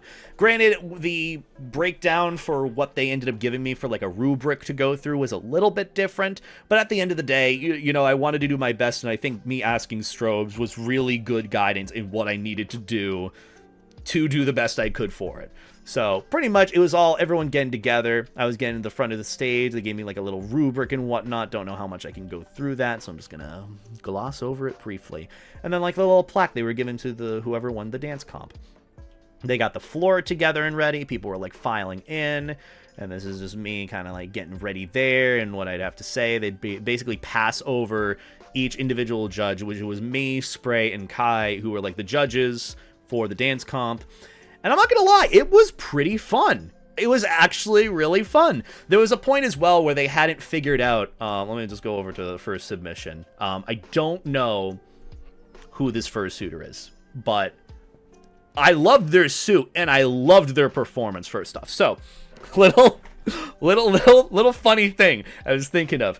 Before the dance comp actually started, they were trying to figure out what a good group song would be for like everyone when they're like tallying together like the final results of like who won, where they'd have like a group dance where you have all the fursuiters in the center doing like a little dance. They were trying to figure out a song to do for it, and I immediately was like, oh, why don't you do like Golden from the K-pop Demon Hunter soundtrack? And they're like, no. I'm like, oh, okay, well, I tried with a good idea. And then first ever, I was thinking as well, I'm like, you know, maybe K-pop Demon Hunters is just too soon of a movie. I love that movie, by the way. I've watched it 5 times over. I watched it like once on the way to the con, and another time with my friend Taliesin in the room after getting smash burgers. It's just that good. I love it so much. I love the soundtrack so much. It's just so good. And I thought, you know, going into this comp, I'm like, man, you know, like maybe it's just kind of ahead of its time right now. Maybe it just isn't, you know, worth dancing to. This guy, first fucking dance in the dance comp, goes over Golden in the K-pop Demon Hunter soundtrack. And as soon as I heard that first little bit, I'm like, bum, bum, bum, bum, bum, bum, bum, I was just like, oh my god, there's no fucking way. And so I was immediately, truthfully, I was immediately biased. Like the little section of like my own personal judging of the comp, circling the 5 aggressively. I'm like, you win. You win in my book. It's perfect. I love it so much. Like literally, like it was just so sad because I'm like, oh man, you know, maybe it's just too ahead. Maybe they just don't like K-pop Demon Hunters. And then this dude comes out with Golden, and I'm like, oh my god, dances to that. I loved it. And thank God I was chosen first to give my own like little feedback on him. Like, I thank you for doing that. As someone who has seen K-pop Demon Hunters at least 3 to 4 times now, thank you so much. I love it. K-pop choreo is difficult to learn. It took me a week to learn just the chorus of not. Yeah, it's. But just like genuinely, can't remember the name. Warrior Autobot. They did an awesome job. I love this. Genuinely, thank you for doing that dance comp performance. That made my day. that was my personal favorite. Not to disclude anyone else from, you know, doing the dance comp. I know it takes a lot of work to go on stage and do that. Trust me, as someone who's put on the spot a lot, it is confidence breaking. But I really liked their submission. It was really, really good. But after that, you know, ranked at a 5. I thought it was great. After that, couple of others came on. I noticed specifically that my friend's fursuit was on. Not actual Nova fluffy husky, but yeah, I'm gonna say more about that, but it was just interesting. It was interesting to see. Regardless, you know, the dance comp submission was still like cutesy. If anything, they had done like a good amount of practice on it beforehand, so I got to give them props for that. They really did. Like a different version of it, yeah. I mean, like one of the ones sold on those Chinese knockoff sites. Like, say if I went to eBay right now and saw Nova Fluffy Husky, Blue Husky Fursuiter, and I bought that, that's probably, yeah. Hi, Alec. How are you doing? Look, I just saw it, and it was my first time seeing one of those knockoff Chinese fursuit made fursuits, like the ones stolen from other characters. This one was a version of Nova, like my friend Nova, like one of my best friends Nova. So it was very jarring to see that. Again, I still judged it off of the performance, and the dance comp performance they did was, you know, cutesy. It was in tune to what they were going for, and they had practiced the routine. Is that? It's me. Hi, Alec. No, it's Maverick in the back. Maverick is there. Oh my god. Jesus Christ, Alec. The Beta Ada. Hi, Alec. I miss your face lots. But seriously, though, nothing against these fursuiters or the dance competition performance. Okay, you know, at the end of the day, knockoff fursuits based on someone else's design are going to exist. That's just it. You know, I don't hold it against them. They either probably didn't know, or they just wanted to do the dance comp, and they did a good job at the dance comp, I'll say that. But I just saw that, and I'm like, oh, it's my friend's fursuit, like the knockoff version of it. Again, no shame to them. There's probably some caveats involved in between. Just thought I'd add that on my end. But point being, it was still a pretty good time. I did my best, because honestly, I think the one thing that I really struggle with, I will say it, judging a dance comp was probably the hardest thing that I had to do this whole con. And it's not because it was technically hard. It is just hard for me to rank people. Okay? It is hard for me to rank people from one another. I have my own personal biases with what I enjoy for, like, a dance comp or routine. I love Wario Autobots because of the song choice and because of the energy they brought to it. That was my personal favorite. But it doesn't mean that anyone else did worse or I didn't like it as much. At the same time, it's weird. I hate doing that because at the end of the day, it ends up making me look bad, and I don't like that. I don't want any of that. I want everyone to have a good time with it, and I hope everyone did in the dance comp. It was just very interesting to see Nova, like, knockoff Nova fursuit, when they've had their fursuit used in knockoff all sorts of things with, like, the eBay fursuits, the resellers, the cheap knockoff remade versions. You know, I get how some people feel about it, so it was a little jarring, but at the same time, I judged the dance comp the best I could. That was genuinely my hardest trial, my hardest task with doing a judging of a dance comp, which I would like to do a further video describing, other than, you know, my 5-hour spiel here where I am so burnt out from talking, and I have a headache right now, if I'm being entirely honest. Because I've been talking for so long, and I really need to lay down. But, you know, I'm still gonna keep going with this. I might do a video discussing what it was like for me to judge a dance comp in the future and how hard that was, and also kind of bringing into perspective, you know, what a lot of Strobes actually told me for advice, because I genuinely took a lot of what he said into account for it. So, you know, I'm appreciative of the people that helped me, and I'm appreciative of people who are patient with me with it all. But regardless, dance comp was still pretty good. It was honestly kind of like one of my lowest points after that, just because I was taking a lot of things to heart, and I needed to lay down for a bit, so I did. And I had my leftover, wrap that I had in the fridge after that, and I got some good rest. I'll lay down after this. Don't you worry, Alec. I appreciate you. And I hydrate for you. I hydrate for Amlick.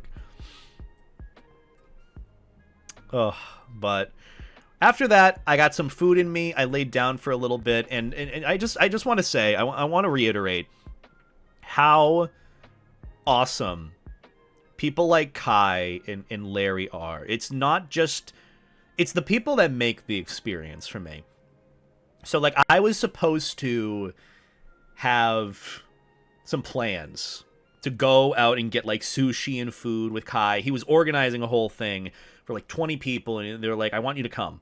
And I'm like, okay, I'll come. And after the dance comp, it really took it out of me, because some things happened with that, and some people were upset with me over that, and I had already been so overworked and overstressed that it kind of hit me really hard, and someone made a comment that I really did not want to hear from that person specifically, and so I ended up going to lay down, and I'm like, hey, I'm going to tap out of this. And I didn't explain everything to Kai about how I was feeling, about what happened and everything. I just needed to lay down. And he's like, don't worry, take care of yourself, whatever you need.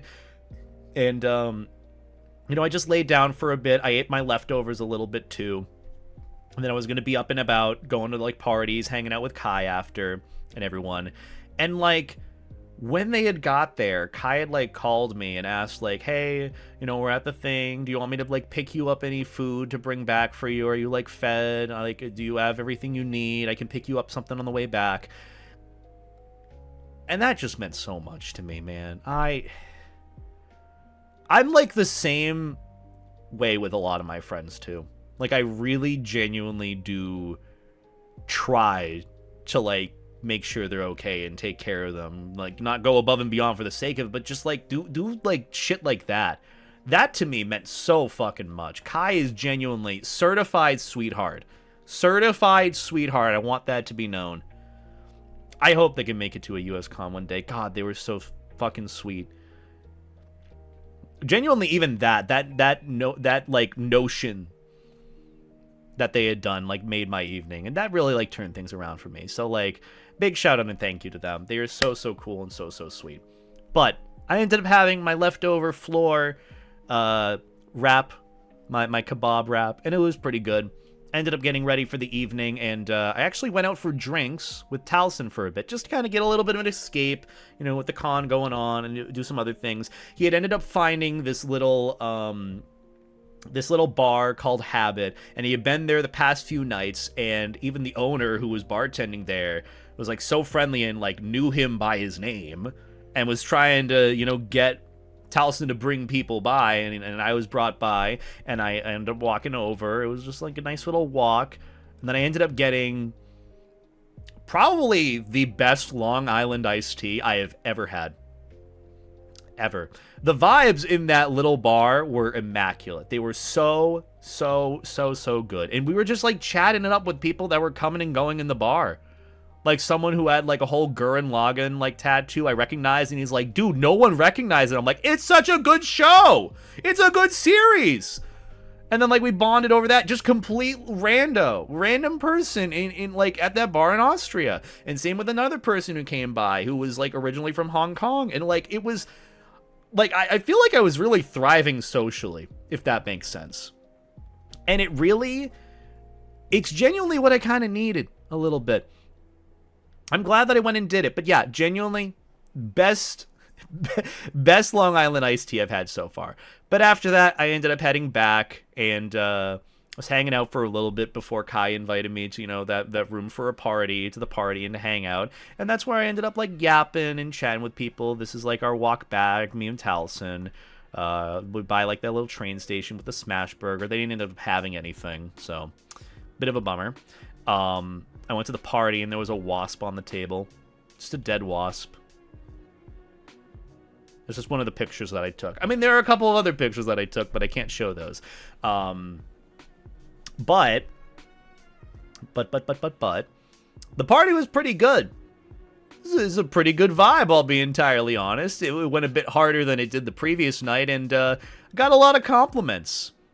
It was really, really nice. Can't really give any context, but you know what? Pretty good. Spicy pictures? Yeah. Yeah. Look, you know how I guess the way to put it as well. Usually I get recognized too whenever I go to cons as like, oh my god, you're beta. Well, I got recognized as Levi Sheppy. And that doesn't happen. And it was really nice to have happen, let me tell you. It was very, very, very different. And I had a good time. And I met a really big cutie who was really, really cool and really hot. So yeah, that was nice. But there was a dead wasp on the table. Don't know where that came from, but you know, the vibes were still immaculate. Again, I was sitting and chilling in the corner of the room where there was less people, just like vibing, chatting away with people. And it was pretty good. And then after the party, what is it? Kai ended up surprising me with the cutesy little doodle that they ended up drawing for me. And it made me really happy. Look at the floaty dog.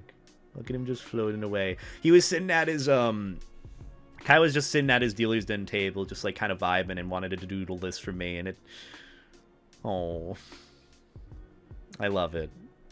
I love it so much. I literally have it sitting on my desk right here. It makes me really happy. Aww. I love it. Floaty dog. And then actually Kai came by to my panel and took a picture of it. I didn't really have any like pictures from my panel, by the way, so I didn't have anything to show as reference for tonight. Apologies for that. So here's a little still frame from a picture that they took during my panel. And you know what? I looked like I was really enjoying it and getting into it. And I'm glad I was. I did so good with that. And even, again, little preview for what the presentation was like. If you want to see the full one, again, it should be on my Bootles channel at some point. And if you have access to the slides, feel free to share them around. I want it to be like an open and available thing for people who want to learn more. You know, I don't want it to be like a hidden secret to success or learning more on content creation. I want anyone who wants to be able to do it to do it. So yeah, that's pretty cool. So that is pretty much it for Saturday. Now we're on to Sunday, the more chill day. And then we're going to get into Monday where I have to panic to get home. And then that's pretty much my my con recap in a nutshell. We're getting there. It's only been 5.5 hours. Oh my goodness. I'm kind of glad that I started this stream at like 6:02, by the way. Because if we get to midnight, I'm going to go to bed directly after. I know I should hop on VR. I know some friends are waiting for me, but I am just... I'll do it tomorrow. I'll do it tomorrow. But either way, Sunday was a lot more of a chill day for me. I really just needed to relax, but I also wanted to get more of my con activities in. Keep in mind, I also hadn't been able to hit up the dealer's den at all. I hadn't been able to go at all. It's okay. You know, it's okay. It's fine. So, you know, I ended up having a chill day. Wanted to go out to another little cafe to get a coffee and then come back, get ready for closing ceremonies, which I was going to be in fursuit for, and just kind of enjoy the last couple of social moments that I had with friends. So I started the day, went over to this coffee place. Don't know where this was. I ended up getting this called a guandolo. It's a cold brew coffee, lemon juice, sugar cane, and a slice of dried orange. It was so fucking good, dude. It was so fucking good. I don't know what this was. I don't know where this place was, but look at also that cheesecake. Look at how pristine that is. Man, you don't get that shit in the US. You really don't. Pay a lot of money for that. But started my day with a guandolo coffee. It was pretty good. The citrus really did add value to it. It was kind of like a lemonade and a coffee mixed together. It hit pretty well. It was pretty good. So I was happy with it, and it looks good. But then I wanted a little bit of food, and the smash burger place did have smash burgers, so I went to pick up a smash burger, at least for a little bit of food.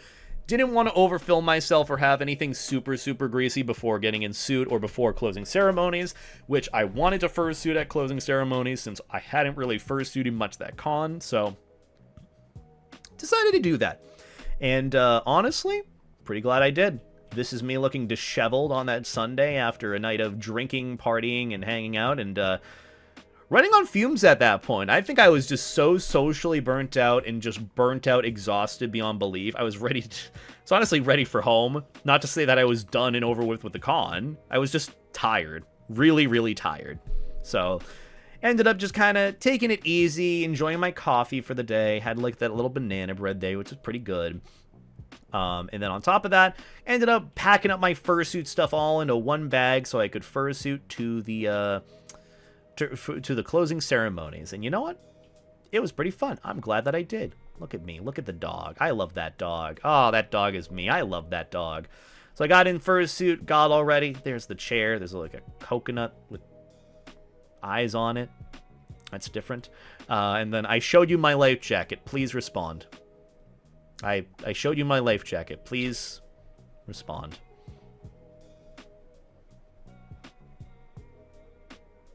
Also, Dave, please get some rest. Don't like overdo it because just because I'm doing a con recap stream. I appreciate the help and feedback where you can, but please don't sacrifice your own well-being or sleep on my behalf. Please get some good rest if you can or you want to, because it's late. It's late. Also, I like this life jacket. It looks nice. It's very compact, very floaty. I need to wear it more. I'm gonna wear it at Megaplex. I think that's my plan.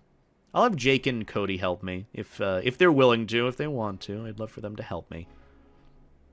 But either way, closing ceremonies was pretty good. Got to go on stage and say hi, give a couple of good words about how the con went for me, how the experience was, and then that's when I was given this amazing plaque. Rise of the Cults, Guest of Honor, Beta Ada Delota. That made me really happy. Getting some of like... I'm not really one for like trophies or physical commemoration, but it's nice to be able to get that. Especially knowing I haven't even gotten a silver play button. So yeah, no fun. But, you know, it was nice to get this. I teared up a little bit. And then the closing ceremonies went as it did. It was pretty good. The chair looks like a chair in the logo of Awoostria. It showed for the results of the theming of the con with the super science-y versus culty vibes. The two factions going against one another. It was a really cool, like, closing out of, like, the story. And then that transitioned into air. Love it. There's, like, the staff, like, group photo thing on stage. That was really cool. And then they introduced the new theme for next year's Awoostria. Echoes of the Ancients. I love it. I love it. I love the story that they're going for with this, man. This is really cutesy. It really, really is.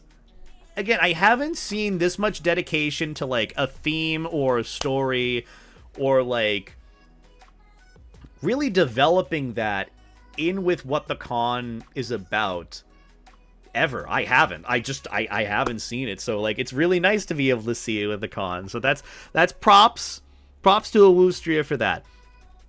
But after closing ceremonies, I fursuited around for a little bit longer. I got a few pics with folks. I went around, had a pretty good time. It was pretty nice. I also, after I was about to desuit, got invited into another person's room who had a bouncy castle. And, yeah, I had a good time. Also, there's me and Vex. Aww. I love this. This is one of my favorite photos. God, I miss Vex. Vex is such a sweetie. He looks so fucking tired, though. Oh, poor guy. Poor Vex. He works hard. He's worked hard. I'm really proud of him. Really, really proud of him. But I did get some really nice photos, and I got to go to the bouncy castle, or the bounce house in Fursuit, which was all the more fitting. God, it was nice to be able to do that. People took pics of me. Look at the doggies, just enjoying his time in the floaty bounce castle. Oh, I love that. But after fursuiting, he was absolutely drenched. He also got, what's the term? Scent marked in the worst way possible. He smelled of just ass. Not by me, but someone who had touched me. Yeah, just a little reminder for a future video, by the way, which I did record when I got back. Make sure to wash yourself, because it's not just a matter of hygiene smell. It's a matter of that hygiene can spread to fabrics that attract any sort of oils, aka fursuit. So, yeah, I got scent marked at the con. It wasn't a good one. It really smelled like disgusting and gross and smelled like ass, which wouldn't be a problem if it wasn't so pungent and if it didn't go away even when I applied fursuit spray to it. So, yeah. I mean, at the end of the day, I washed my fursuit and it worked out just fine. Like, I washed my fursuit, it smells fine, we're good to go. But the problem is when this happens at a con and your fursuit is marked with a scent or stunk up by someone else's stink, and that's not getting out because that's body oils and fluids and whatever other bacteria that's just in the fursuit, and the only way you're going to be able to get rid of it is through washing it, or maybe like a vodka water solution, spraying of it, yada, yada, yada. The problem with it is that stink reeks, and it sticks to the fursuit.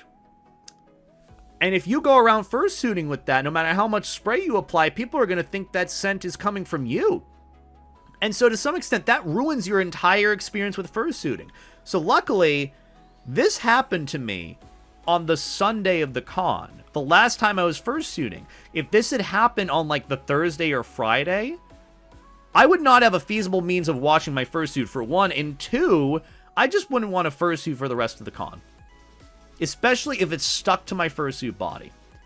So this isn't just a case where hygiene affects just smelling you very briefly. It's a case where it can spread to others if they have clothing or outfits that attract, obviously, other fluids and bacteria and moisture.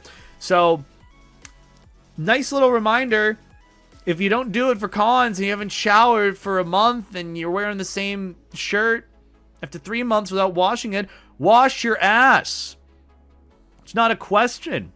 It's not a suggestion. You should do it, because it does genuinely affect and impact other people's con experiences. So that's more of the point of it, okay? So, yeah, a little prerequisite to what one of my future videos will be, discussing this in the future, because it happened to me and it sucked. I also had like a post that popped off on Twitter, and that ended up becoming annoying. So, yeah. But either way, after desuiting, I was tired, but I ended up having a little guest of honor dinner with the staff members or the chair members and Vex and a couple others, and it was at this like little restaurant where the breakfast was before. It was actually really fancy to some extent. I ended up having a strawberry Bellini, and it was pretty good. Hit me like a truck. And also ended up trying beef tartare for the first time. There was this other beef thing here, which was pretty good. Those aren't pickles, by the way. They're like berries. They're actually really good. Don't know what this was, but there was an egg yolk on top, and that was pretty delicious. Look, it was just a lot of bread and meat for the appetizer, but it was pretty good. I don't know what this meal was, but it was basically like this beef in like a beef broth, served with all these accoutrements. This was spinach. This was potato something. There was toasted bread. That's bone marrow butter. Bone marrow butter. Which is amazing, by the way. It was so good. Some apple thing, and then like, I think there was like horseradish mayo, or like a horseradish sauce. I don't know how to describe it, but it was really, really good. This whole thing was delicious. Like, I'd have the meat, I'd have the potatoes, the spinach. Oh, so good.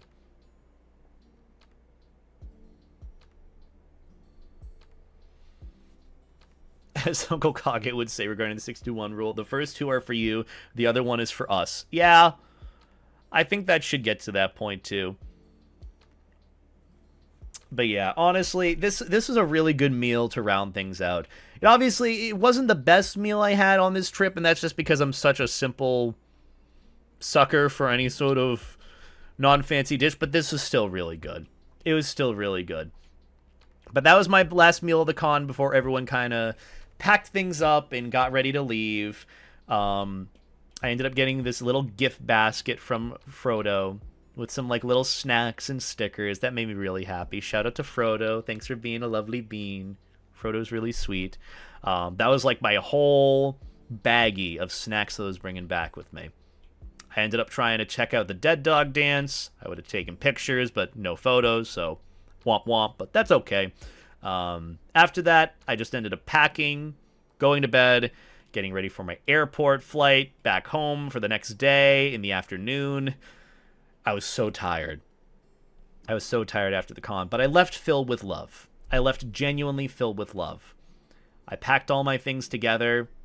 Where's my other pictures? Yeah, I packed my things together. These are a little bit disorganized. Packed my things together, got ready to go home. Oh, hey, there's the Arcanine suitor that I like. Reed. They're pretty cool. But ended up getting ready to go. Hung out in the lobby for a little bit. Took the Uber to the airport. Ended up getting a little bit of a snack on the way there, which was just... Where is it? Fuck. This, like, sandwich, which was overly expensive and really not that good. And then my friend, Talson, ended up going to the Jamie Oliver restaurant in the airport. And I'm like, this was expensive, right? Basil pasta salad. Lasagna. $20 total. And it were sizable portions, too. I was a little mad. I made the wrong choice yet again with traveling for food. But hey, you know, I wanted a coffee at the end of the day, and I got my coffee and the water with the cap that sticks to the end of it, by the way. That's kind of crazy. You should have gone to Libercos Pepe at the airport instead. I'll have to keep a note of that for next time, because let me tell you, I got this random chicken sandwich, and it was not good. I had my leftover smash burger in the fridge, and that was still pretty good. Pretty happy about that. Saw this book there that said Wiener Kuche, and I thought it said Wiener Coochie. I thought that was funny. I got a kick out of that. There was also like this little Nintendo Switch station at the airport for like kids and parents to be able to like play the Nintendo Switch while they were waiting. That's pretty cool. That wouldn't exist in the US, let me tell you. But yeah, flight was okay. I panicked a little bit because the flight that was supposed to get me home or to Switzerland, which then Switzerland would get me home, the layover flight kept getting delayed and delayed and delayed to the point where I thought I was going to miss my flight from Switzerland to Boston, and that was the only flight for the evening. Pretty sad about that. But after all this panicking and all these delays, it finally happened. I got on my flight home. I absolutely had wine. Absolutely had wine. And then, I got home. Nice little pictures of everything on the plane. Anything other that's noteworthy? Me dying because the child is screaming, going up and down the aisles, screaming. On the plane, on my 7-hour flight back home. And then I make it back home, and I'm waiting for my ride. And then, you know what I do as soon as I get home? I take an edible. I watch some Furcon. And I pass out. And that is my full... Oh my god, man. This was longer than I thought it would be. This is my full trip, guest of honor at Awoostria, trip to Austria, Vienna experience in 2025, this last week, from the 20th of July to the 28th. Unforgettable experience. Genuinely, such an unforgettable experience. I will remember this till the day I die. I am so glad and so honored to have been able to go to Europe, to have been able to go to a European furry convention, to Austria, to be the guest of honor for Awoostria for the second year, alongside, you know, like, who was the guest of honor at the first year? Ash Coyote. Ash Coyote is a documentarian. I'm just a YouTuber, man. Genuinely, I'm honored beyond belief. I'm honored beyond belief. Honored. So, yet again, I just want to say to all the staff members, to all the chair members, to Vex, to Noodles, to all the volunteers, to all the attendees at Awoostria who I interacted with, even those I wasn't able to interact with, thank you for an amazing, amazing, amazing, amazing, amazing experience. I know I am exhausted beyond belief after this con recap. The way I'm feeling now is how I felt after my flight. I just want to lay down and go to bed. I've been streaming and talking for 6 hours.